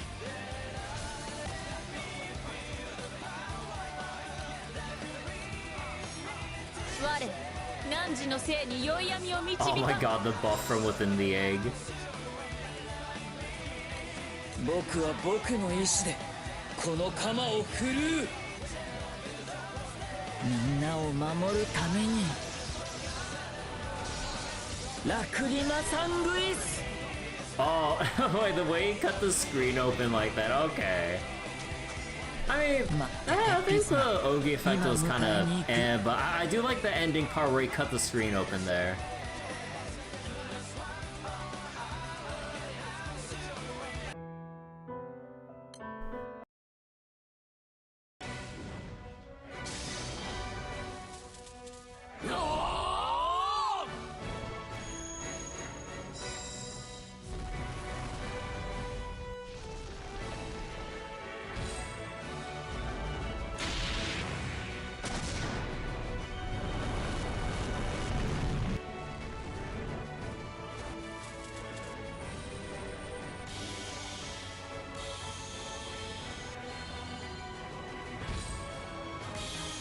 Counters with Paradise Lost, or is that Einstein War? 闘争が収まってきてる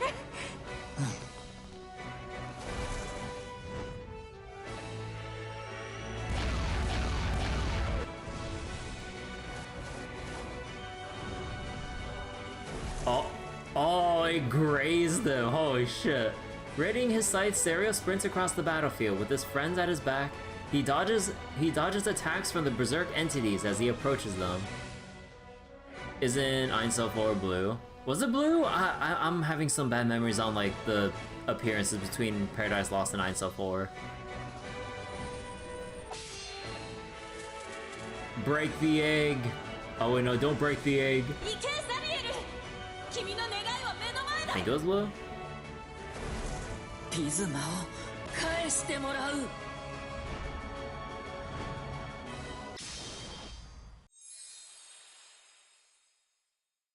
As the blade of chaos cuts through the darkness, its tip pierces the precipient entities. Man, it's been like 6 years. I mean, we could just test it by like bringing out regular Sandolphin, loading into trial battle, instant CA, and then C. But I'm too lazy for that shit.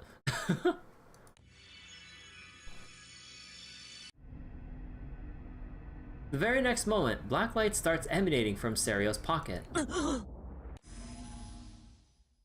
Pull into the void. Or not. この光景はひょっとして僕はまた夢を Yeah, there he is.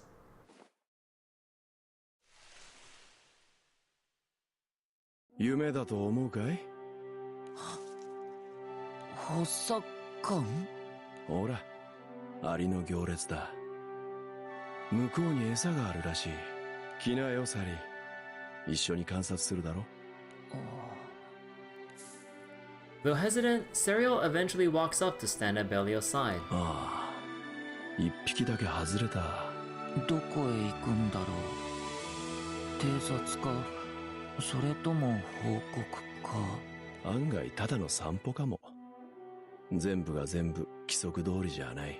補佐官がピズマをいじめたの？悪かったよ。だが俺も脱出するためには手段を選んでいられなくてね。Yeah, so it was his underhanded way of trying to break out. 脱出？ここはまだどこかの内側？そうだな。強いて言うならサリーの内側かもしれない。Wait, of Serial? 俺自身はまだ虹の彼方だが、君が大事にしてくれた黒い羽、あれがよりしろになってるんだ。Oh, he has been hanging on to that black feather, huh? やっぱり補佐官の羽だったんだね。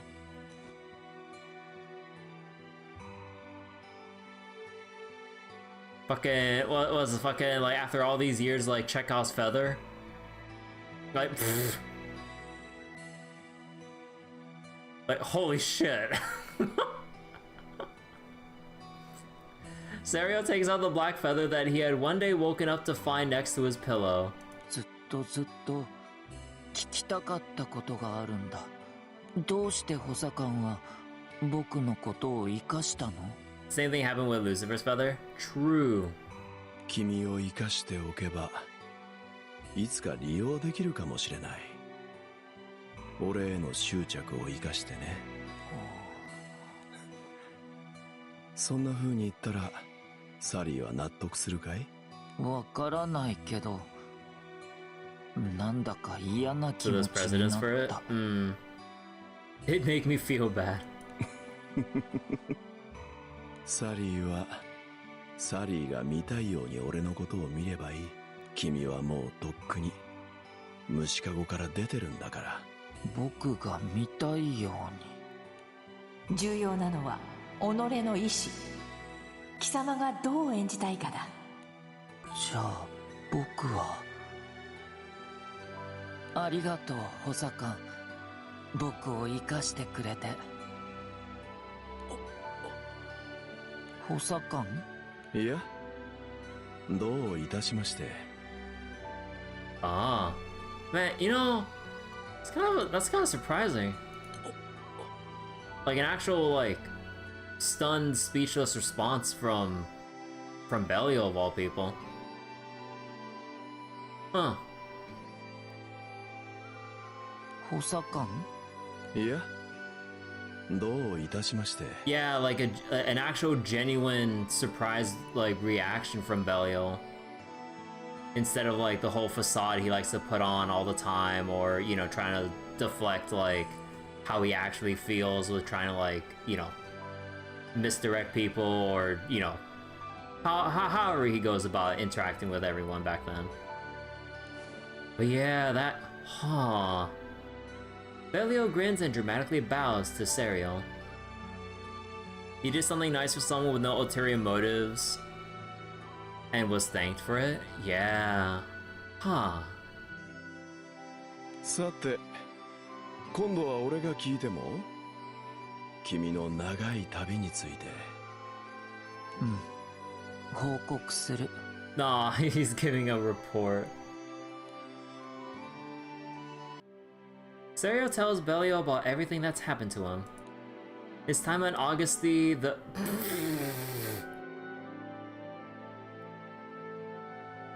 You know, I bet Belial will laugh his ass off hearing about, like...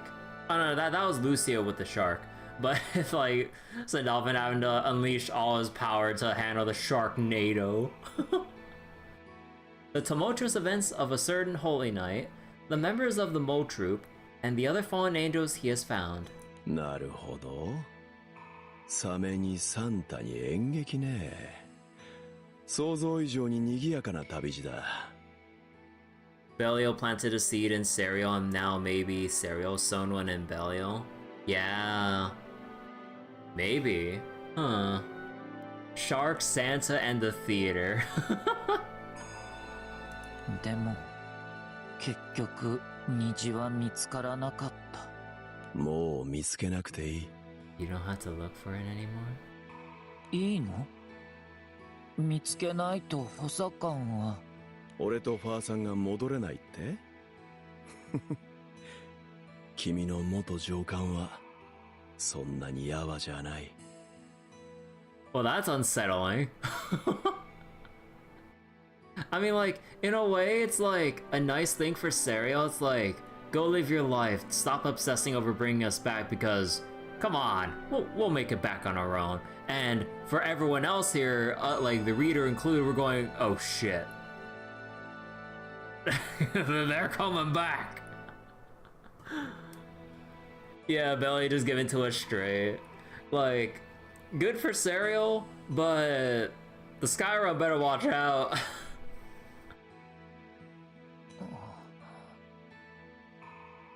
So I like the little double meaning going on here. 虹の代わりに今度は自分でも探せばいいさ。You start searching for yourself. Huh. 自分を？空の民の人生はそんなものらしいぜ。まあ要するに今まで通り旅をするんだ。そのうち俺と会う日も来るだろう。If they do bring back Fosson, you want to be under circumstances where he has to ally with us?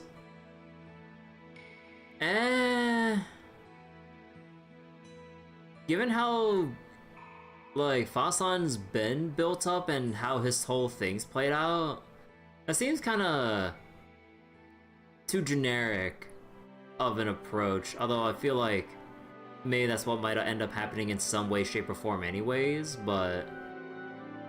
Yeah, like, technically we have already played the villain card with them, but...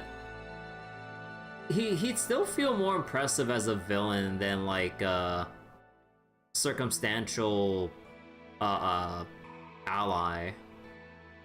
Like, I don't know, I feel like it cheapened the impact of his presence within the Granblue story if we present something that somehow is like a big enough threat for Fosson to have to, for us to basically have the combined might of Dancho, probably with boundary powers, to combat whatever new threat is on the horizon or some shit. I feel that'd be too underwhelming. Fa's issue is that he can't... Wait, he can't believe he has free will, so he has to destroy the world to prove he does have free will. If we kill Bahamut in the main story, Fa-san will lose that motivation. Oh yeah, because it really was like a big fuck you to Bahamut, huh?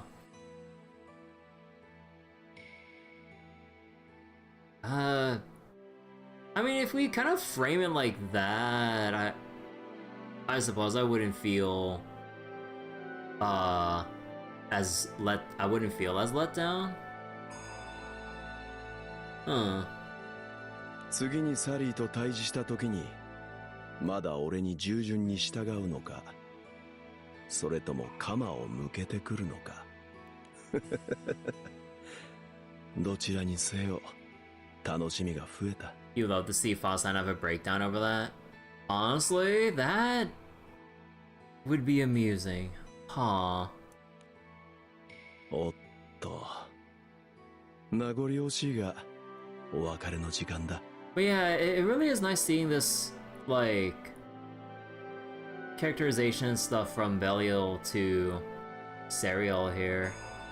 Like, with all the stuff that I like with this event so far, like, this is like definitely the cherry on top, seeing like an actual, like a very rare, genuine reaction to Serial, just like, you know, with him just living his life. ああ、そうそう。俺なりに贈り物を用意したんだ。戻ったらわかると思うけど。Belial gradually fades away as he speaks, and the world around them begins to collapse.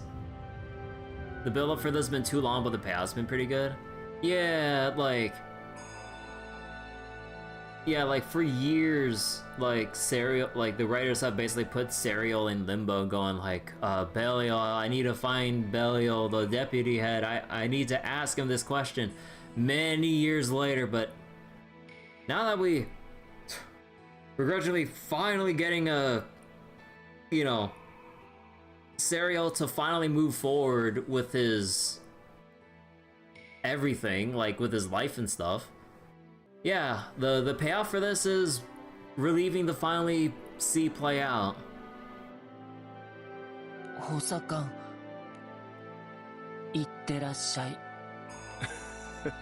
いってらっしゃい。そう言われたら行ってきます。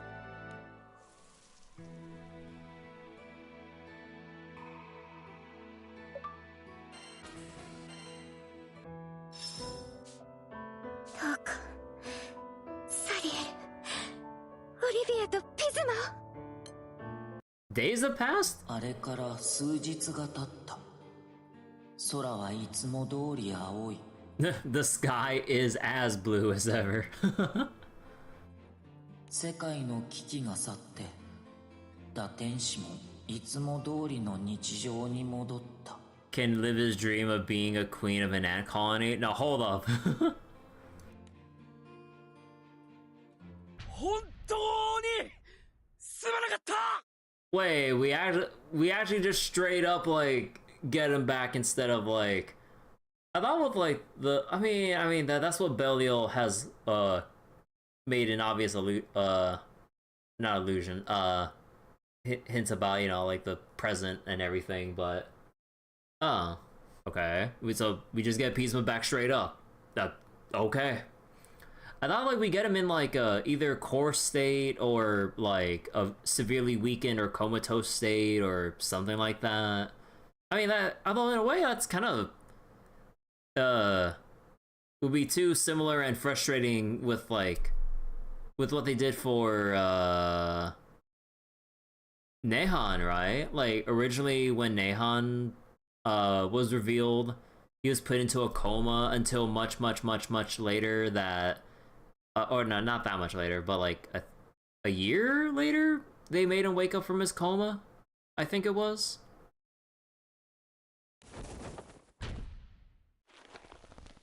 あれだけのことがあったというのに、君は元 Wait, 気 I thought だ the な。 present was the limiter being broken? Wait, the present... Oh, you mean Serial's limiter? No, Serial already like, at the very least, maybe temporarily broke through his limit, like, wanting to reach out towards, like, Pessima and everything, right? Or, Pisma, I mean. Grown and matured. Wait, seeing how Serio has grown and matured, and that he could better handle the full brunt of his mental faculties. But yeah, like, the president was just, Pisma just being released and well and everything. Fully winged Serio should be his full power. Oh, yeah, yeah. Like, Serio with all of his wings is basically the limiters being turned off and stuff. Which was, you know, the showcase highlight, during that, like, segment earlier.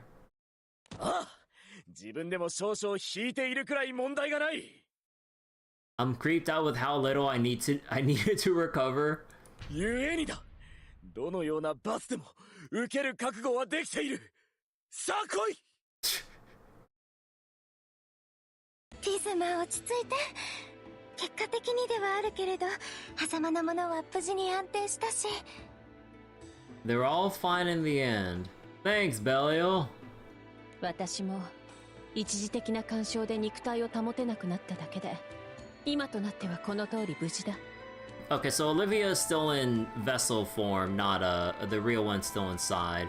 So Belial couldn't give the full set of presents for everyone, just that one bit for Serio, for everyone to be fine and Pisma to be, you know. 矢面に立っていたサリエルは、むしろ羽が増えたのはどういう理屈なのだろうな。Oh yeah, they're actually talking about the Serio's wings now. 4枚出すのは疲れる。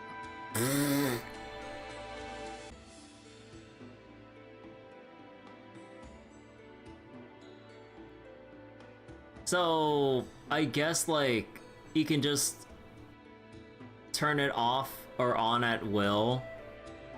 But, like, the main thing is that, like, just putting out his wings makes him tired. So, right now, he has his limiter back on because he doesn't want to expend, like, he doesn't want to get tired from the energy expenditure. You know what? I'll buy that. That's so Serio. That's such a Serio thing. 羽については謎が多い。これはただの仮説になるが。Wait, there's a lot about our wings we don't know. Wait. Really? I thought, like, angels as a whole would have a natural fundamental understanding of their wings.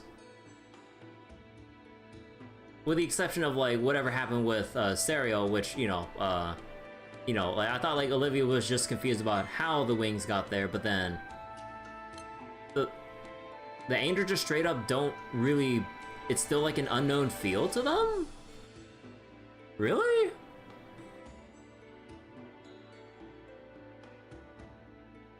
Huh. 1枚はもともと旅の途中で再生したと聞く。なら精神的な変化が影響すると考えられる。So, writing-wise, would this just be a cop-out way to basically vaguely justify whatever the hell happened with Serio, so they could just make up shit as they go? It's like, you know what? We don't actually know that much, so maybe it came about because this and that set of coincidences. Okay then. Alright. That is such a cop-out. Like, you would think that, like, with a whole, like, organization of, like, angels, archangels, the, you know, Lucifer, Lucilius, and, like, the whole thing about ripping off the wings and shit, and, doing all that, okay, that's somehow, or, like, you know, the archangels giving their wings or powers or some shit to Sandalphon when, you know, when he exerts his powers as a supreme primarch or something. Like, you're telling me like we're all just doing this by feel, like that we don't have that fundamental understanding of at least the wings that we know that they have? I thought like Cagliostro is too occupied to research the wings. Wings can be stolen and implanted, but they can be regrown. They could cultivate and share power over decades. So if that was the case, why not power each other up? Yeah, it kind of raises like the question of like if Serial, well, even if it's due to the current circumstances of this event, then yeah, like wouldn't everyone else be able to like split off their wings and then just kind of, not that they like personality and motivation wise they probably wouldn't, but like, you know, the fact that it has happened, fuck if I know. 進化。いや、サリエルの場合は成長とでも言うべきか。We should just call it growth. ひょっとしてこれからも増える? Oh, like Sarah just like a Pokemon now? Just gonna evolve once he gets like the red evolution stone? どうだろうな。The rainbow marble? 他者からの供与がなくても元々の枚数以上に増えるのか。Yes. Also go beyond the original number without receiving them.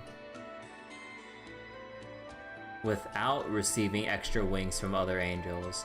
つまり、むしろサリエルは力を取り戻せてめでたいという話か? Yeah, of course, Azazel. あれだけの騒ぎだった割に。まあ、当事者がある程度許している以上はその程度のことだ。Let's see if you're a Scyther. よりによってあの高地にそそのかされ世界の危機と紙一重まで行ったことは分かっているな。あ。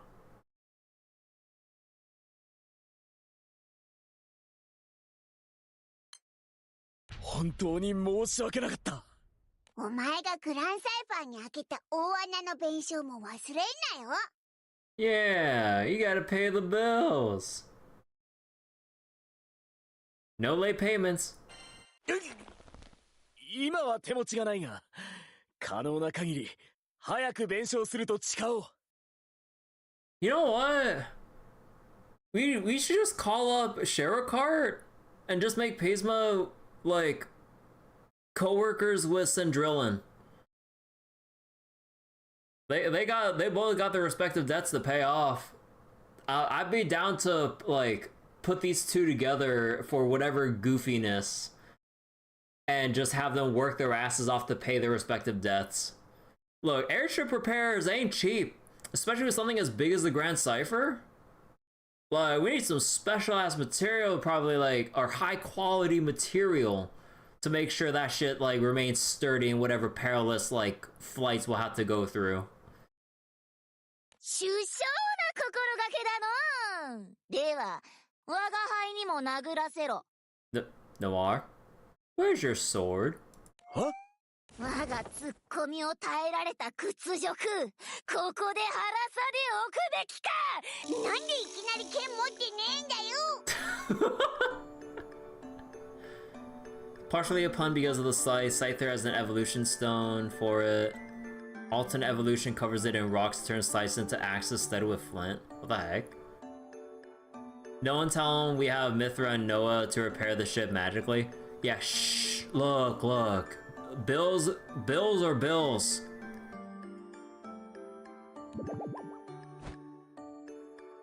Pisma は無事だ。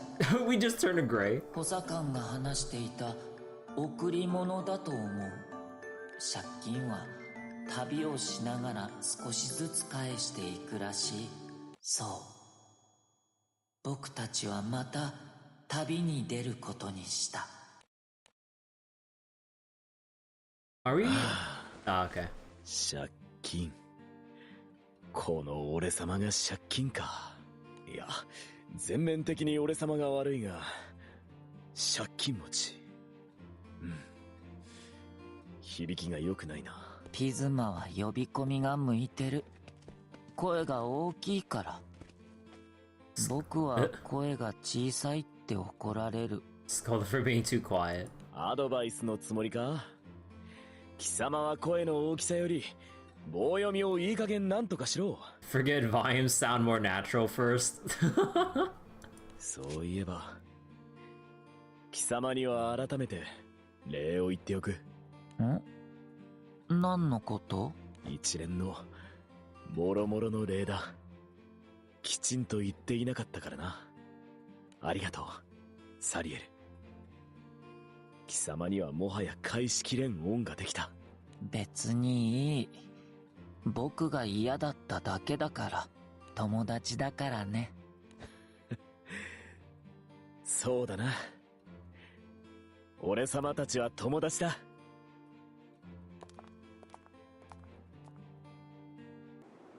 Serial and Pisma arrive at a fork in the road, interrupting their cheerful chat. Stopping in place, they turn to look each other in the eyes. 故にこそここで一時の別れだ。So, what, is Pisma just gonna go off on a part-time job journey to, like, basically slowly pay off his debts before officially joining the crew next year? 本当に一人で行くの？ああ、お互い旅の理由が変わったのだ。無理に一緒にいることもない。旅先で出会えば手助けするのはやぶさかではないがな。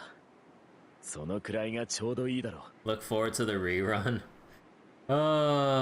僕は自分探し。ピズマは同胞探し。ああ、この空にまだ見ぬ同胞がいないとも限らん。それが楽しく暮らしているならよし。そうでなくかつての俺様のような思いをしているのなら Pull them out from the pits of despair? それを救うことこそ真の意味で償いとなるだろう。 Okay. それが俺様の旅だ。名探偵のバロアが言ってた。探していたニジクワさんは結局ポケットの中にいたんだって。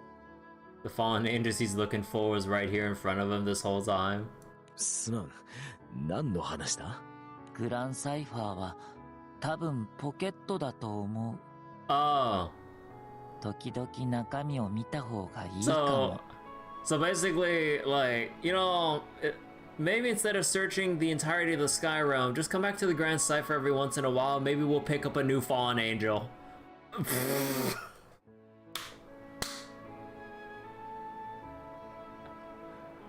Maybe we'll pick up a new fallen angel before you can find one yourself.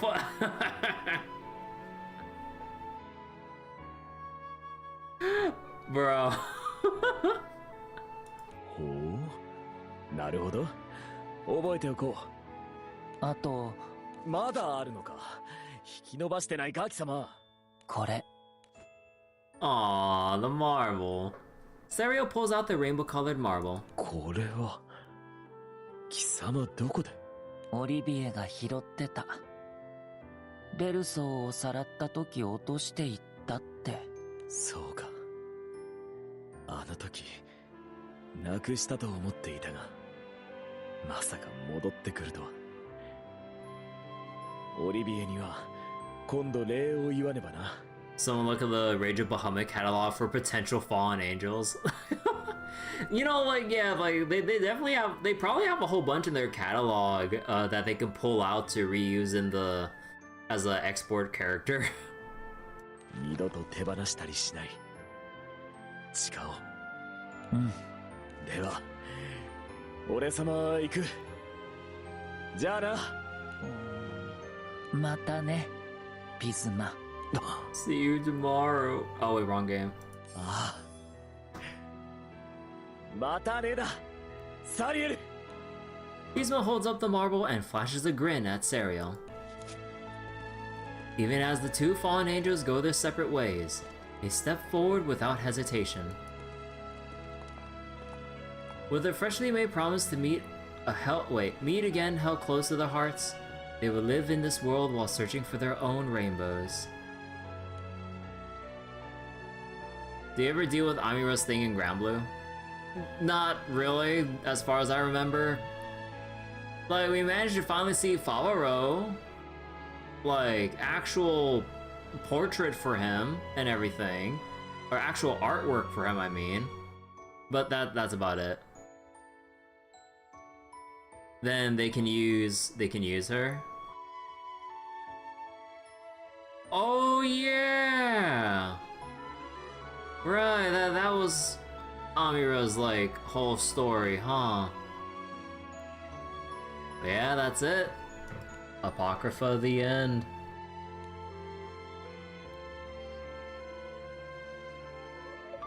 No Mordred in sight, though.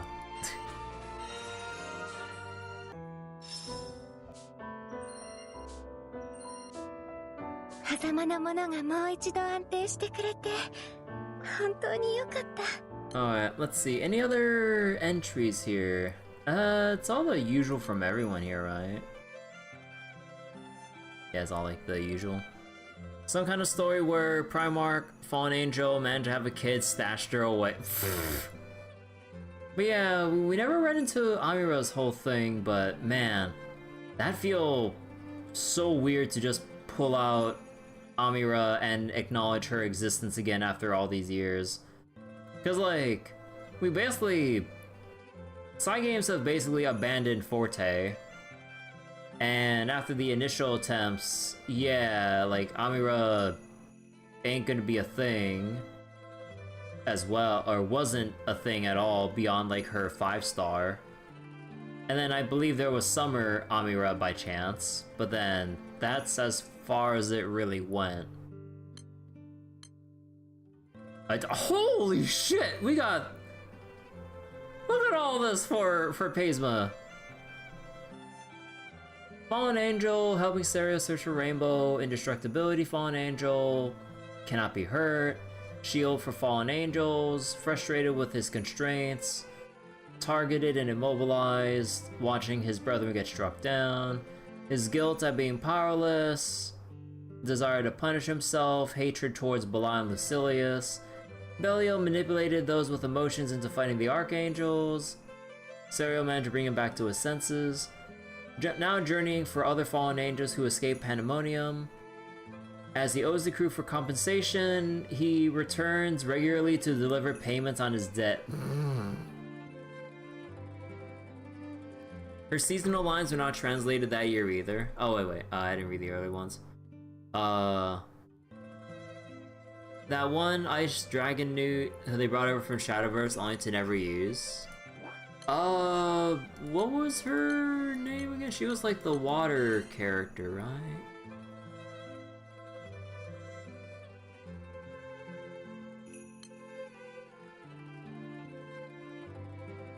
Not water? Or do I not have her?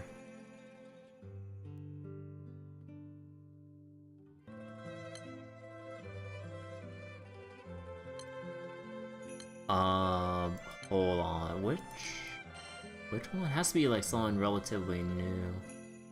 No, not you. Was it Win? No, it's too recent, I think.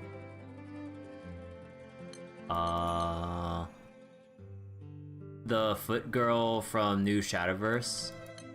She was water. I guess I don't have her. No, Erin was... Yeah, no, not Erin. Her name was...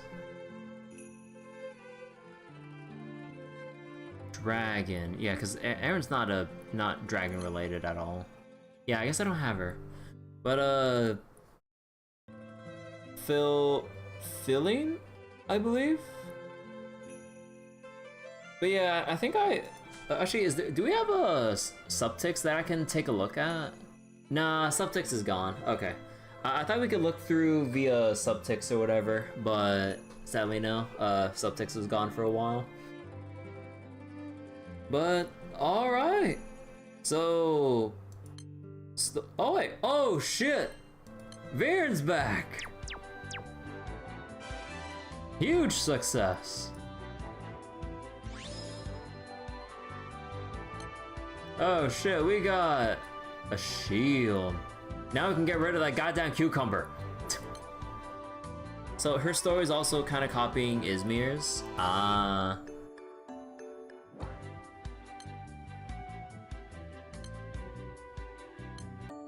God, the fucking cucumber, dude. Oh my god, looks so bad. Let's see. Combat. Increase to Kyuta's buddy increase, or increase in combat. Well, I mean, technically, I really should keep this just to increase Kyuta's, like, XP increase with these expeditions. You're stuck with Viren wearing the albacore hat? Oh, yeah. But I have the other hats here, but I'm keeping this one because it's Western Fantagram related. I do like the fact that we got Ursula with us. This is adorable. And yeah, I'll probably do this one. You know, I actually can't wait to get, like, Ursula's level 3 upgrade, and then see his respective fate its respective fate episode. It's like, why the hell is Ursula just traveling with Veered? You know. But yeah, this is kind of adorable, just seeing them just stroll along and whatever. But yeah, I mean, like, the Adventures mode thing is, you know, as simple and shallow for what it is, but it's like a little cute thing. You're more invested in this mode than the main game. You wonder what other buddies would be added in the future? I don't know.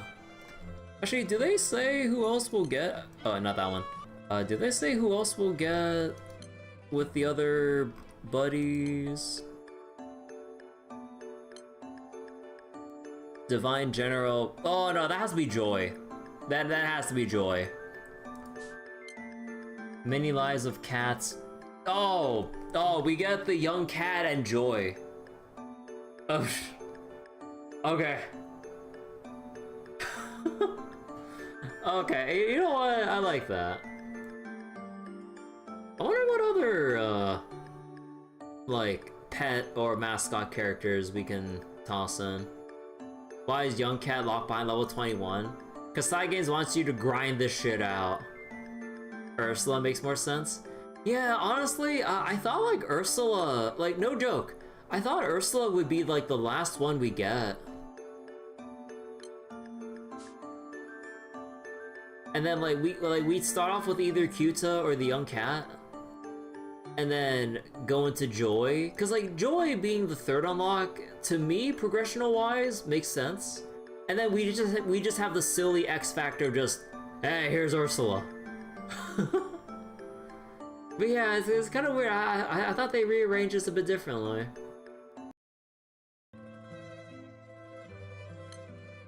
狭間のものがもう一度安定してくれて本当に良かった。 Okay, so that about does it for tonight. Honestly, aside from like little questionable bits about the lore with like, okay, the only thing I'm feeling a little bit miffed about lore-wise is like the whole fact that Sandalphon just went like, oh, we don't actually know anything about our angelic wings. I'm just like, bro. Come on! What do you mean? Like, what do you mean it's an unexplored area? Like, fuck that shit. But, putting that aside, the writing with, like, Serial and, the other Fallen Angels and stuff, and honestly, there wasn't too much... I didn't really feel that there was too much fluff with the story. So, Vampy's Dragon. Oh, Melinda, right? Yeah. But, yeah, like, I didn't feel like there was too much of a pacing issue. Like, every chapter felt pretty reasonable with, like, the characters that showed up, how we all proceeded along with the story, and with all of these stuff with, like, Phasma being manipulated in the shadows by Belial to make use of his bottled up 2,000 years worth of bottled up rage and resentment and everything. So wait, best event of the year, low bar. Horoscope is also this year. Okay, if Horoscope's also this year, most of the events have been meh. Wow. But yeah, but putting aside the comparisons, like, yeah, like, this event, really solid, like, good writing with the, like, good engaging writing with the Fallen Angel cast, and then seeing that, like, you know, the final payoff after all these years, like, with Serial wanting to ask Belial the question, why did you spare me? And then actually seeing a very rare, like, genuine emotional reaction of some sort from Belial speaks a lot, given how we've dealt with Belial all the times that, like, we've ever interacted with him before being sealed away. It was kind of rushed. Let me see.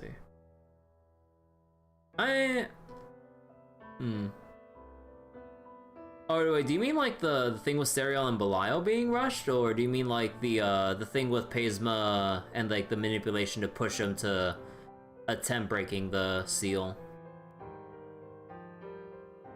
Oh wait.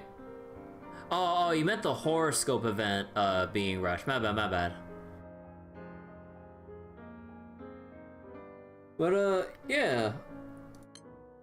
All in all, really good event. Oh, alright.